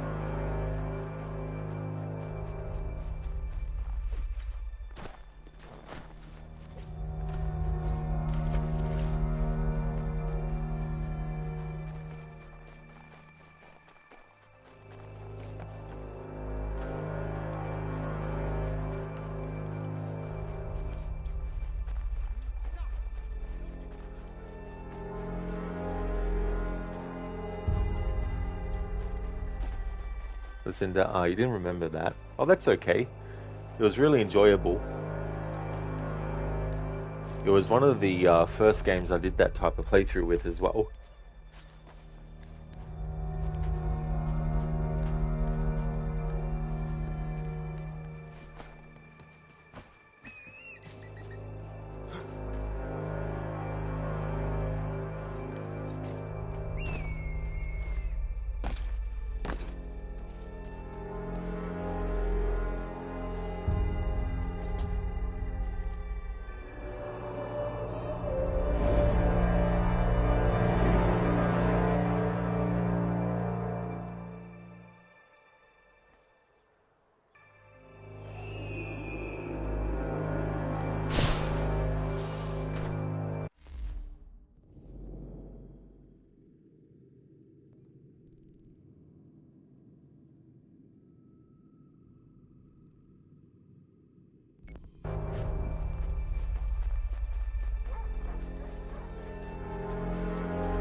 Something I definitely won't be doing in this playthrough is collecting the almanac pages that float around. I think the last time I collected those, it was in a playthrough where I actually read them all. And reading them all was a headache.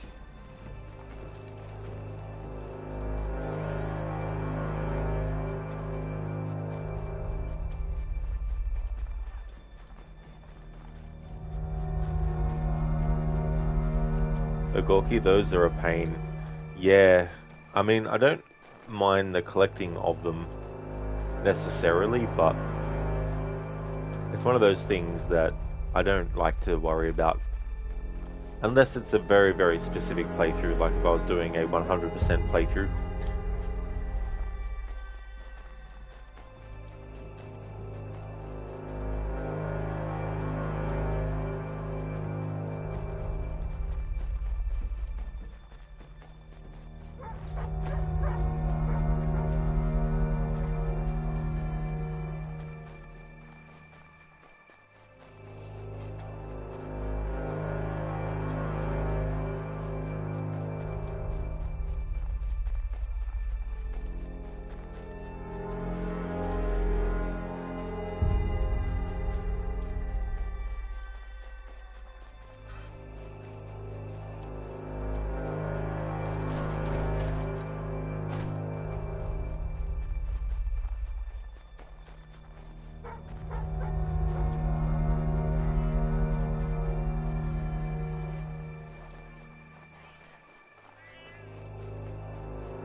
Is that because, Dr. Darling, the gods are petty and cruel and they plague mankind with suffering?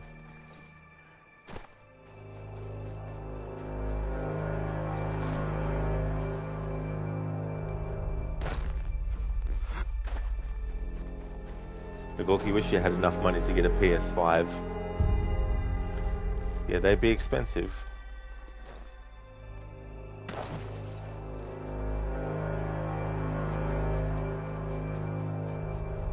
Dr. Darling, different gods, but yes. That is true, yes. Not Greek gods, but they can be petty and cruel nonetheless.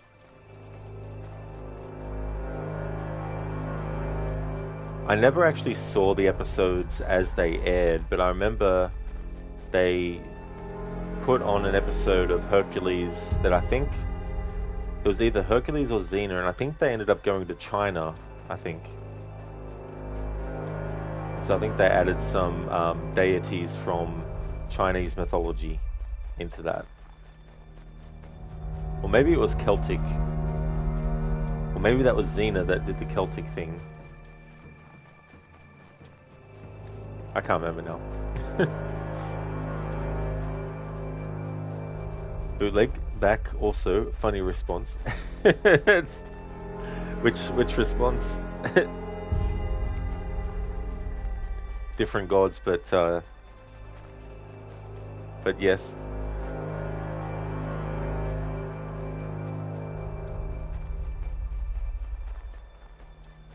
Nofra, you got lucky with your PS5 Slim. It was $399 when you got it. That is really good. Yeah, when you can find something that's on a good sale and you can take advantage of it. Oh, I see, Bootleg. Teleportation Airlines. Yeah.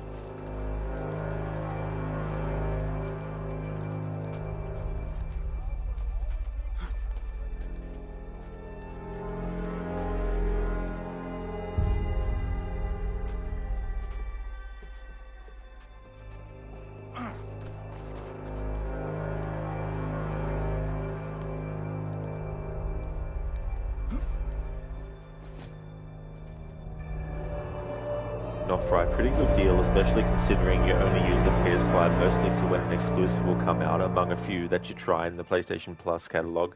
Oh yeah, that works out really well too.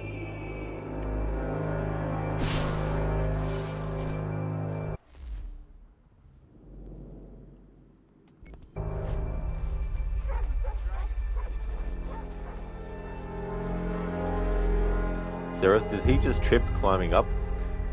If he did, I had no idea. I didn't actually notice.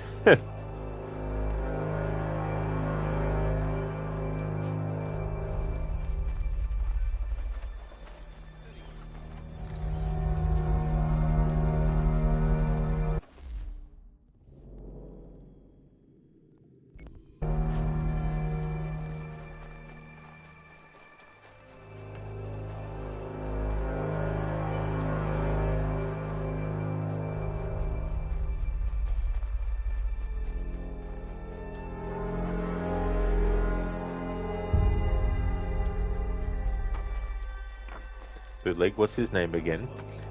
So his birth name is Radunga Haydun. I don't know if I'm pronouncing that right. But the name that he gets given by Achilles is Connor.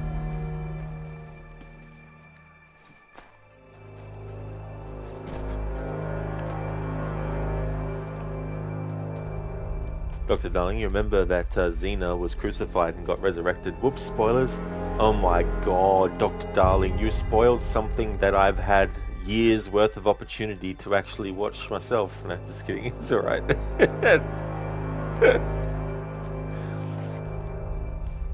I mean, I do remember there was a storyline that I remember hearing where she had actually died. So that might have been the one that you just mentioned. Good, like sounded right. Connor, huh? Yeah, Achilles had a son named Connor.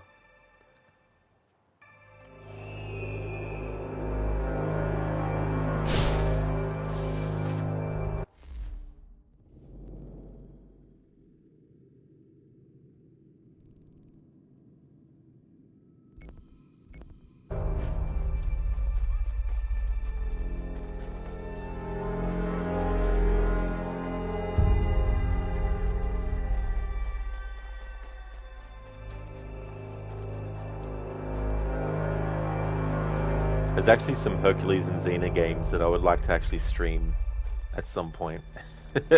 It's just getting access to them is a different thing.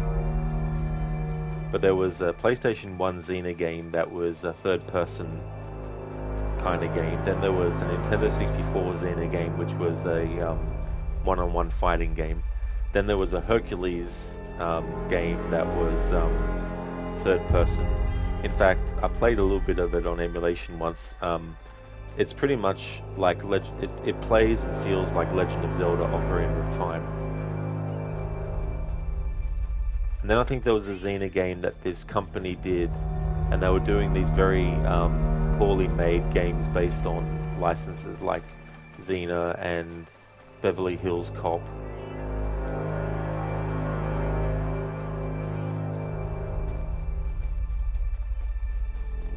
Ogorki splat. Banana splat. Connor Davenport, come with me if you want to live. Thank you very much, Bootleg, for redeeming that as an Arnie impression. Very nice reference to Terminator. What the hell happened to Connor's leg there?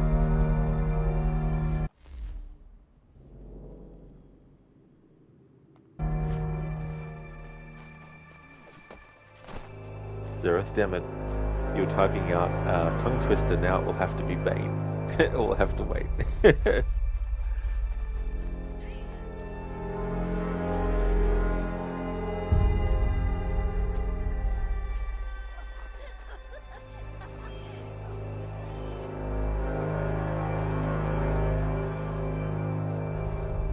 Oh, Gorky, did you ever play the Simpsons game?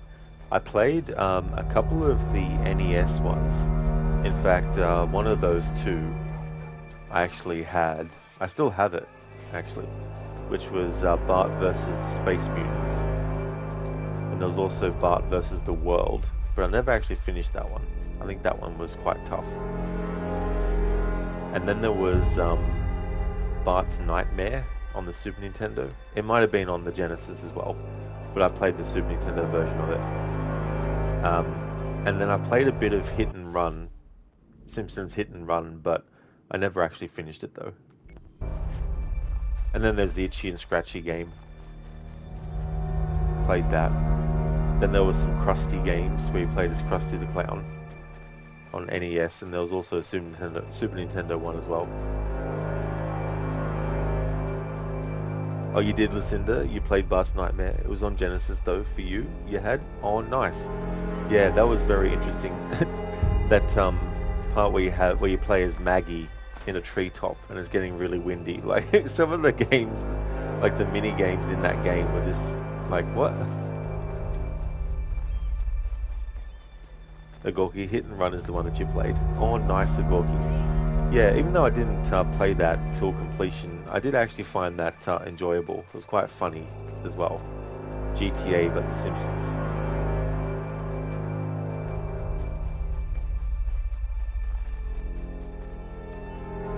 Zereth Bob banned big briskets before bowling blue biscuits. Oh no. How could you do it, Bob? What were you thinking? You should have stuck to just building things, Bob.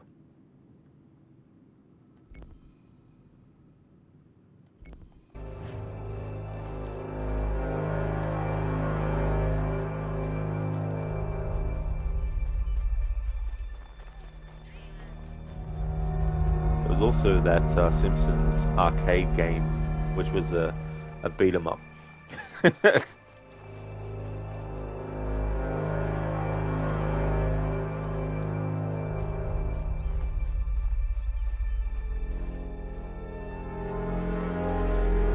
Exactly, bootleg. Damn it, Bob. Why'd you have to do that, you sideshow?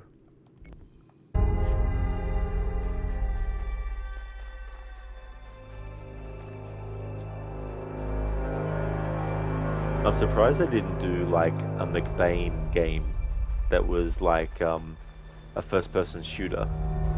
I could have seen them doing that.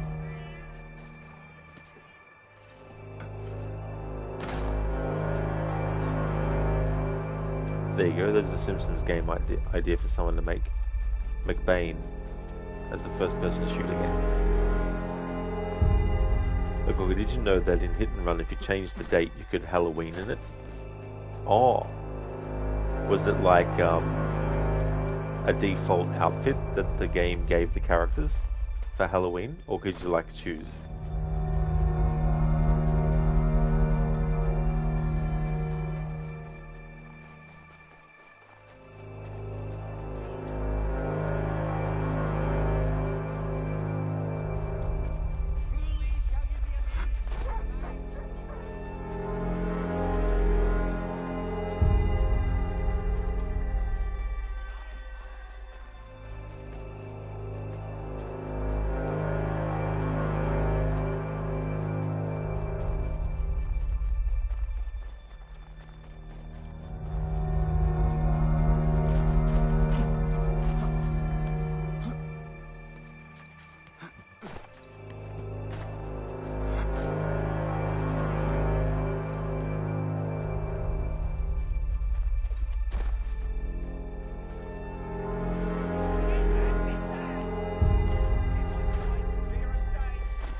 It's always funny in these games when you're looting a dead body and it slides off the roof, and the game will still count you as looting their body.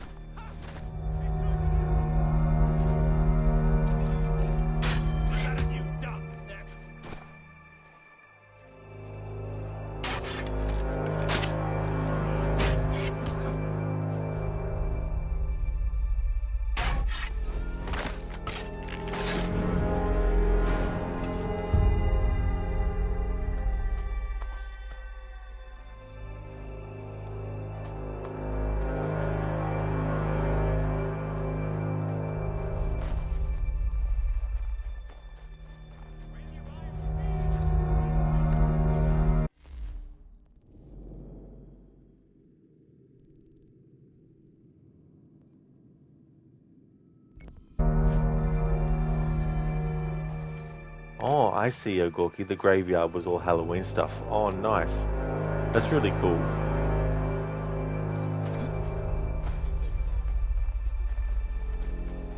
Actually, could you imagine... I can't believe they haven't done this either. Make a Simpsons game that's a treehouse of horror, so it can be like, you know, a Resident Evil with the Simpsons or something.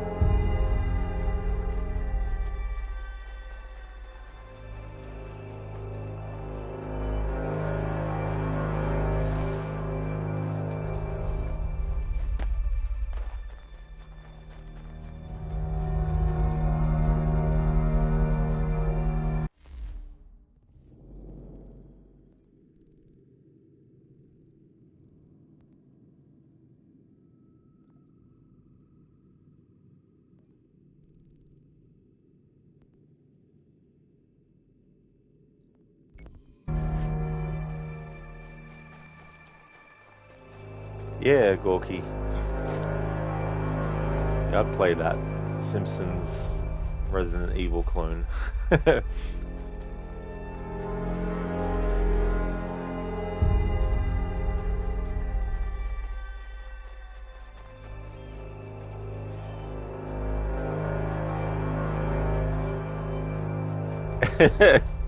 I could just imagine Bart being like, what's that character in Resident Evil 4? Oh, I forget the character's name. Anyway, he's the really short guy with a hat. I can imagine Bart being like a parody version of that character. Salazar, that's right. Be a, no, not Salazar, or is it? Anyway, I can imagine Bart being a parody version of him and Lisa being like Sherry Birkin or something from Resident Evil 2.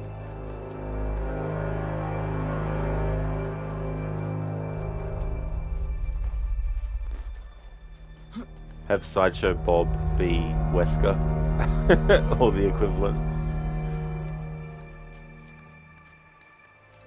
Ogoki, think of Homer coming back as a zombie. Oh yeah. Instead of brains, he just wants donuts, which doesn't make him any different from normal Homer, but still. Even a zombie Homer would want donuts. Zero Salazar. Yeah.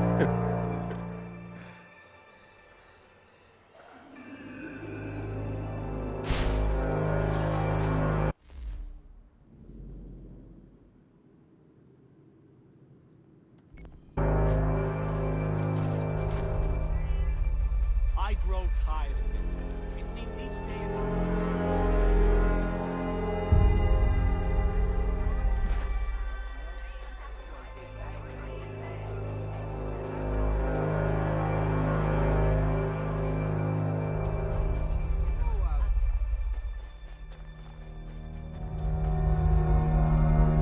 It's funny how there's a database entry in this game for grapes.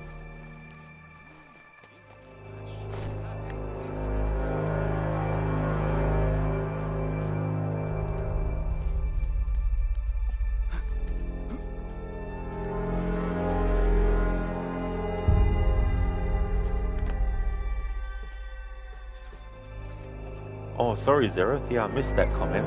Dead body slides off, and Doctor below be like, "Body, my lucky day." He's like a doctor that hasn't had any work for months. It's like, my lucky.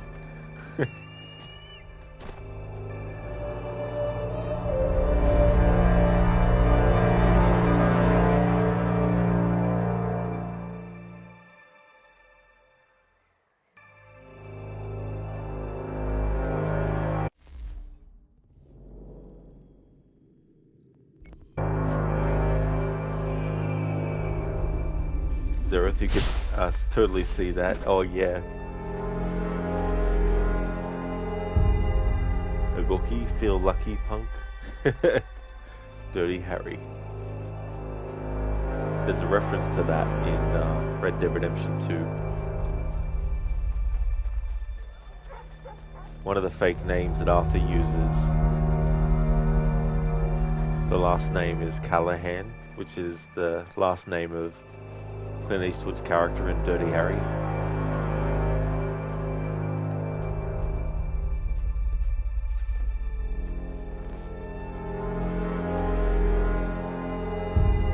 Mr. Gote, can you imagine if guards' bodies fell off the roof in older AC games and civilians went, "Hey, money, it's my lucky day"?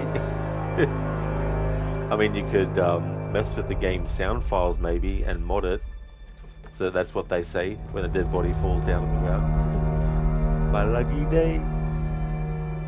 Zereth throws body. You feeling lucky? Funk?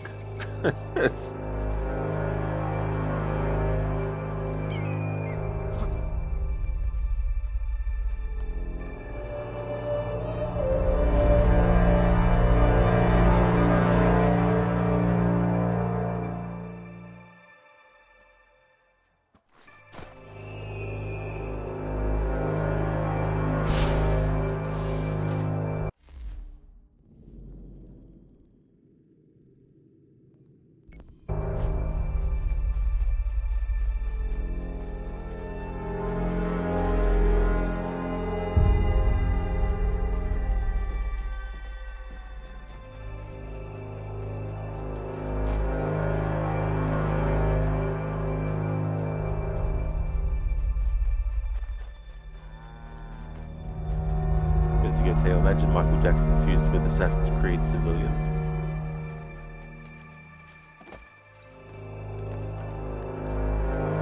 Zero. Oof, misjudged that, and you're in the wall. Splat. Become a different kind of wallpaper.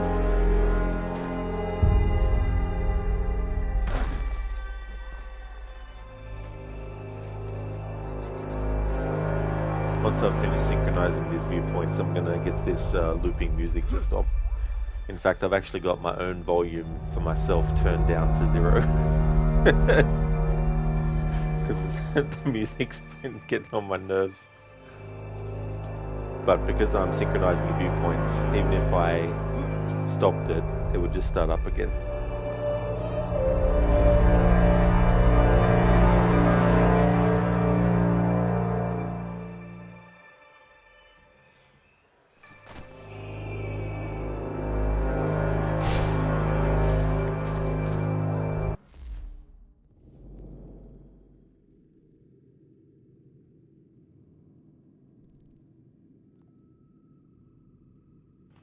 Alright, so we'll do that now.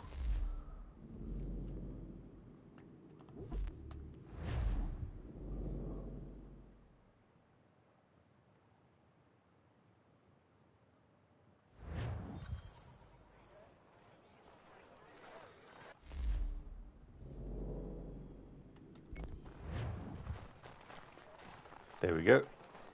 That music is stopped now. Zereth, oh my god, so this guy ends up being brought back in Detroit, become human. Here's an android from Cyberlife. Yeah, I'll be doing a playthrough of that soon-ish. That'll be the third game in my Detroit sci-fi trilogy I'm going to be doing. On Monday, going to start with RoboCop Rogue City. And then when that game's finished, I'm going to do Deus Ex Human Revolution, which also has a reference to RoboCop in it. And then I'm going to do Detroit Become Human.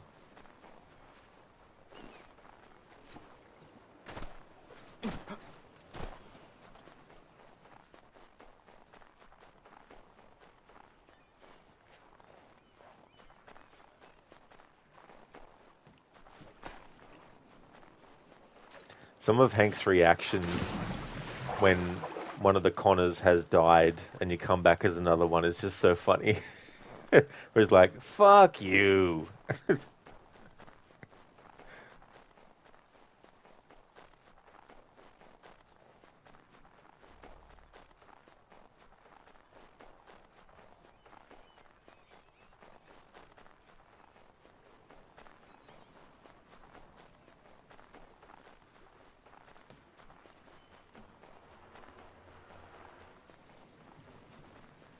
Zereth, my name's Connor.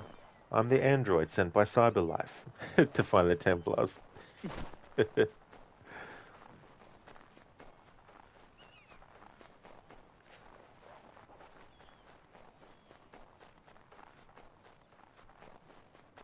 Barnes, thank God that noise is gone. Yeah, that music. I mean, the music, I don't mind it, but not on loop for 20 minutes.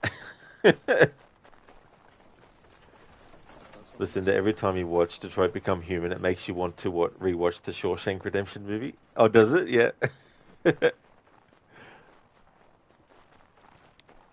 I still haven't seen that movie, actually. Like, I've seen some scenes from it, but I haven't watched the movie in full.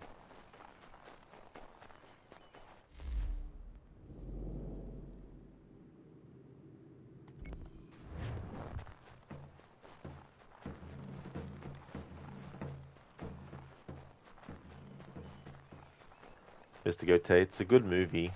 Yeah, it definitely has a positive reputation. I also haven't seen The Green Mile as well. But yeah, Tim Robbins has been in some stuff that I thought was pretty good. And his son, Miles Robbins, is actually in The Quarry. He plays Dylan.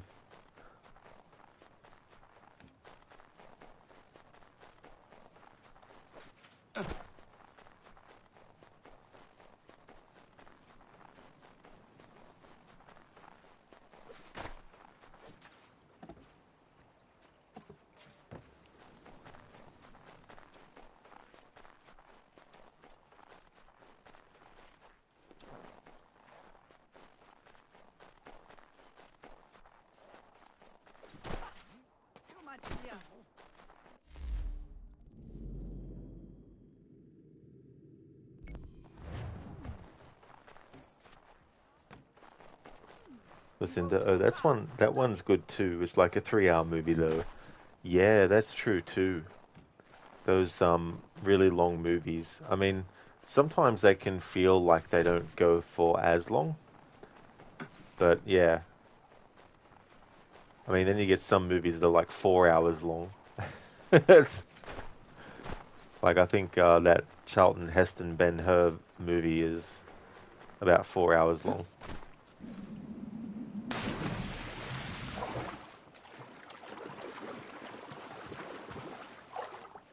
It was funny actually because that movie with Charlton Heston, Ben-Hur, that movie itself is actually a remake by the same director, which isn't that crazy. I mean, the Grudge movies, the remake of The Grudge was directed by the same director who directed the original. And then there was like another adaptation of Ben-Hur a few years back. It's a good mile, just a little green. Yeah, I guess so. Listen, do you have both of them on DVD and Blu-ray? Oh, cool. Yeah, having them as like a double feature would be interesting.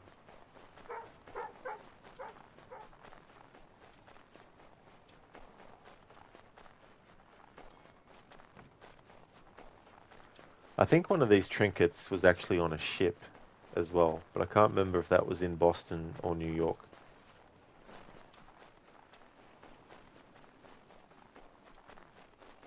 Ah, well, it was near a ship in Boston. Alright, let's have a look at trinkets in Boston. Okay, so we've got one more in the North District. Speaking of Detroit Become Human, there's a character in that named North. Okay, let's check over this way. Mr. Gote, you remember owning Blu-rays? Yeah. I haven't bought one of them for years now.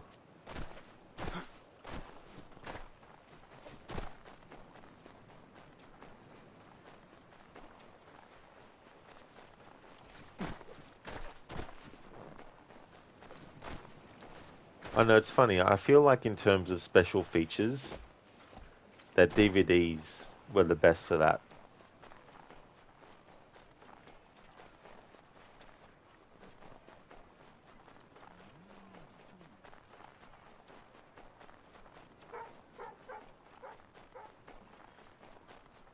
Barnes, you remember going to the movies? Oh, yeah.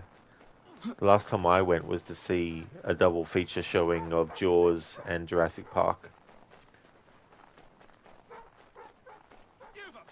Which I'd seen Jurassic Park on the big screen when it first came out, but I hadn't seen Jaws because I wasn't even born when that came out. I mean, I'd seen the movie before, years and years and years ago, but I never saw it on the big screen until a few years back.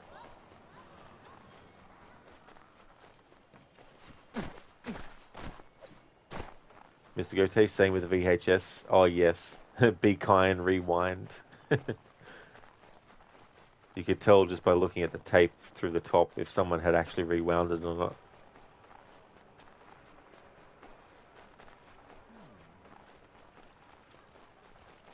Listen, I haven't been to a movie in ages. You think the last movie you watched in an actual theater was Paul Blart Mall Cop. You love Kevin James. I still haven't seen that movie. I remember seeing some episodes of King of Queens and liking him in that. And I saw the movie Grown Ups with him in it as well. But yeah, I haven't actually seen the Paul Blart movie. Did they end up doing a follow-on to that? Or maybe there's one in the works, I think, maybe. Zereth, you remember going to see back to back the Lord of the Rings trilogy? Oh, you did, yeah, at the movies. That would have been cool to see them back to back. I saw them individually when they came out at the movies, but not back to back though. Mr. Gote went to the movies for Scream, same with Final Destination. Oh yeah, that would have been interesting seeing those movies on the big screen. Zereth, there was an overnight showing. Oh, cool. So you would have been done with them, what, 6 p.m. the next day? No, the next night? No.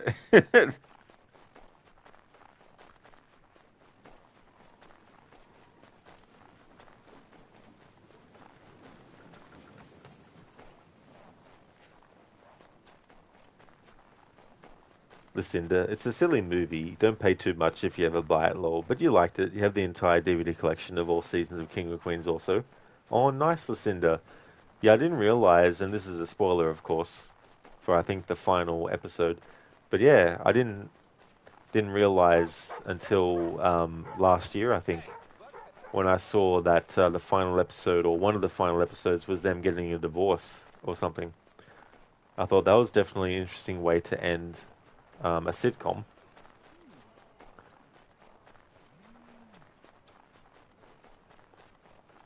Zereth, when life gives you lemons, freeze them and throw them at people. And then there'll be like lemon ice grenade things. Mr. Goatee would have needed breaks. Lord of the Rings is so long, but good watch though. Oh, absolutely. Yeah, definitely take breaks when you need as well. When watching long movies like that.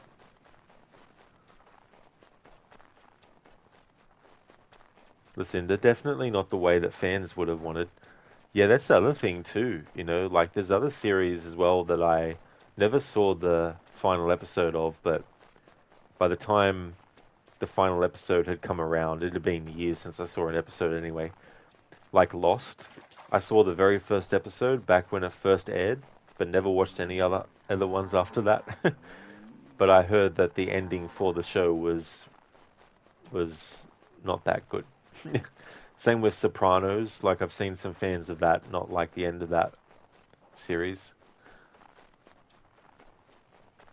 which is fair enough. I mean, you know, if you're a big fan of a series and you've been watching it for years, then I definitely understand if the ending's not that good, being disappointed.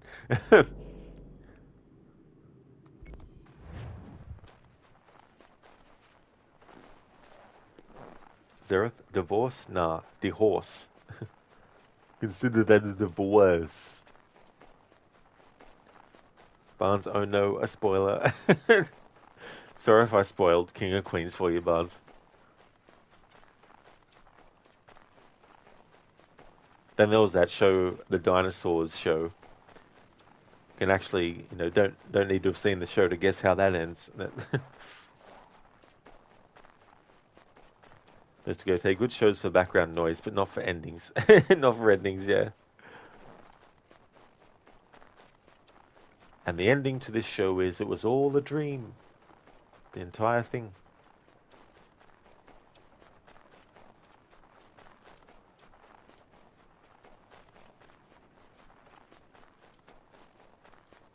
Zereth, spoiler? Nah, spoil her.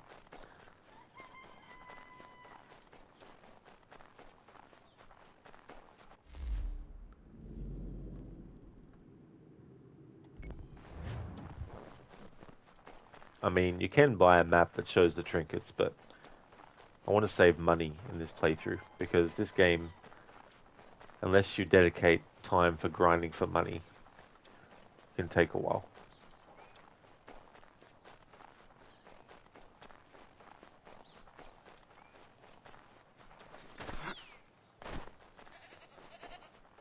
Listen, Delol, that's an easy one. How do we end the Dinosaurs TV show? Oh, I know.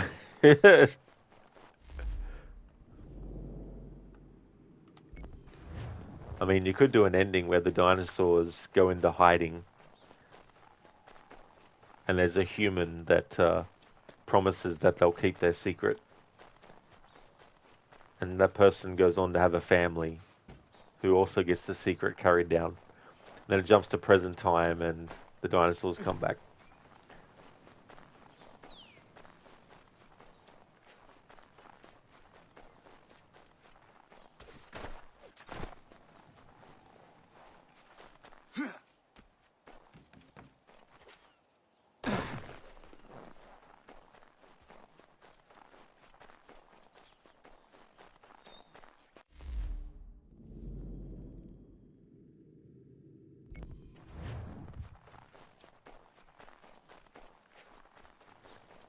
Mr. Goatee, boom, goes the asteroid.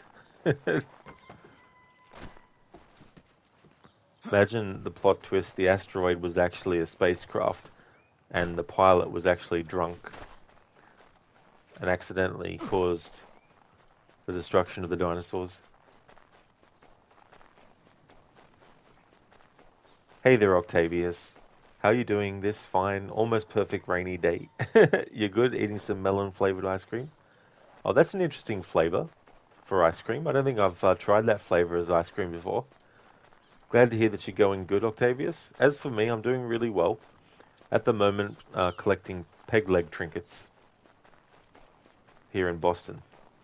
I've already got all the ones in the Frontier and at the Homestead. There, the Weasel replies. Oh, what's that from? Oh, sorry, Zereth. I saw that you were doing a joke. Whoops. Zereth. So, a weasel goes into a bar, and the barman asks, "What can I get for you?" The weasel replies.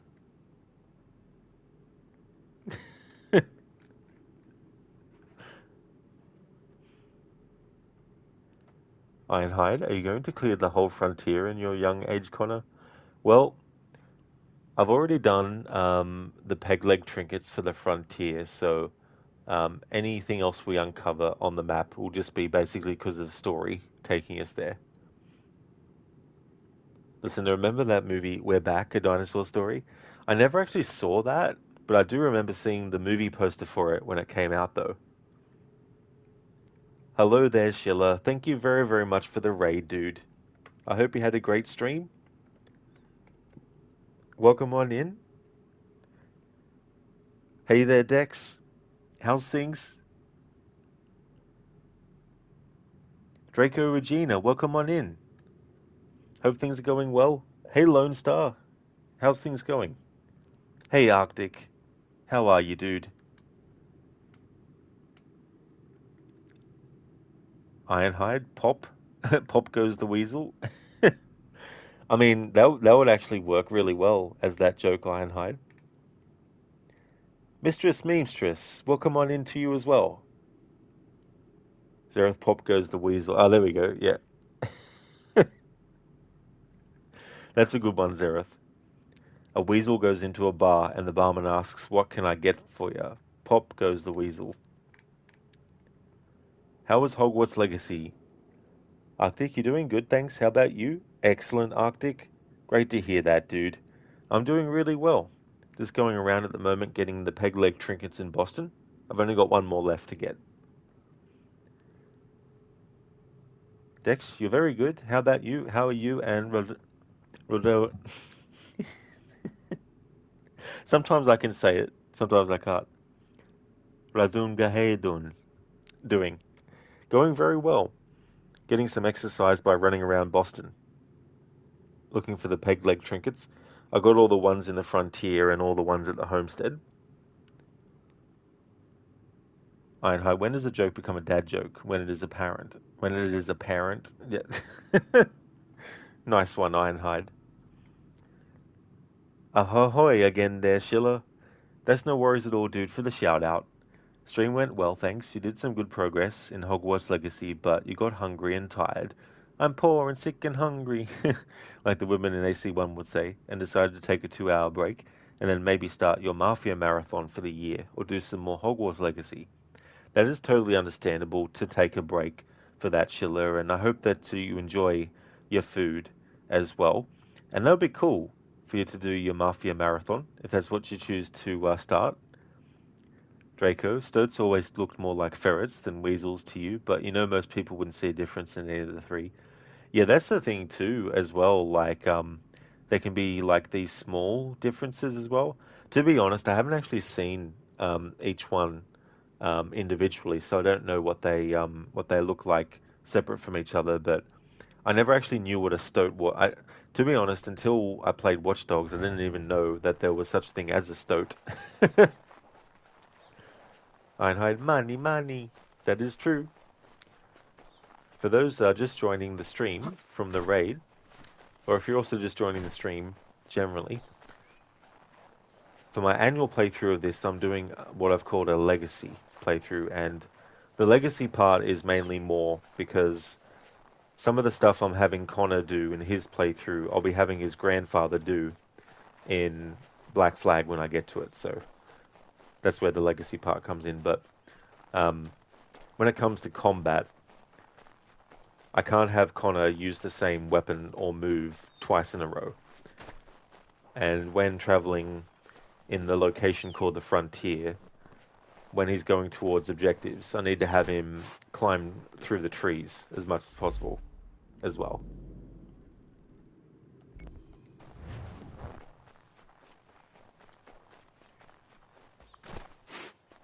Mr. Gote, what's the stoat? What the stoat? Listen, you learned about what a stoat was from the game Inscription. Funny enough, it's one of the characters in the game. Oh, really? I've never actually seen that game being played. I've seen the game itself available on PlayStation Store, but haven't seen any gameplay of it yet.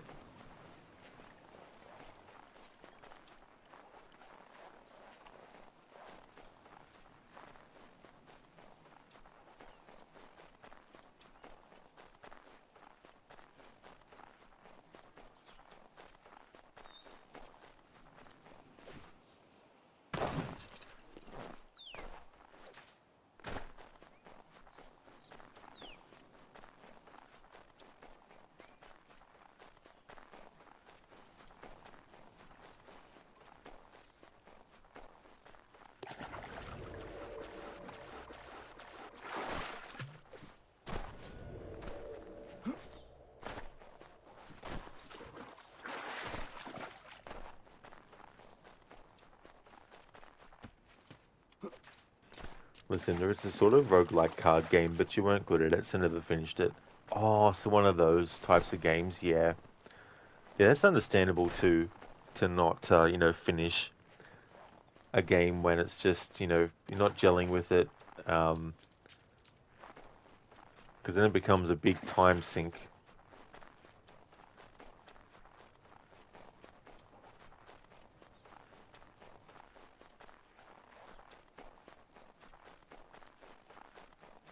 I haven't actually played a roguelike game before, but I think if I was to play one, and I think this game I'm about to mention falls under it, maybe not, but that Hades game that I saw you play, Lucinda, like that one seemed interesting. I like the art style and everything in that.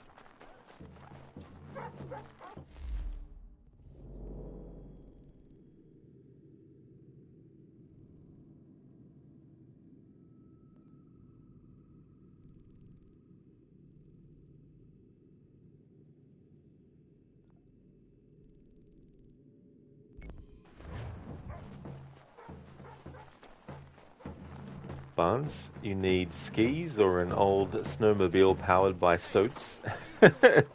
What's that from? Mistress? What about Gwent? Oh yes, Gwent. Now Gwent, that is a game that even if the world was ending and someone said, care to play Gwent? I'd be like, yeah, sure, of course, let's go. Einheit Balatro. Oh, yeah, I've heard of that game before. Barnes Snowmobile.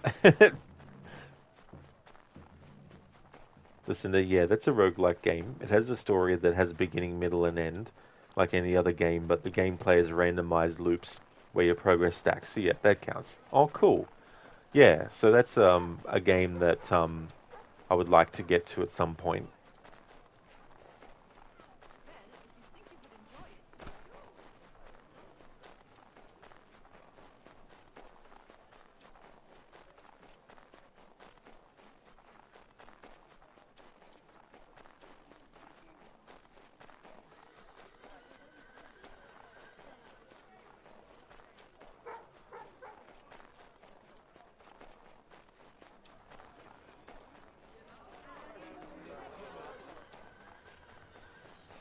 Listen, the Hades 2 is out now, but you haven't played it yet. Looks just like the first one, so you haven't felt the urge to buy it. That's understandable too, and then there's also, there might be so many other games too that you have your eye on.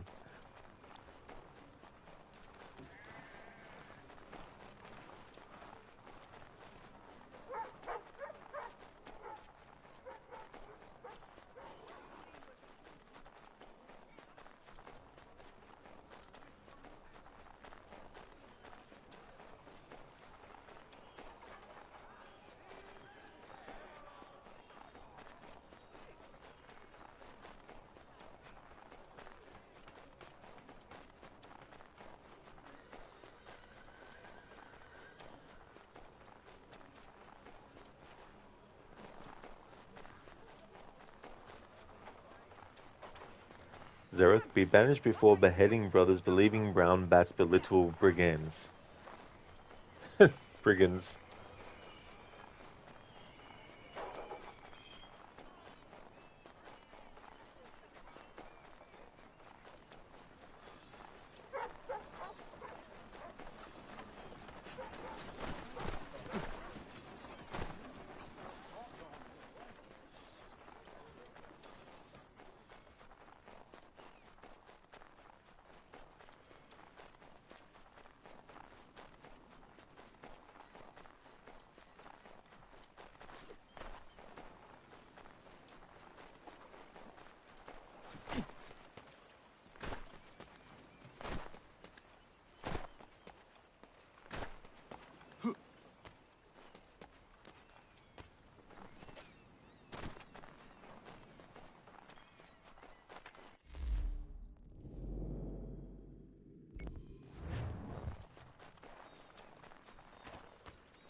Hey there, bootleg. Ironhide, you gonna pet that dog? I didn't actually even notice the dog, Ironhide.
Zereth, in Soviet Russia, the dog pets you.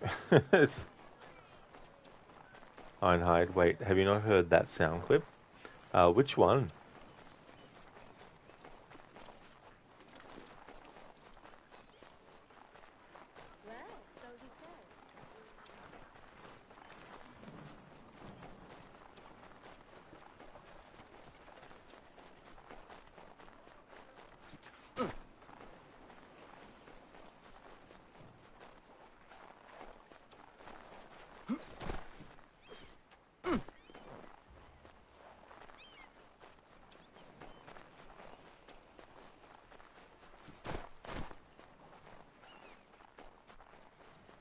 Oh no, Ironhide, yeah, it doesn't seem familiar. Octavius, what mean don't tread on me? You saw in a yellow flag. Oh yeah, I can't remember the exact context or meaning behind it in relation to the American War for Independence, but I think it's basically just, you know, I guess a reaction to the oppression or the sort of like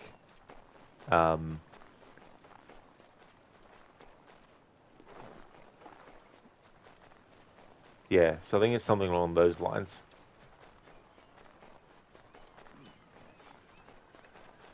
Sheila, food is in the oven. Now just wait until the potatoes are done. You're back. Oh, very nice, Sheila. That sounds good. That sounds delicious.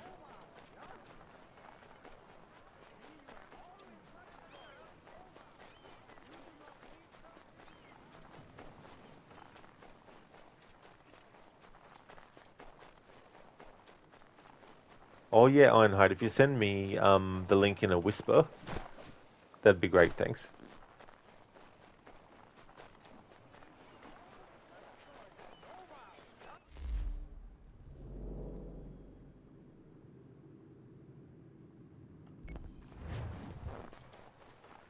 Zereth, delicious, is it? Potatoes are delicious? Potatoes.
Oh, Ironhide, thanks for sending that through.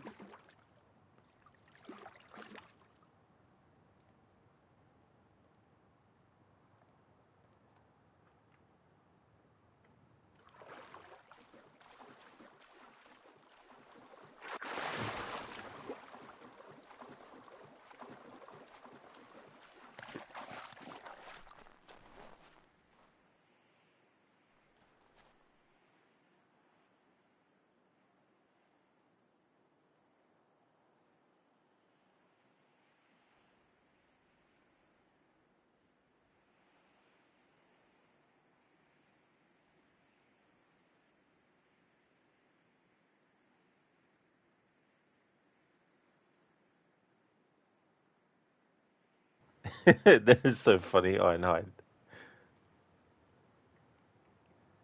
Thanks for sending that link through.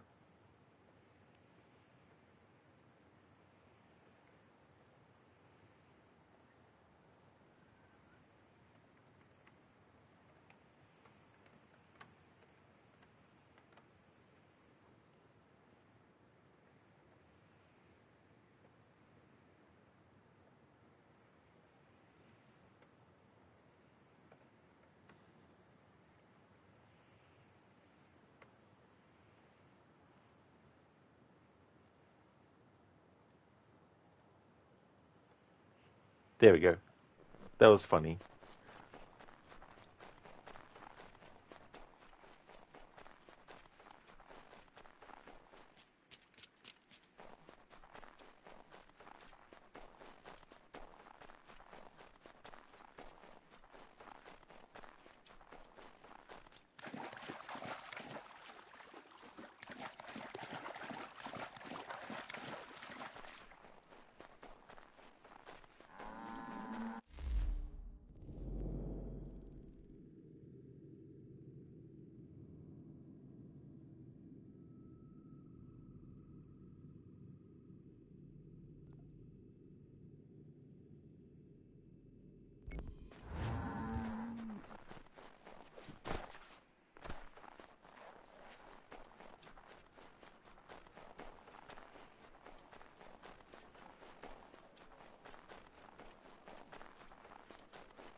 Yeah, Bards. Bring out your dead. Bring out your dead. I'm not dead. I feel happy.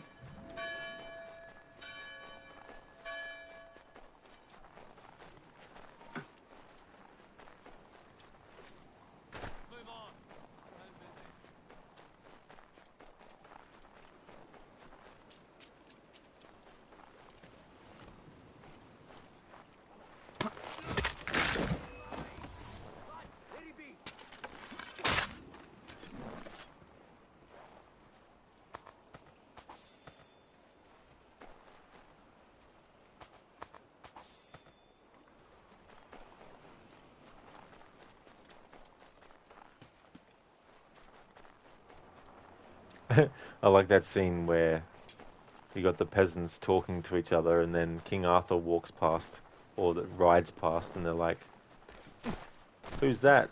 I think they say, "Oh, he must be some king." And they're like, "How do you know that? He doesn't have shit all over him."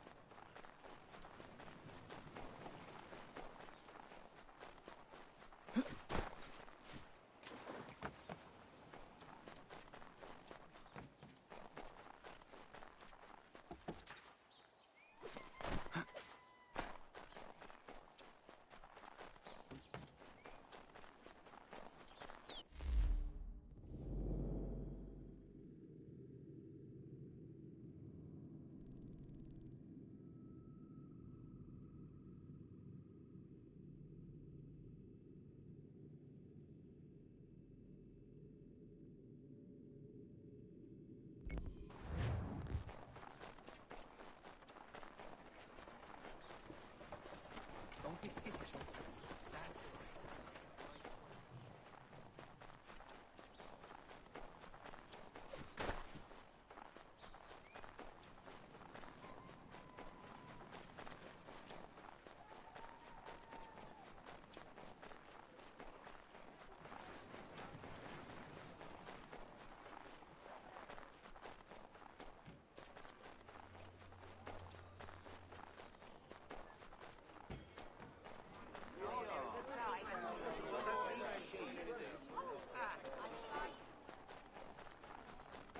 I grow tired of this. It seems each day a new tax is levied, a new rule enforced, all without our...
Hey there, Maxi. Hello, dude.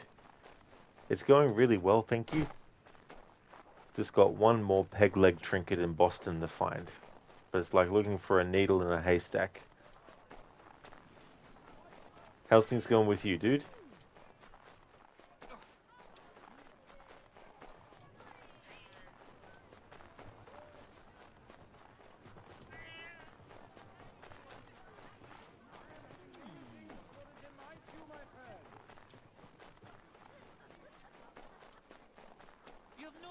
Maxi, awesome to hear, dude. Those pesky trinkets. Yeah, most of the stream has been going after them. I went after the ones in the frontier while adhering to my no fast travel and having to use the treetops to get to objectives. So I got all of those, and then I got all the ones at the homestead. And now I've only got one left in Boston. And then later when we get to New York, I'll be able to get the final ones there.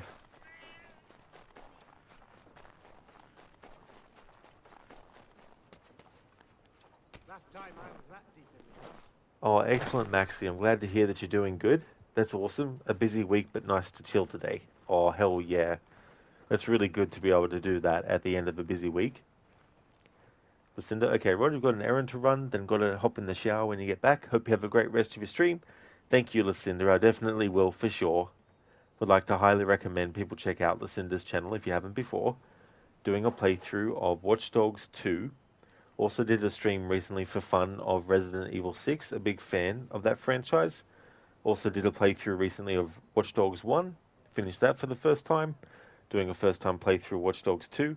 Also has some really cool raccoon themed emotes as well, so definitely recommend. And thanks for being here, Lucinda. I really hope that your errands go well.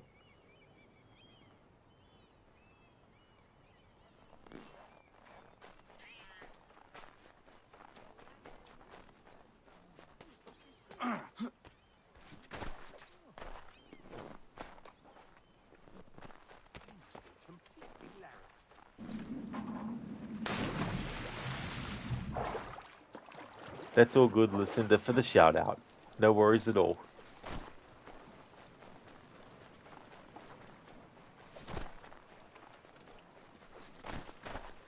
OG Intruder, thank you very, very much for the 21 months in a row of subscribing. That is excellent. Has it been a month again? I mean, time goes really quick. Thank you for using your Prime for that too. Appreciate it. How's things going?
Zareth, they were primed and ready.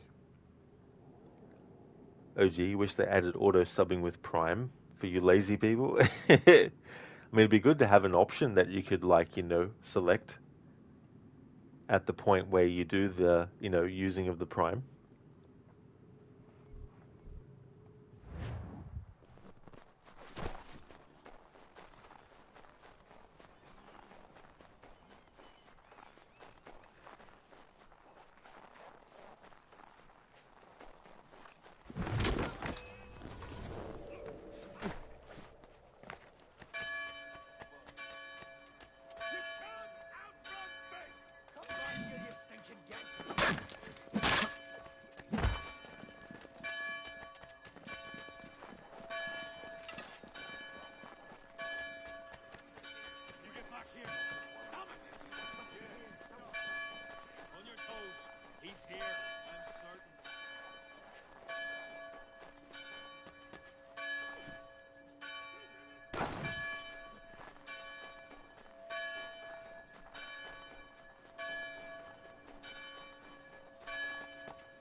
fucking finally found the damn trinket. Jesus Christ. Alright, now, that's all the trinkets found in the frontier, the homestead, and now Boston. So the final area in the game I need to get trinkets in is New York. So when we get to the point in the story where New York becomes available, and we can free roam in New York, that's when I'll get the trinkets. And then I'll be able to do the peg leg missions as well. Barnes, out of my way, peasant. Yeah, it's like Connor's just like, out of my way, push. Dr. Darling now hack the game and get to New York. Oh no. I mean, it'd be great to be able to go there already and then get the trinkets. Oh, there's always more. That is true. But yeah, we can get back to the story now.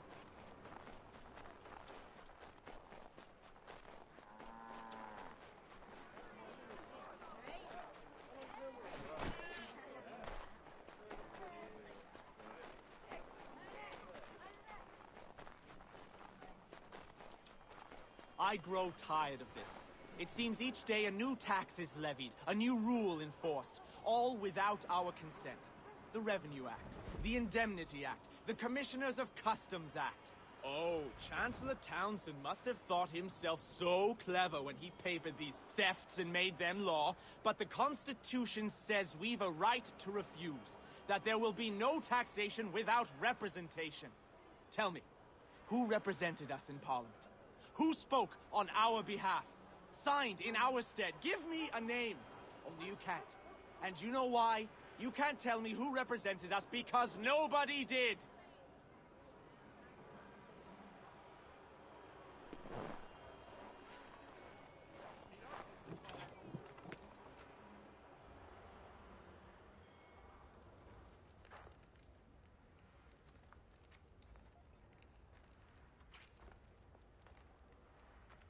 You lost? I need the items on this list. Will you be paying with coin or trade?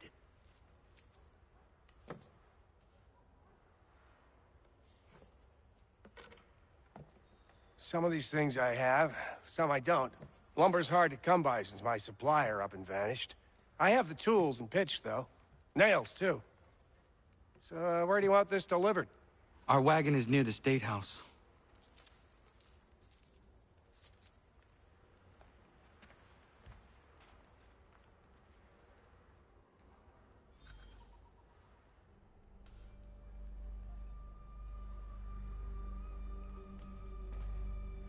I should return to Achilles. Everyone, who stands in Parliament for Boston? For New York? For Virginia? No one. But Old Sarum is represented. And Newport, and Newtown, Seaford, and Saltash. The list goes on. Rotten boroughs, one and all. And yet, there are men who speak for them.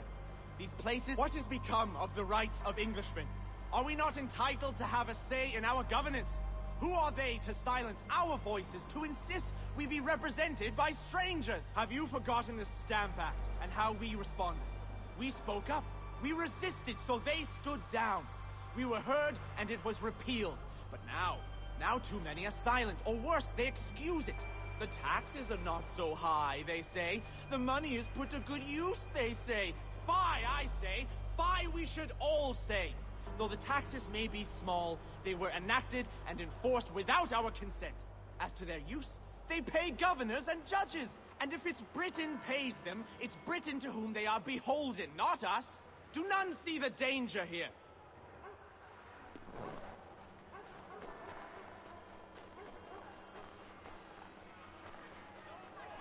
We're headed to the customs house to toss some quips at the lobsters. James, Sam, come on. We're going to ruffle some red-backed feathers. What happened? That's what we're going to find out. To King Street. Follow We'll show me. them. Down to the customs house for a spree. Come along.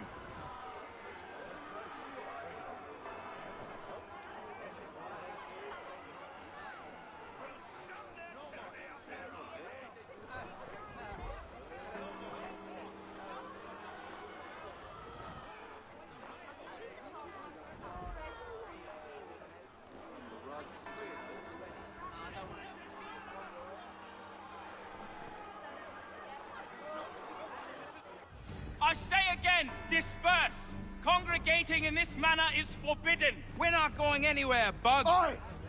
Why don't you go back to England? No good can come of this chaos. Return to your homes, and all will be forgiven. Never! Not until you've answered for your crimes! You're right, cowards! You don't scare us. Pointing guns at unarmed We folk. ain't afraid! Is that my father? Yes, which means trouble is sure to follow. I need you to tail his accomplice. This crowd is a powder keg. We can't allow him to light the fuse. But nothing. Do as I say and go. Come on, you gosh-gutted coward! You doesn't shoot at me! Hey, Lobster! Go ahead! Fire your little gun! You red-backed, rum-soaked, bacon-faced lout! I'd as soon fight just piss on you! You reeky squad, take a swing at me, why don't you?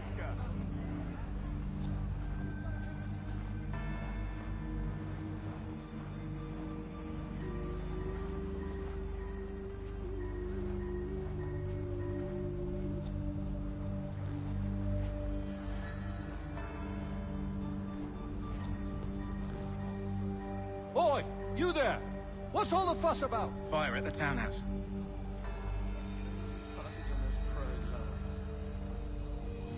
As if we seek our outrage expressly, you bastards. This was the last straw.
Your plot is ended.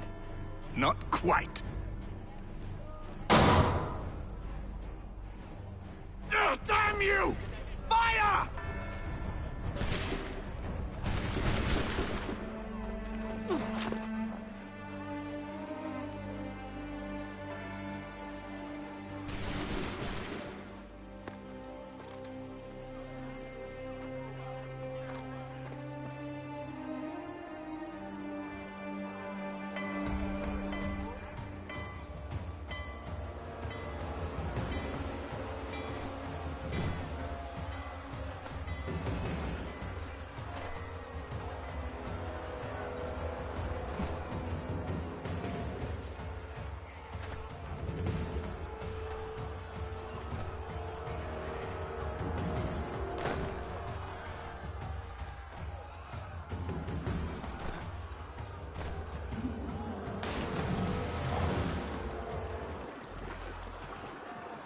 I need to find Achilles.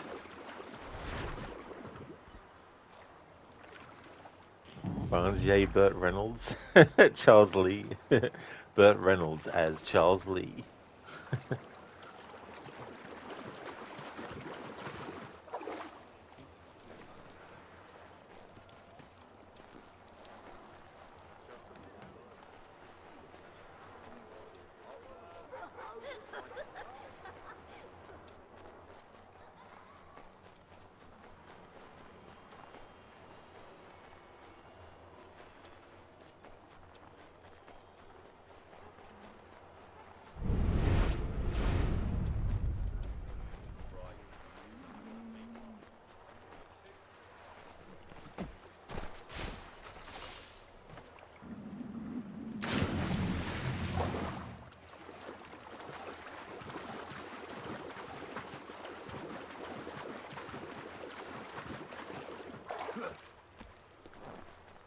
Over here.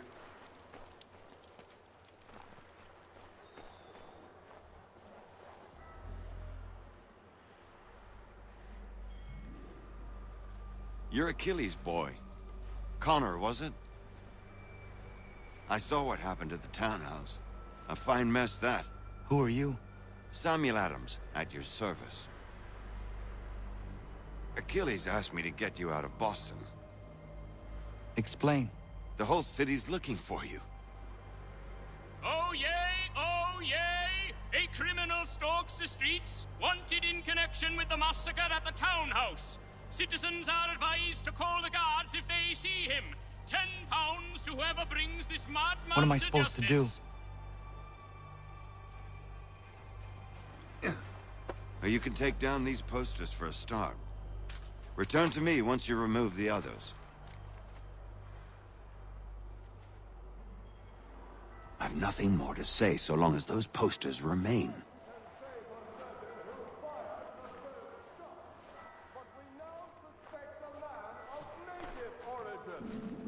Many speculate as to why he acted. A show of solidarity with the protesters. Vengeance for an attack on his people.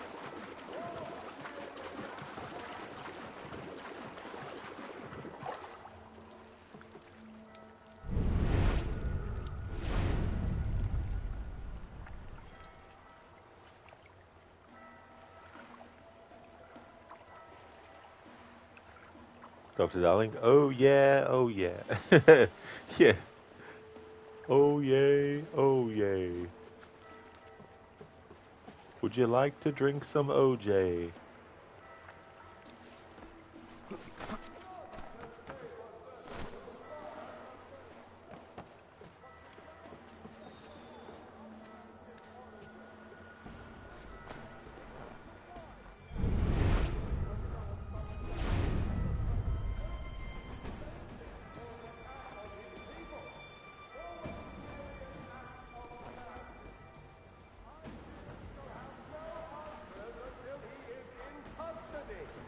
So long as he still walks the streets, all of us are in danger.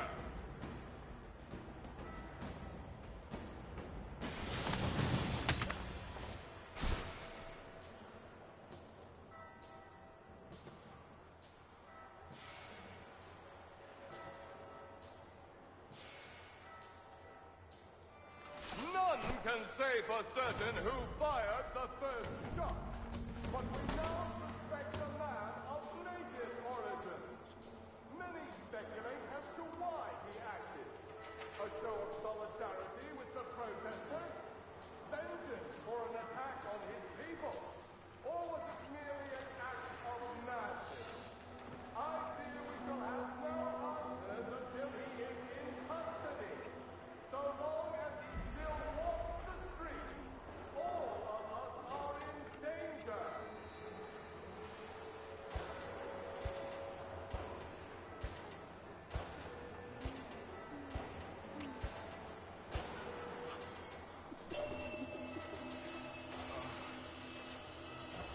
I like how these two are smooching and I've got Connor blending in with them.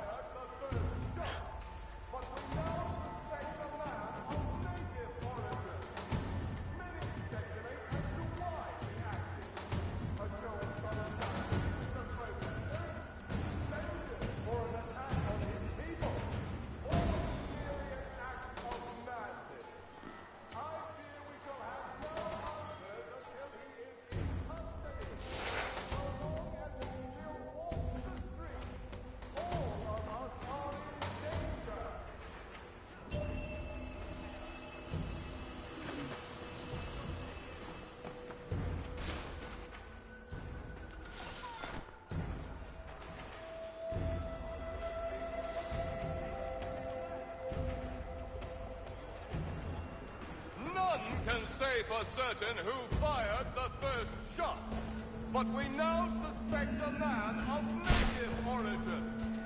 Many speculate as to why he acted. A show of solidarity with the protesters? Vengeance for an attack on his people? Or was it merely an act of madness? Yeah, Barnes is like, personal space, personal space. Like, Connor, what are you doing? Custody. So long as he still walks the streets, all of us are in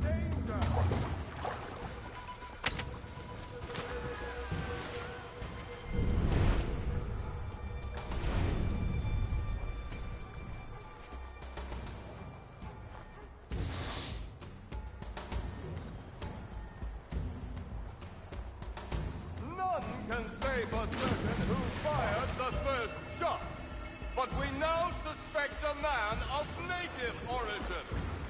Many speculate as to why he acted. A show of solidarity with the protesters? Vengeance for an attack on his people? Or was it merely an act of madness? I fear we shall have no answers until he is in custody. So long as he still walks the streets, all of us are in danger.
Ah, Connor. There you are. I'd like you to meet Cyrus. Is he the killer?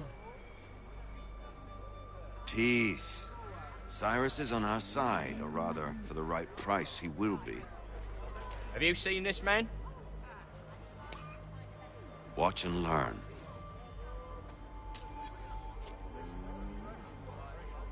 Oh yay, oh yay! Word has reached us that the man responsible for today's shooting may have been in disguise. A wig and makeup tin were found near the scene of the crime. Witnesses describe a middle-aged gentleman of pale complexion fleeing towards the wharves, rifle in arm. Thank you kindly, Cyrus. Pleasure. Come on, then. There's still one last bit of work to do. That's Jimmy Day Cyrus. Where are we going? To the printer. Where do you think all those posters came from? They're made by a machine. We need to shut it down.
Hey Antonidas, welcome. Do you think the AC3 remaster was completely useless? I think that it's not as good as the Ezio remasters were. There's some things that were good, like having the text and everything be upgraded and all that kind of stuff. But I think the characters' faces, whatever they did to them, was a bad decision.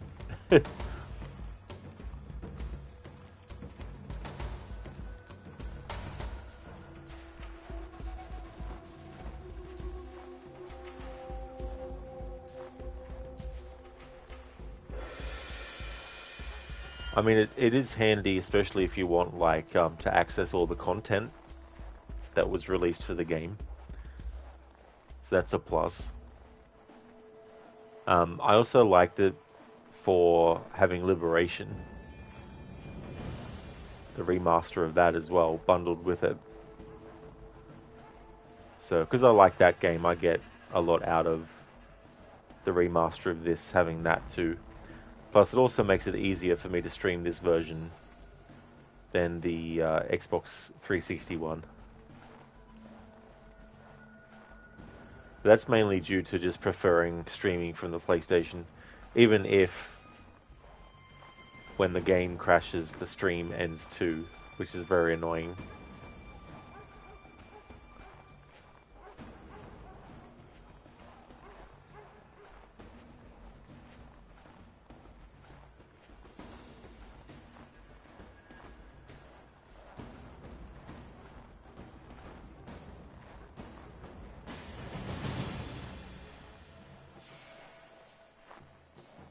Here we are, then. I'll see you inside.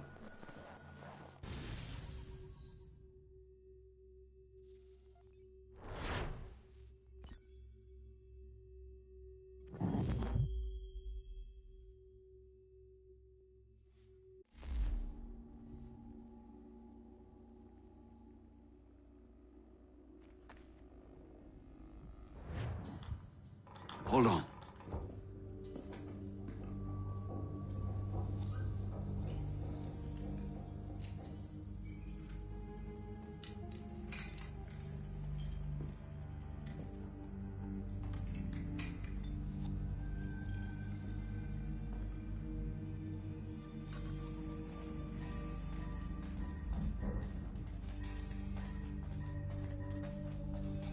Use your lantern to light the lamps, Connor. They'll help us find our way should we get turned around. I wonder why they built these tunnels.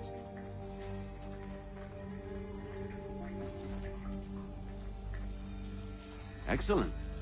Let us move on.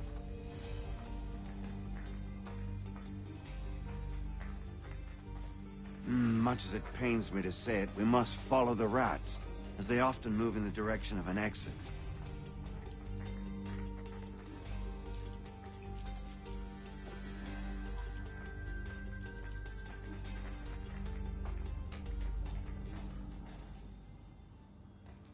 Well, well.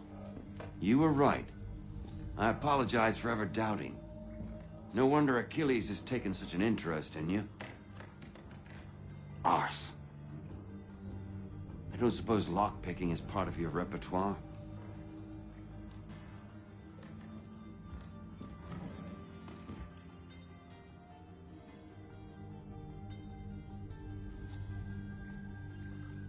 This was an improvement too, with this mini-game for lockpicking. Once you hold the left and then the right control stick in, you just have to press the R2 button once, whereas in the original you had to hold the control sticks in and also tap it a few times, the R button, which could make you accidentally slightly move, and any wrong move with the left or right control stick, you had to restart the whole minigame all over again. So that's one other thing that I think the remaster of this game did well to change.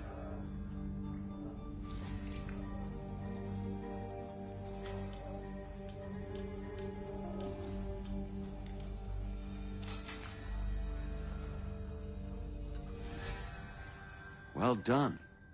The printer isn't far. Let us reconvene there. Antonidas, the faces and the lighting was so disappointing. A few months ago you completed the game. A friend of yours gifted you the remaster and haven't played AC3 in so many years, so you were so hyped. But the game was full of bugs and bad graphics. Of course you still had fun, but you expected better quality. Oh yeah. I don't blame you for feeling that way about it, especially if you hadn't played the game in years, you know, and being hyped for it.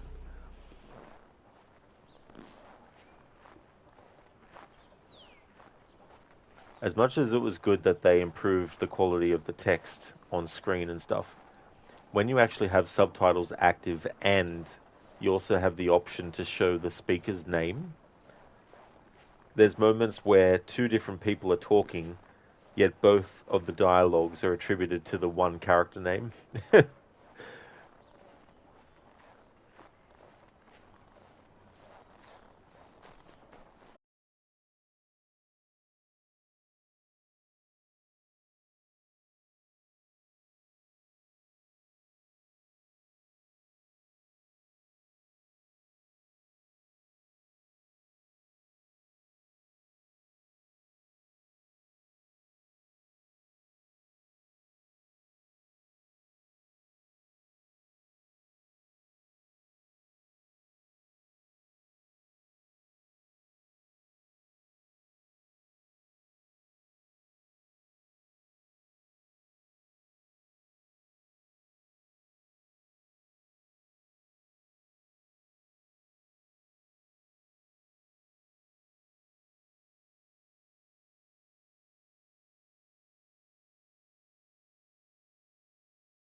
What's the go with these NPCs?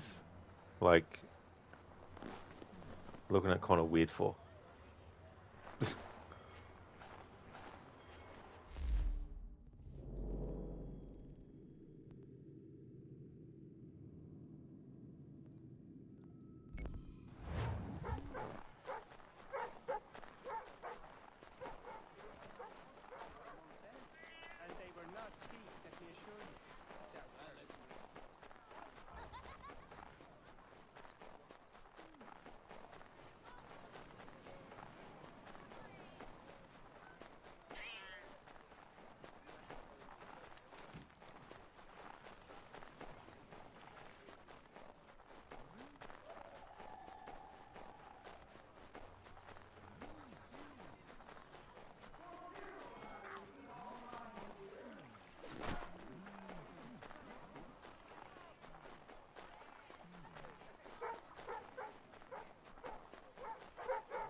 business.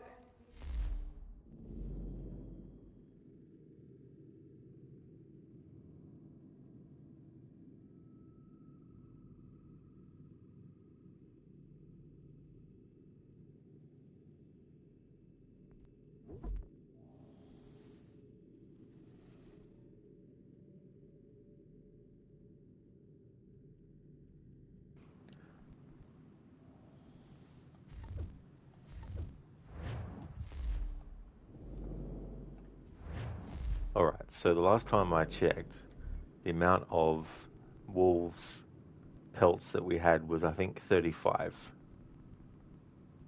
Now it's 51. From earlier when there was always a wolf and everything just coming after Connor. What do you need, my friend? And now I'm going to sell them all.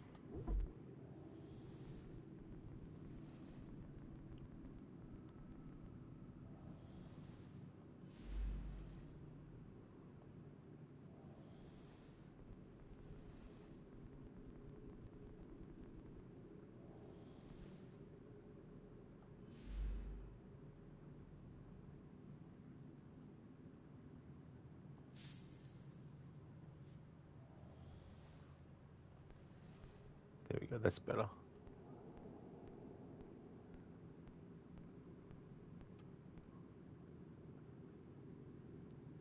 Alright, so we had 14,686 pounds. Selling all the wolf pelts that we had.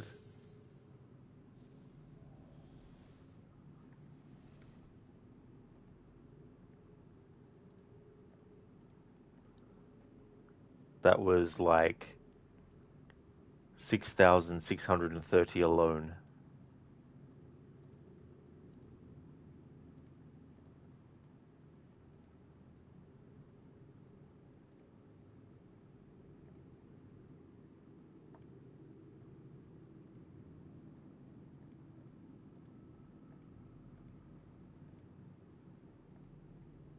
Anthony, do you think Ubisoft did a good job at 2012 with the release of this game? Because the game itself was very good, but the change from the last AC game was really extreme. Yeah, I remember back when this came out, and the reception on it was not as well received as the Ezio games were. But I found myself enjoying the game when I first played it. But at that point, I hadn't done the homestead missions. I did the one that you have to do, but after that, I didn't do any more. And it wasn't until my second playthrough in 2013 that I actually did all the homestead stuff, and it made me appreciate the game even more. But I really like Connor as a character, and I feel like he got a bad rep after the Ezio games as well.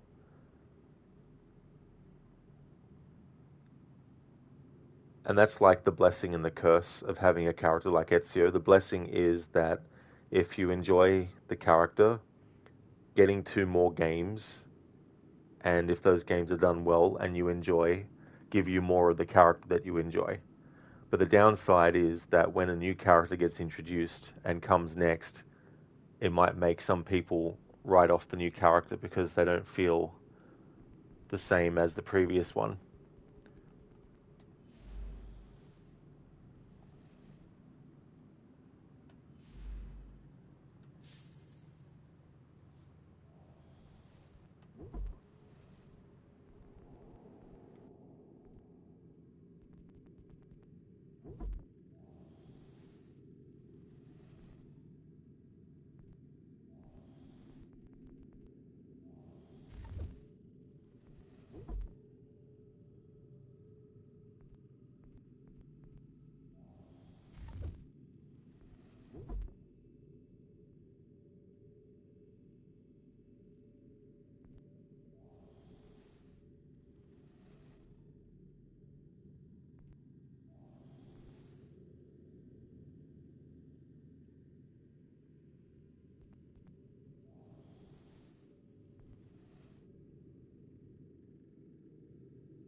Not Fry, when did the remaster of this game come out again?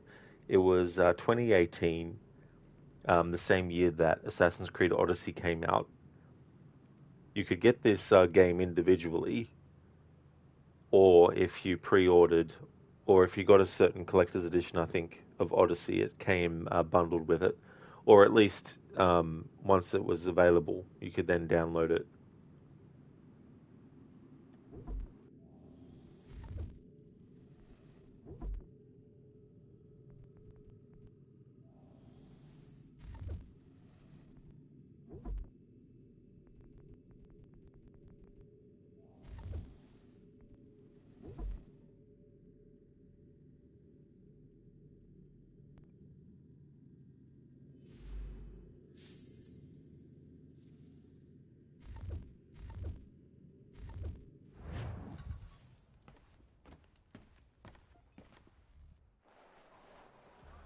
The Boston Gazette humbly proposes.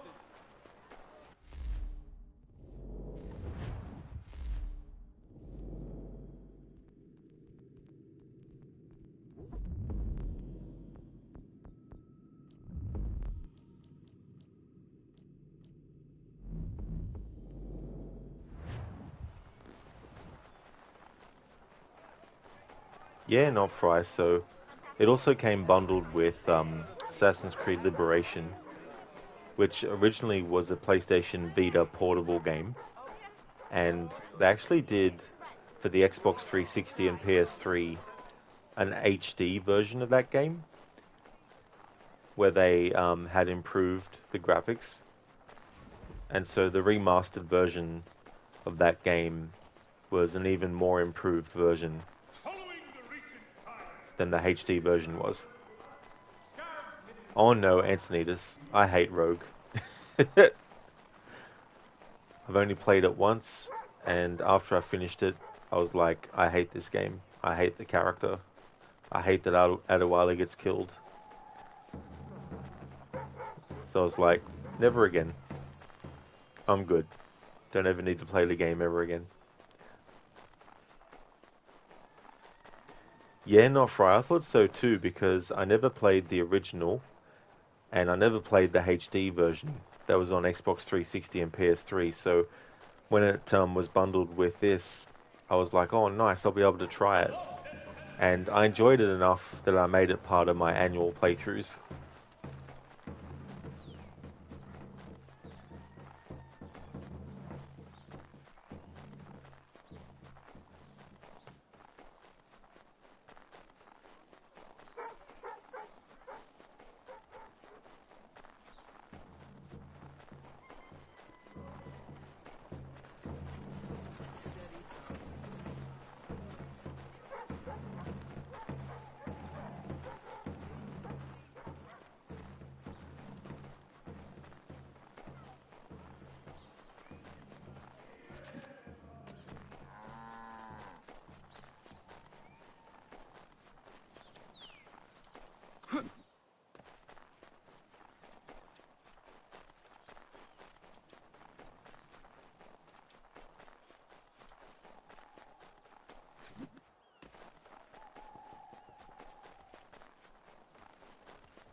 Today's Boston Gazette.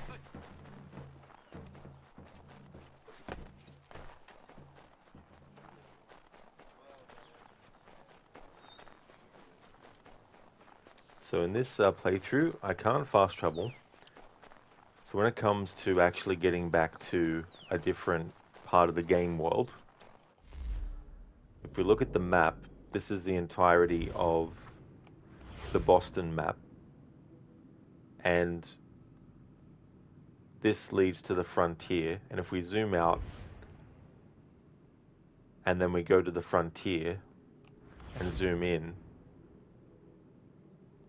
I can't remember where Boston is supposed to be, because it's not turning up in the map here.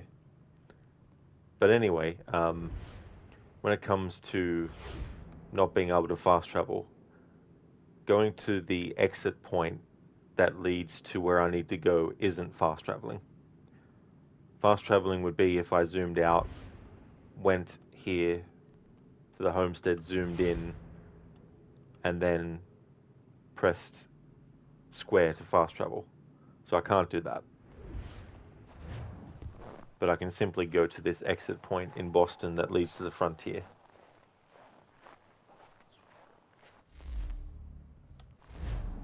And then from there I need to go to the homestead.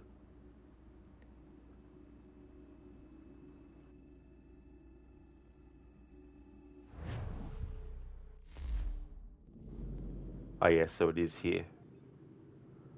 So now we need to go to the homestead.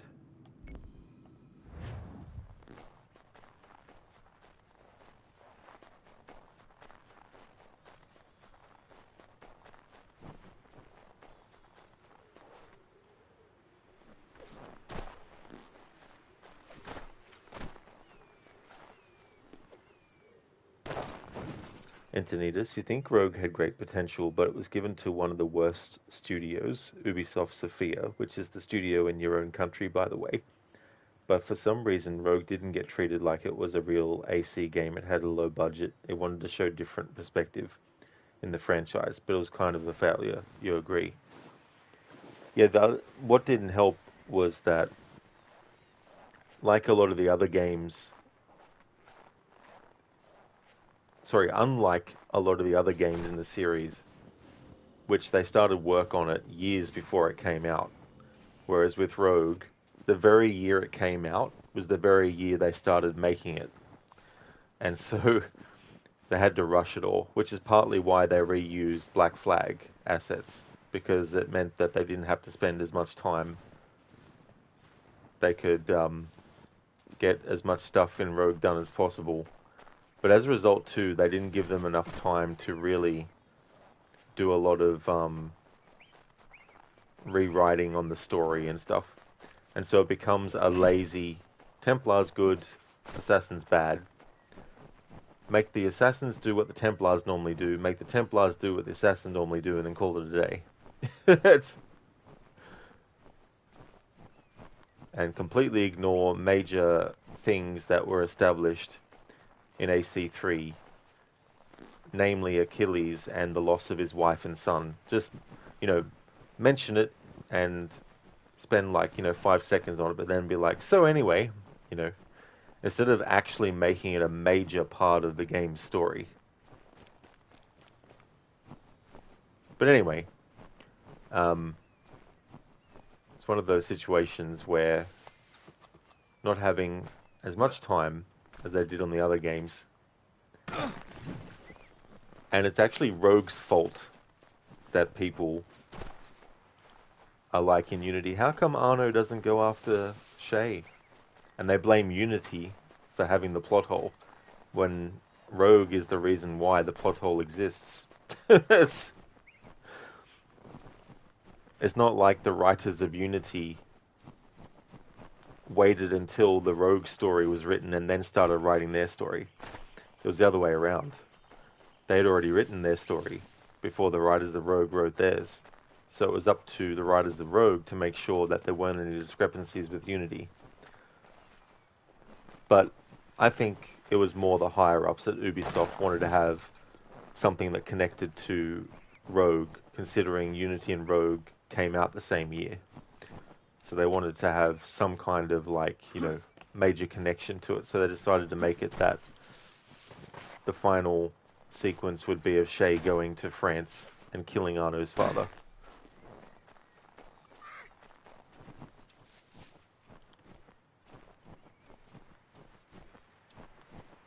Okay, so we need to find...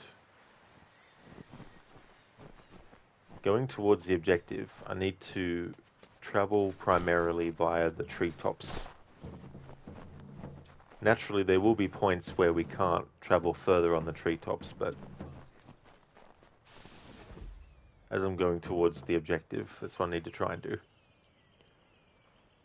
Barnes, no shortcuts. Yeah, no fast traveling, that is.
Antonidas, you think one of the best things in this engine is the tree parkour?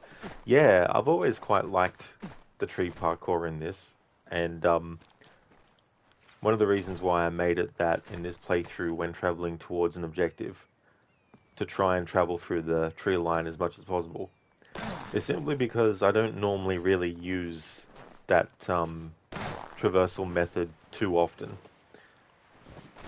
So this playthrough is to make sure that I actually use it more often than I normally do.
Barnes, it reminds you of Lara. Oh, does it? Yeah.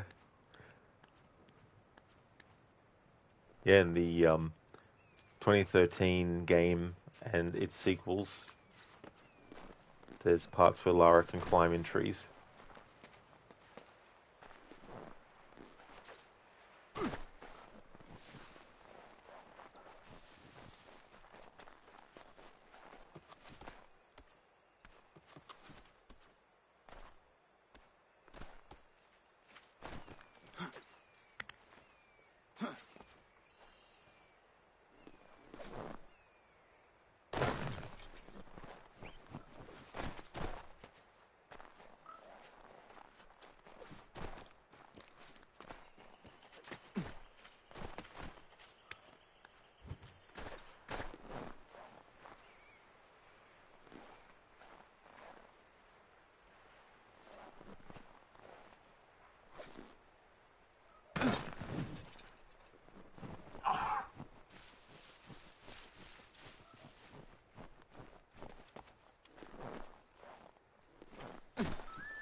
There we go. So this is the entrance from the frontier into the homestead region. And now, from where it puts us, we need to then keep on going to the actual homestead building itself.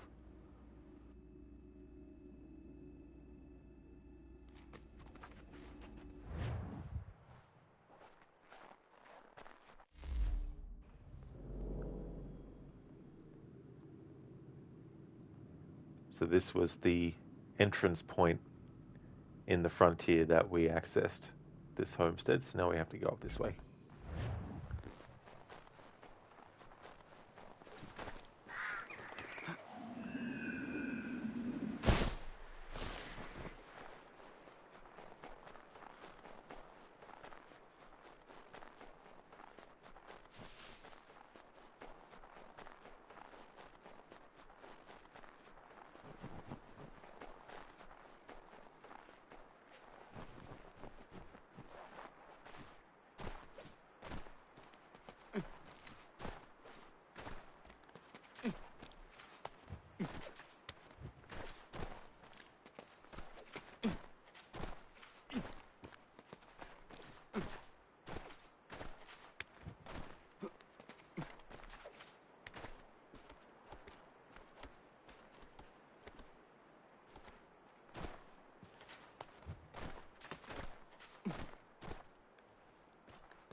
Welcome back. You left me in Boston.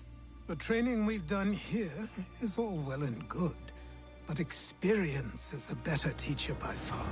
What of my father? Into the wind, I'm afraid. We have to find him. And we will, after the house has been repaired. But he's out there plotting who knows what. And what would you do when you found him? If you found him? You're a boy with a few months of training. He's a man, full-grown, who spent decades honing his skills. If you're going to stand a chance against the Templars, you're going to need these.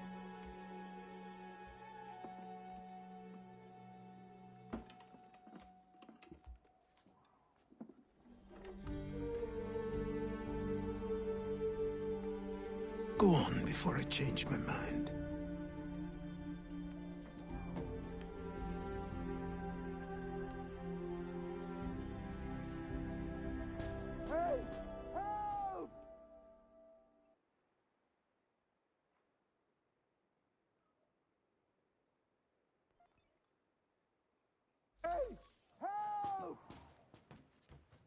Hey! Help! Help! You, sir, please! Help! He's going to die!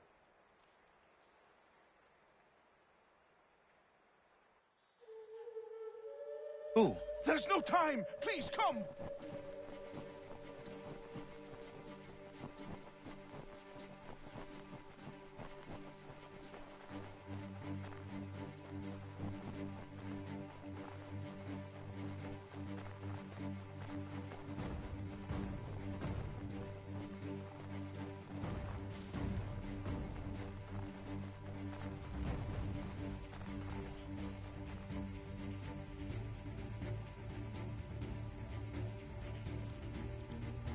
Down there! He's just passed under the bridge!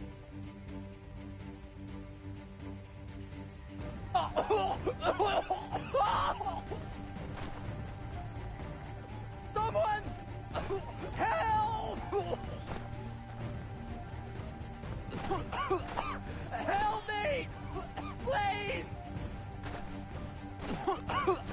Help me! Please!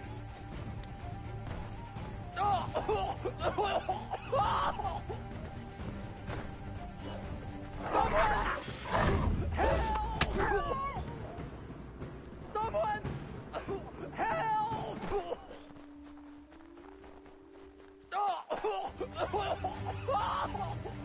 Someone! Help! Help me! Please!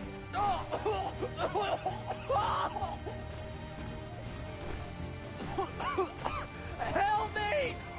Please!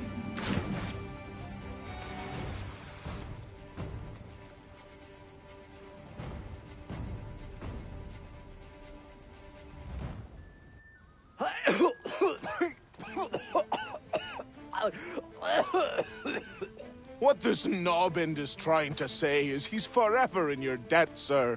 Who you calling? A knob-end? You, because you are one. What were you doing on those logs? One of the dangers of lumbering. We've got the camp set up a few rods off of here, as we're cutting timber. We're hoping to open a mill in the area. There's a good place not far from the manor on the hill where I'm staying. I like you already. We'll have a look.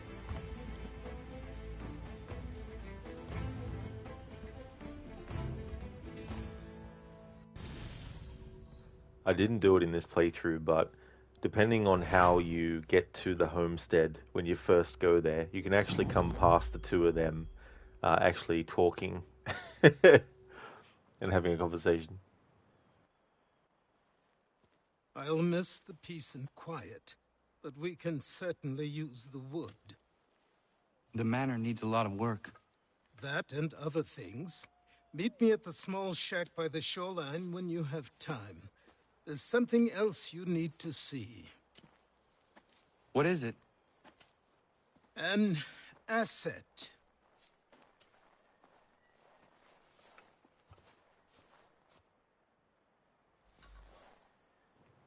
A Gorky would like a blade like that. Oh, a hidden blade, yeah. Yeah, when this game came out, originally I got a replica hidden blade based on Ezio's one. Now, when I say replica, it wasn't like a really expensive one.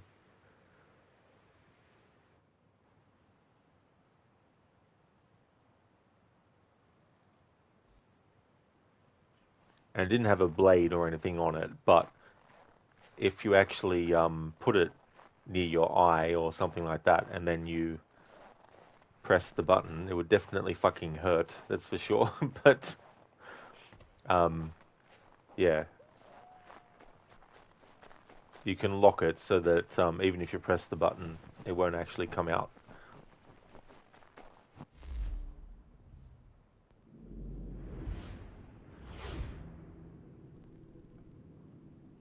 Okay, so Homestead Missions is something that I'm going to be doing as part of this playthrough. That first one you have to do. All the rest are optional.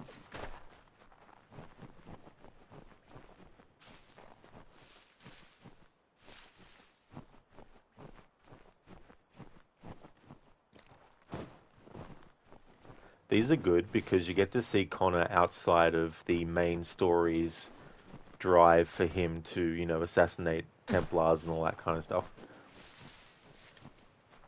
And it showcases the fact that he's very open to helping people beyond just, you know, if they're under threat from Templars and whatnot, but also wanting to provide them with a place to start a new life.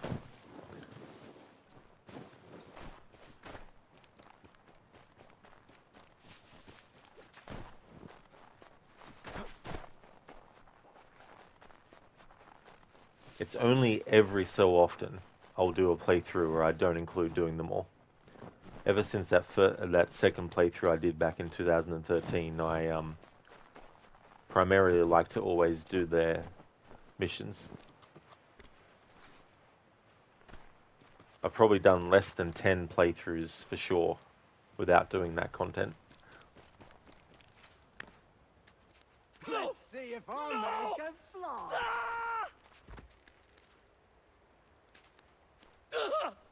What in God's name is going on around here? Anyone! That guy. Please! One of the enemies just fell off the cliff. Don't play somewhere else.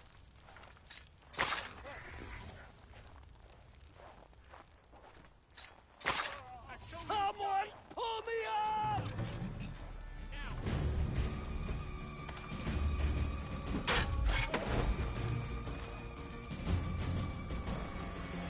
Someone pull me up!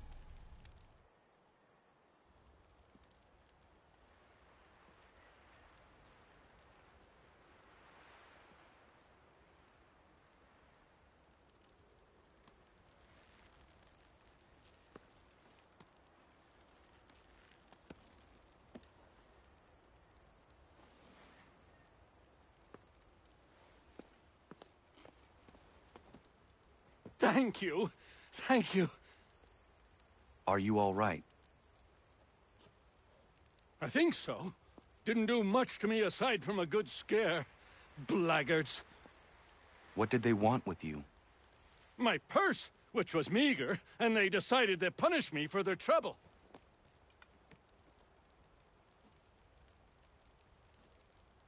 Silly, really. My tools and equipment were worth a king's share to the right man. In any case, I had best get on my way. It's a long walk to the nearest inn. I thank you again for your kindness. Have you no home? Oh, well, I was a proud resident of Boston until recently, but I'm not a supporter of His Majesty, and, well, I was forced out of my woodshop and home by loyalists. There are plenty around here who could use the services of a skilled craftsman if you were looking for somewhere to settle. Is that right? I may look into that.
Ogorki, you're going to try to go for a walk today, so you will see how it goes. Wish you luck.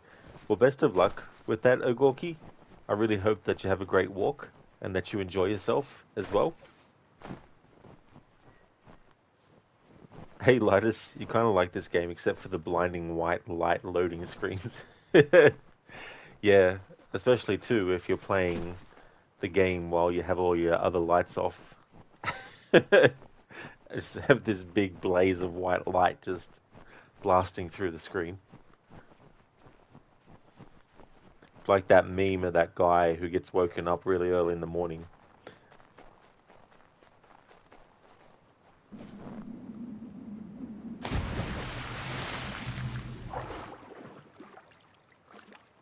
Some simple sounding slaver sandwich souls sequestering sounds, Sam said, suiting summer seeing submarines. Thank you, Zereth, for redeeming that Arnie impression, that tongue twister. That word sequestering was a little bit tricky. Lidus, hope you're well. Chat and hope you and Chad are well.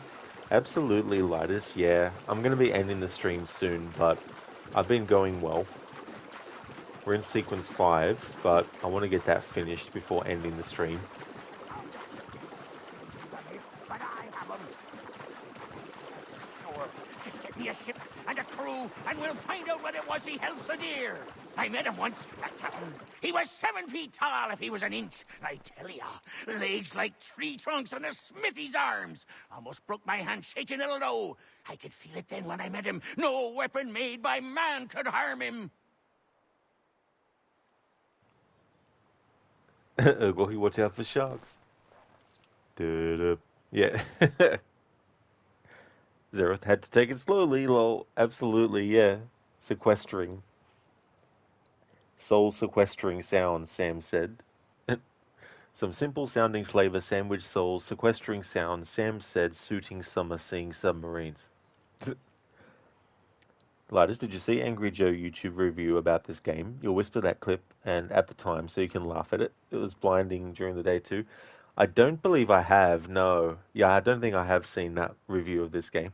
It was blinding during the day too. Yeah, that's some extra level brightness. Come dear Amanda, quit the town. Come dear Amanda, quit the town. Come dear Amanda, quit the town, and to the rural hamlet fly. Behold, the wintry storms are gone. Behold, the wintry storms are gone. Behold, the wintry storms are gone, and a gentle radiance floods the sky.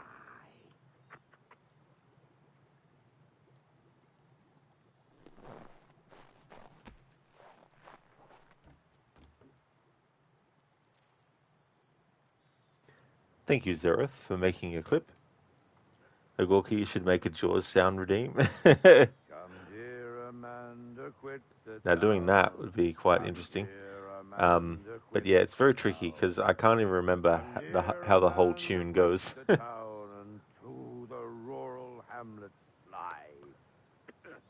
Thank you very much, Zereth, for clipping that moment. Sam said something not ideal what Arnie thought. Lidus, done. You know how crazy it is to over-exaggerate things, if it makes sense? Oh, absolutely. That is for sure. Thanks for sending that link through, Lidus. Zereth, Jaws tongue twister. Yeah, imagine doing that while being chased by a shark.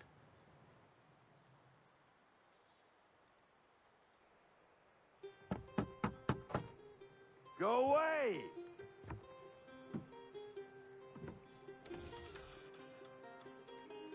Said go away, boy! Do you not speak the King's English? Oh, I didn't see you there, old man. I'd have set my home in order if I'd known you'd be calling. The boy's name is Connor. He's here to restore the property. Restore? Restore? Pardon my manners.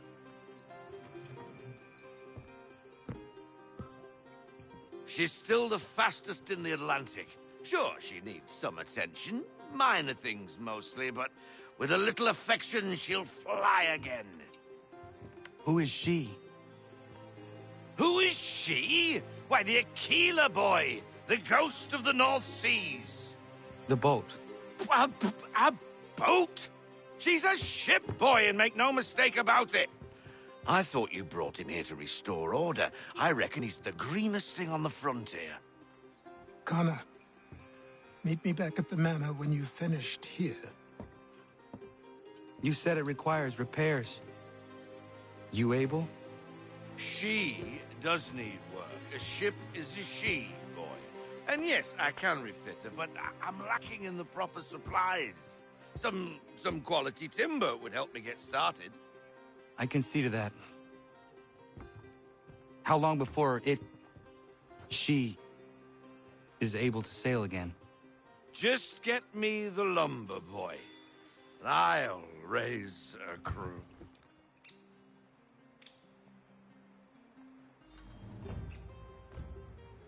Raise a crew. I don't have that kind of time.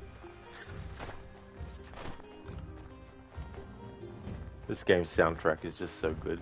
Lorne Balfe's music is amazing in this.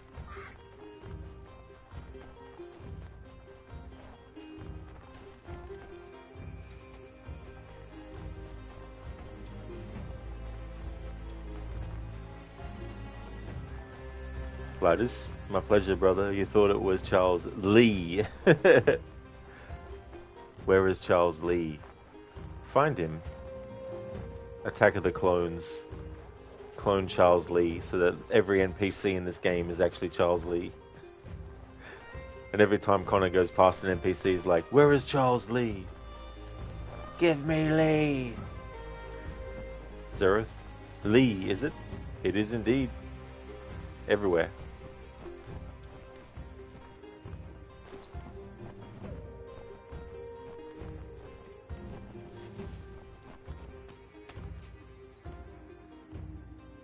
Lotus, if you get into modding, you will do it. Very nice, yeah. There you are. I've something to show you. Come, take a look. What is it? A ledger. It lets us manage the homestead's dealings. And these? That was years ago.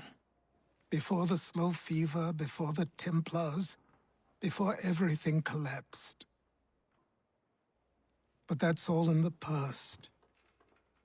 Better we focus on what's in front of us. Take up the ledger, and I'll teach you how it all works.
Time passed quickly after that. My days a blur of study, training, and work. What little free time Achilles allowed me was spent learning about the Templars, about Charles Lee and my father. I longed to confront them, to put an end to their schemes, to ensure my people would remain untroubled and free. But I knew it was too soon, that to approach them now would see me killed. All my work would be for nothing. Patience, restraint. These proved the most difficult subjects for me. But in time, I mastered them as well. Days became months. Months became years. And as my skills and knowledge grew, so too did I.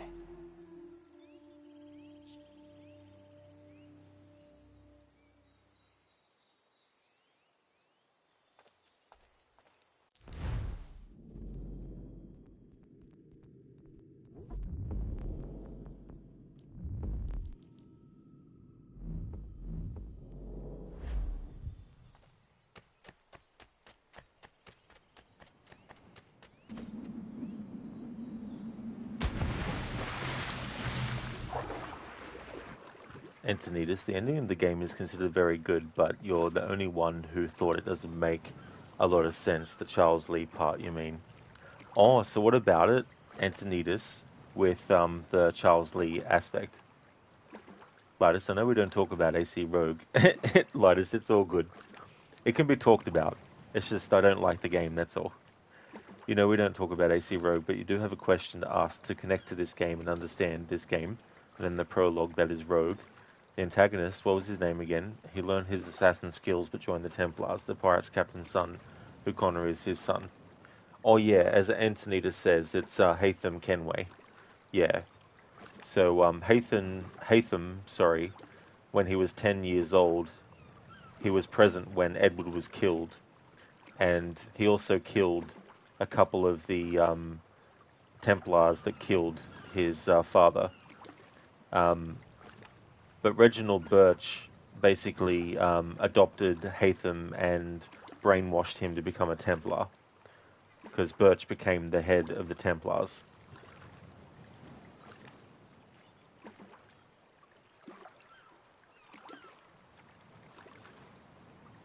Clown Charles Connor claims calmly counting coins crazily. Cats climb covertly covering coats. Creep cozily cocking clips costly. Zero, thanks for redeeming that as a Bane impression.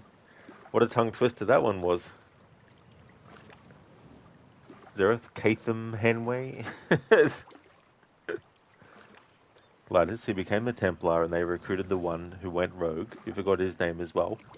But wasn't his final boss in this game so skilled? And joined Hatham Kenway, wasn't he so powerful or something? So Hatham was brainwashed. Okay, got it. That is true, yeah.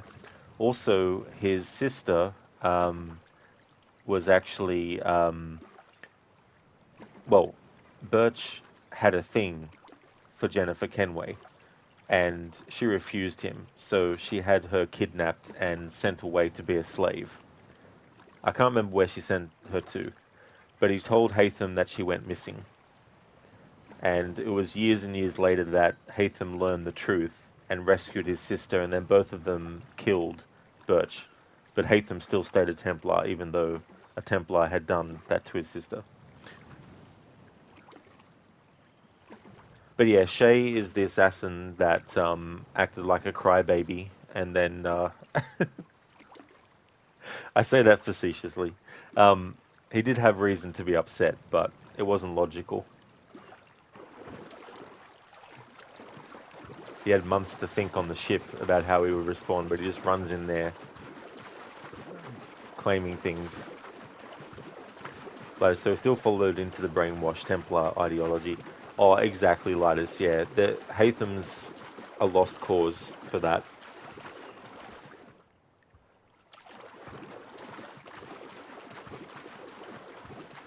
Yeah, it doesn't matter what personal tragedies the Templars would cause him.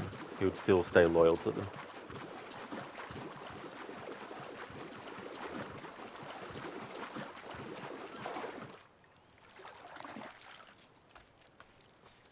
Lidus, the Templars would recruit assassins to join their cause. Yeah, I mean, it's all manipulation as well. Like, they manipulated Shay into becoming a Templar. They just used his anger towards the assassins as a way to manipulate him, you know. Which is what they do. That's their MO.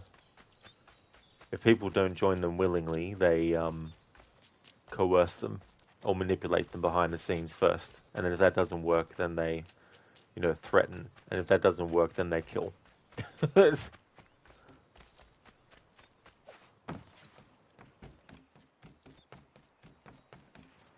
Yeah, so Rogue, you play as Shay.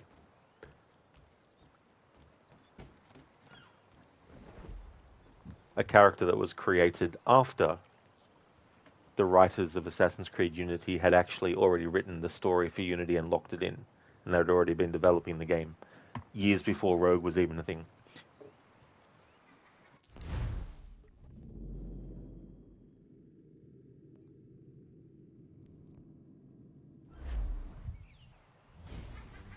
Come aboard and feast your eyes, boy. No, not the left foot. Never the left foot. Horrible look. Step with your right foot first.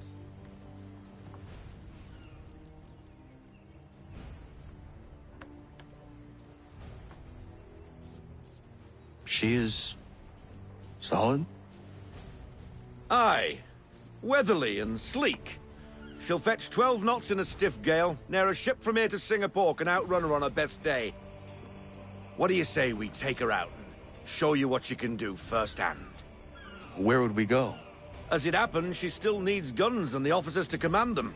We'll launch straight away. Don't worry, lad. I'll make sure you sprout good sea legs. All in the mainsail! Get up the rigging! Hand over fist! Come on, men! Let's get her out where she needs to be!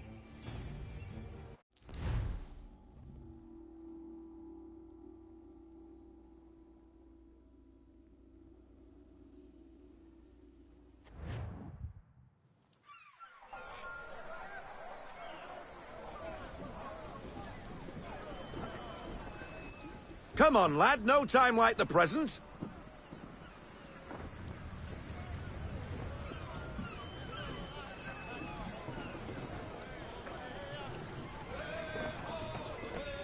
Double time, boy. It's time you learned.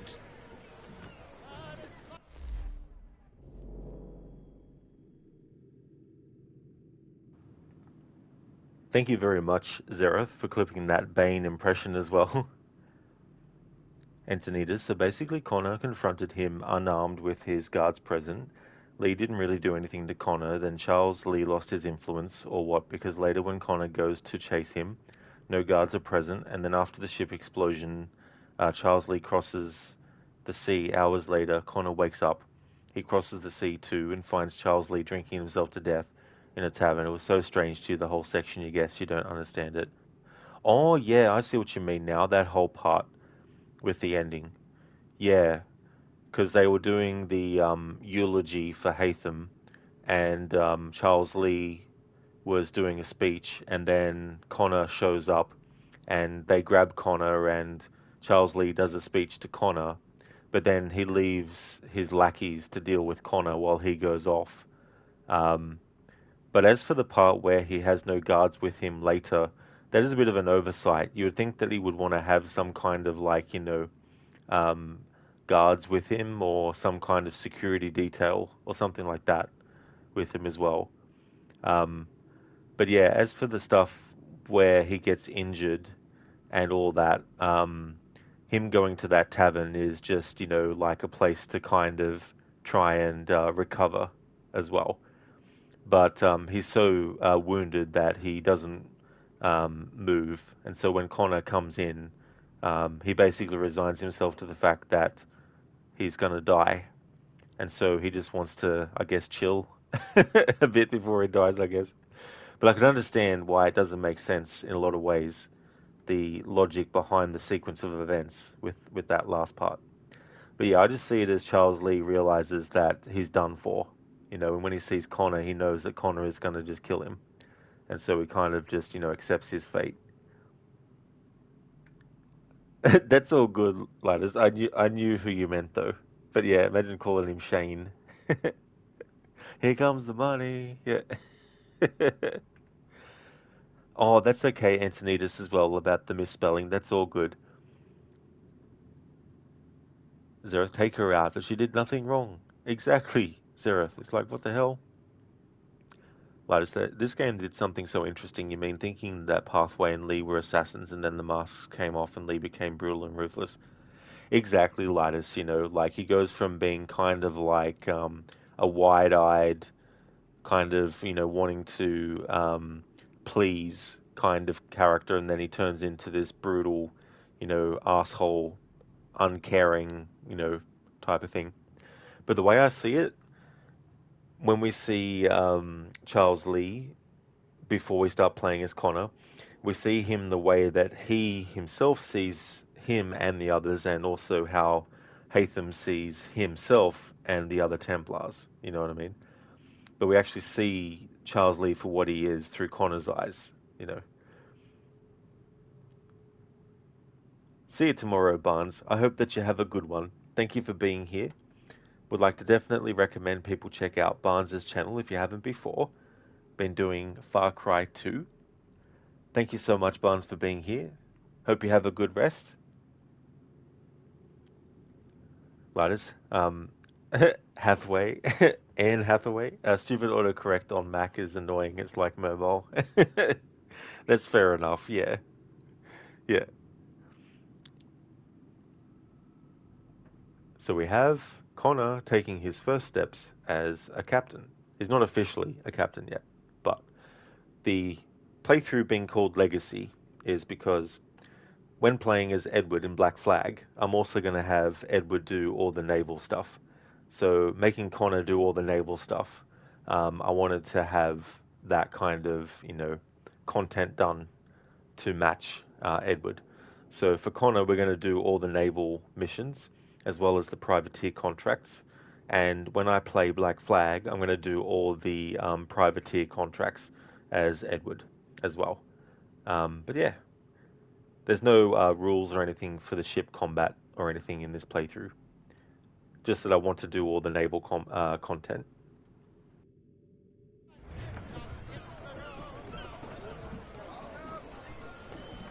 So essentially, it's Connor. Take the helm. Connor is carrying on his grandfather's legacy as a captain of a ship. Come on, she won't bite.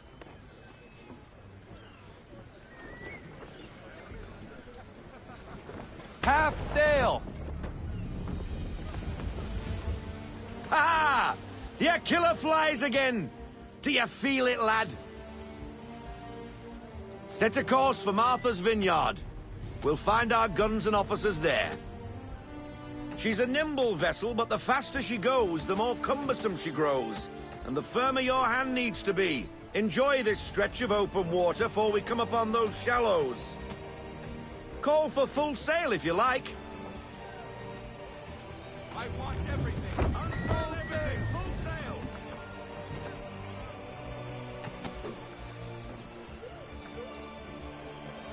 Wind looks to be shifting. Stay alert, Connor.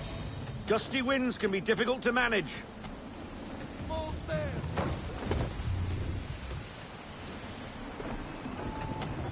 Slow her down to half sail. Full sail, go get that wind.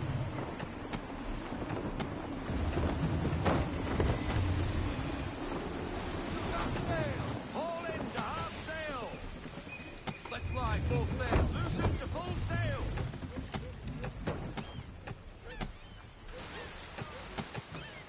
Now, take us through these shallows. Careful not to run up on them. The sandbars will slow us down, but the rocks will put a hole through a hull. And if you want to make a quick tack, call for half sail. She's more maneuverable then.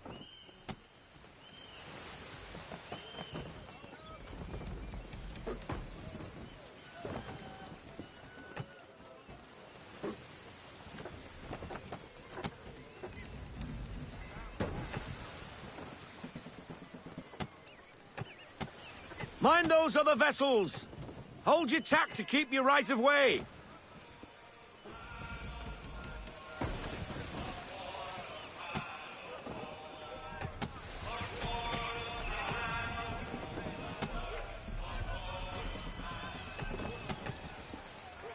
I wish that sea shanty they were singing was in Black Flag.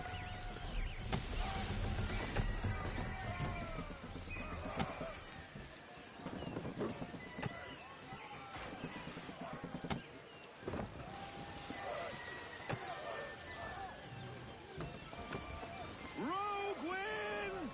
Ease her off! Half sail! We need more speed. We need every knot, full sail!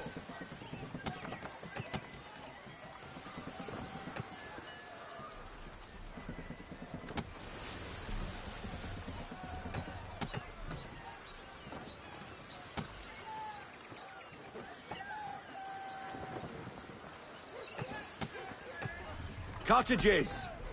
We're close! Ease her off. Slow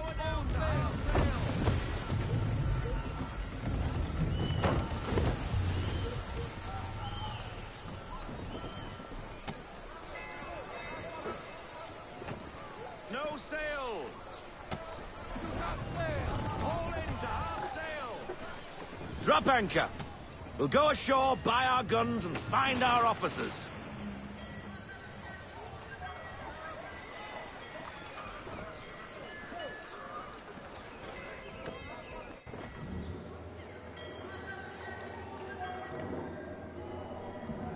Oh, hello, Miss Mandy. You're looking every bit as ravishing as I remember. After all these years, you sail all the way to the vineyard to pay me compliments? We are looking for David and Richard Clutterbuck. Nice to see you, too. Robert Faulkner. Where the hell you been? Sorry for leaving like I did, lads, but where I was going, no one could know. You two working much? No. Between contracts at the moment. Well, we're looking for gunnery officers. What would you two say to working with me again? We'd be for getting into a few more scraps. Good show. The Aquila is a fine vessel. We're fitting all the guns as we speak. Looks like your friend's about to catch a beating. Where is Charles Lee? I don't much care for your tone, boy. Hey, you don't want to be doing that, Biddle. Bobby Faulkner turned to wet nursing. It's good you finally realize you're a shite sailor. Whoa, whoa, whoa, not in here, gentlemen. Better still, not at all. Bobby, take your friends and get out! Let's go, boys. Our guns ought to be ready. Come on.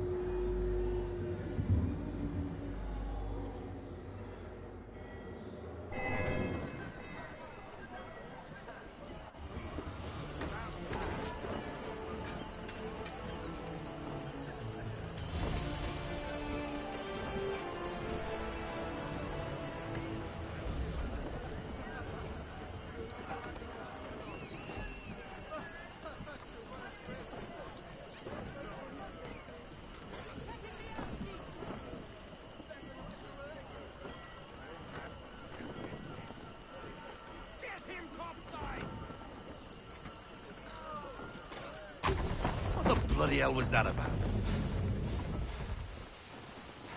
The older man is a Templar. Who was he with? A Templar? The young buck was Nicholas Biddle. Nobody. Sails before the mast. Midshipman for the Crown. Are the guns ready? Aye, but we won't jump in over our heads. We'll find a suitable target and show you how they work. We've fitted her with a modest amount of guns to start, but rest assured there's ample room to add more should you feel the need.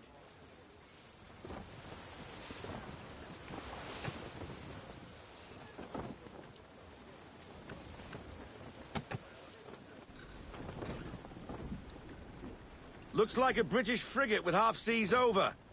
Should do nicely for a spotted target practice. Bring her round broadside, and when all guns are on target, call fire.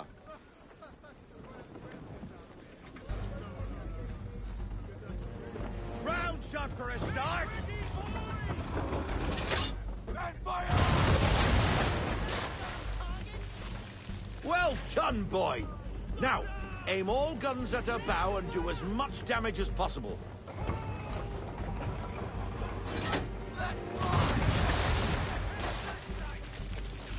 Some old powder in there! Good! Now give the swivel guns a turn. More precise. Hit those old powder barrels and light up the sky.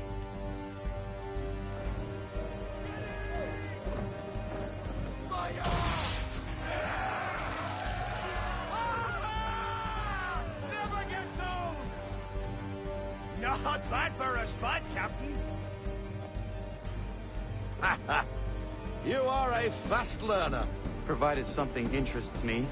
Ah, getting a taste for the open sea, are we? We'll make a jack tar out of you yet. Now we should be getting back. The old man is like to have my hide for keeping you out so long.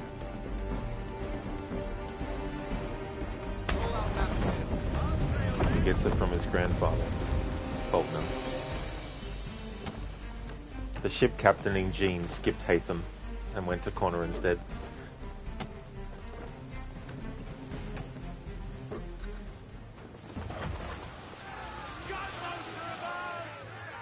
Why is he shooting at us? Destroying property of the crown, disturbing the king's peace, take your pick. What do we do? Naught else but to fight back. Sink the bastard. Use the swivels on him, Captain!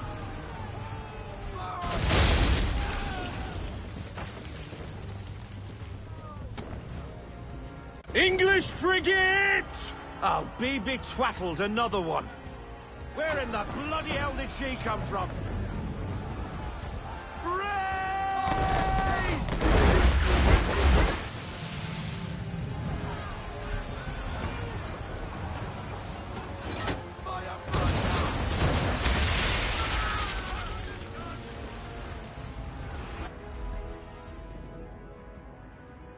Zereth, stay alert. Who are you calling alert? I don't even know what alert is. Dr. Darling, he said the thing. What thing? Hey Thundercats, I can't believe you're still playing. You went to sleep, woke up, and you're still on. Not for much longer. Once I get this sequence done, I'll be ending the stream. But I spent a lot of time in the stream getting the peg leg trinkets from the Frontier and Boston. So that took up most of the stream time, so I wanted to really get to a certain point in the story before ending. No, bootleg, not a 24-hour stream, no. No, I don't do those. Thank you, Agorki. I definitely will have a good day or night. I hope you have a good one too. Hope that you enjoy your walk as well.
Carry on, sailor. Not bad for your first voyage, eh, boy? Now we best be getting back, or the old man'll have my guts for garters.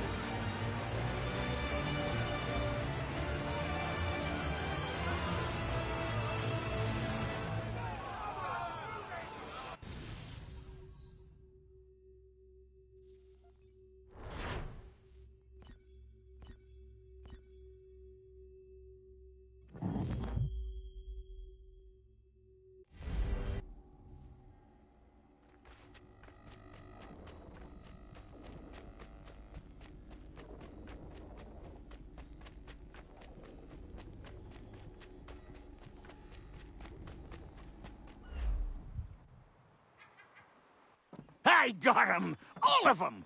You get what I need, and I'll give 'em to you. Simple. You got a ship, could find 'em all to boot. Who is that man? Him? Some old salt always on about letters he's got from Captain Kidd. Nonsense, really, but he doesn't hurt no one, so I'll leave him be. Talk to him if you fancy, but be warned he'll chew your ear off. Anyway, the Aquila's here for you. If you should get a pang for the open sea, we'll be waiting. Now, I implore you to head up the hill before the old man comes out of retirement just for me.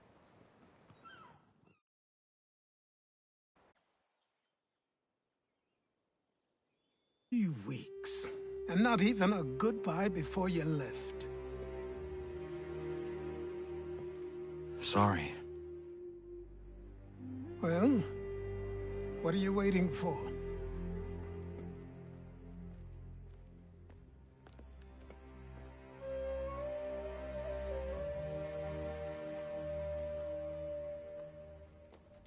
Put them on.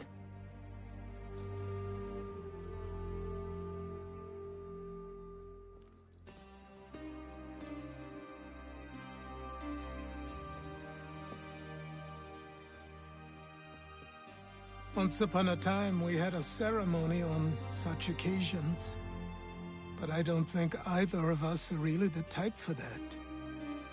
You've your tools and training, your targets and goals. And now you have your title. Welcome to the Brotherhood, Connor.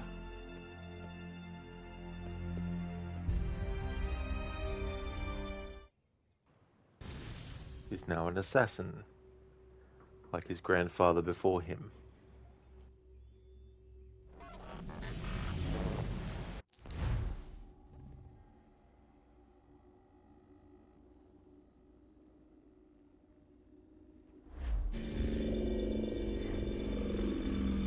Welcome back, Desmond.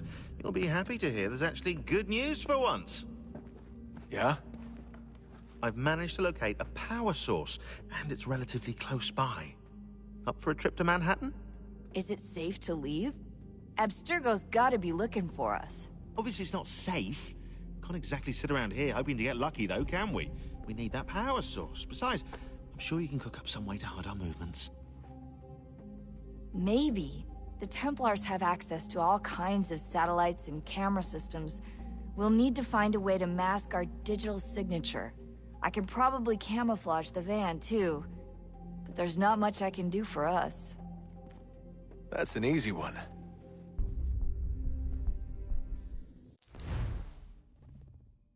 There might be an easy one, Desmond, but we're going to be doing that in the next stream.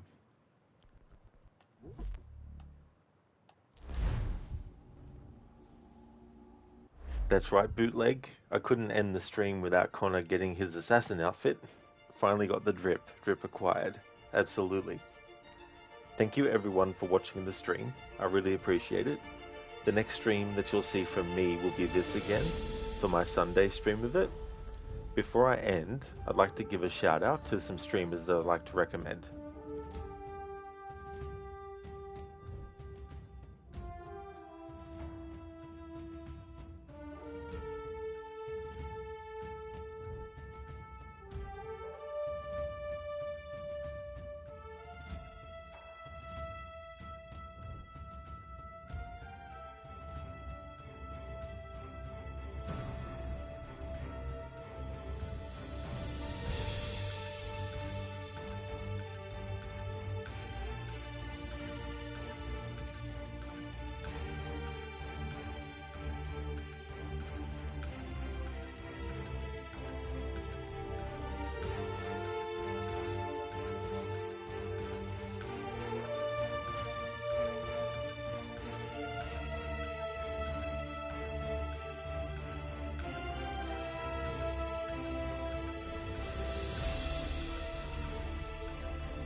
Zereth, ancient drip from the Old Kingdom.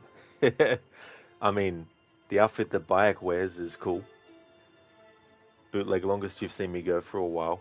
Yeah, I actually did a almost 12-hour stream of Red Dead Redemption to get my playthrough finished as well. And it's been a long time since I'd done a 12-hour stream. Would like to definitely recommend people check out Arctic, who's playing Wreckfest. Bootleg, who has been doing Avon Colony. Inmita is doing Far Cry 3. Barnes has been doing Far Cry 2. Crocodiles has been doing a game called Skate Story. Lidus is doing God Hand. Lone Star was playing some Subnautica 2. Lucinda was doing some Resident Evil 6. Mistress Memestress was doing Dragon Age the Veilguard. Pretty Leviathan was doing Megabog. QuickDex was playing Assassin's Creed Chronicles China. Shillerlock is doing Hogwarts Legacy. And Zamaxi is doing GTA 4 with a law-abiding citizen playthrough, where he has to apply real-life laws to the game and follow them as much as possible. Has to count any law breaks, but when it's unavoidable, he has to, of course, go against the law. Greatly recommend checking out those streamers if you haven't before. That's no worries at all, Lidus, for the shout-out, dude. No trouble at all. And yeah, Zereth, there's no command for Connor. Schiller actually went live again, and he raided me earlier, so I'd like to return the favor and raid him this time. So here's a general raid message that everyone can feel free to copy and paste, and I'll put one in chat for subscribers as well.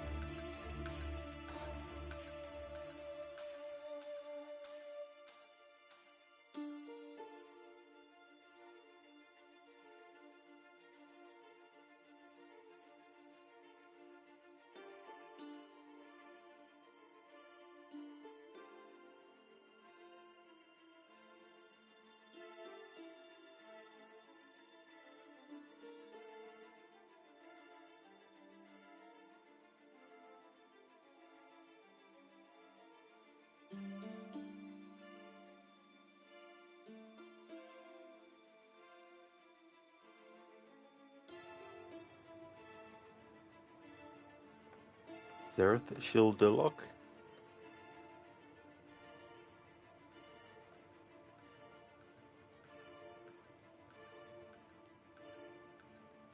Bootleg. Worst part about long hair is that sometimes the hair falls as you're eating and it catches. Just had to pull a long hair from your mouth out of the throat. It's a very weird feeling. It is very annoying when shit like that happens. The timing of things just happens to be such that something like that happens. Thank you once again, everyone, for watching this stream. I really appreciate it. The next stream you'll see from me will be this again, so if you see me streaming it, then you know it's my Sunday stream. I still haven't decided what game I'm going to be doing for Thursday and Friday, but I definitely will before Thursday rolls around. Monday through to Wednesday will be Robocop, Rogue City, and the early game on Thursday at the moment is Tomb Raider Remastered. I hope that everyone has a good one, and I'll catch you in the next stream.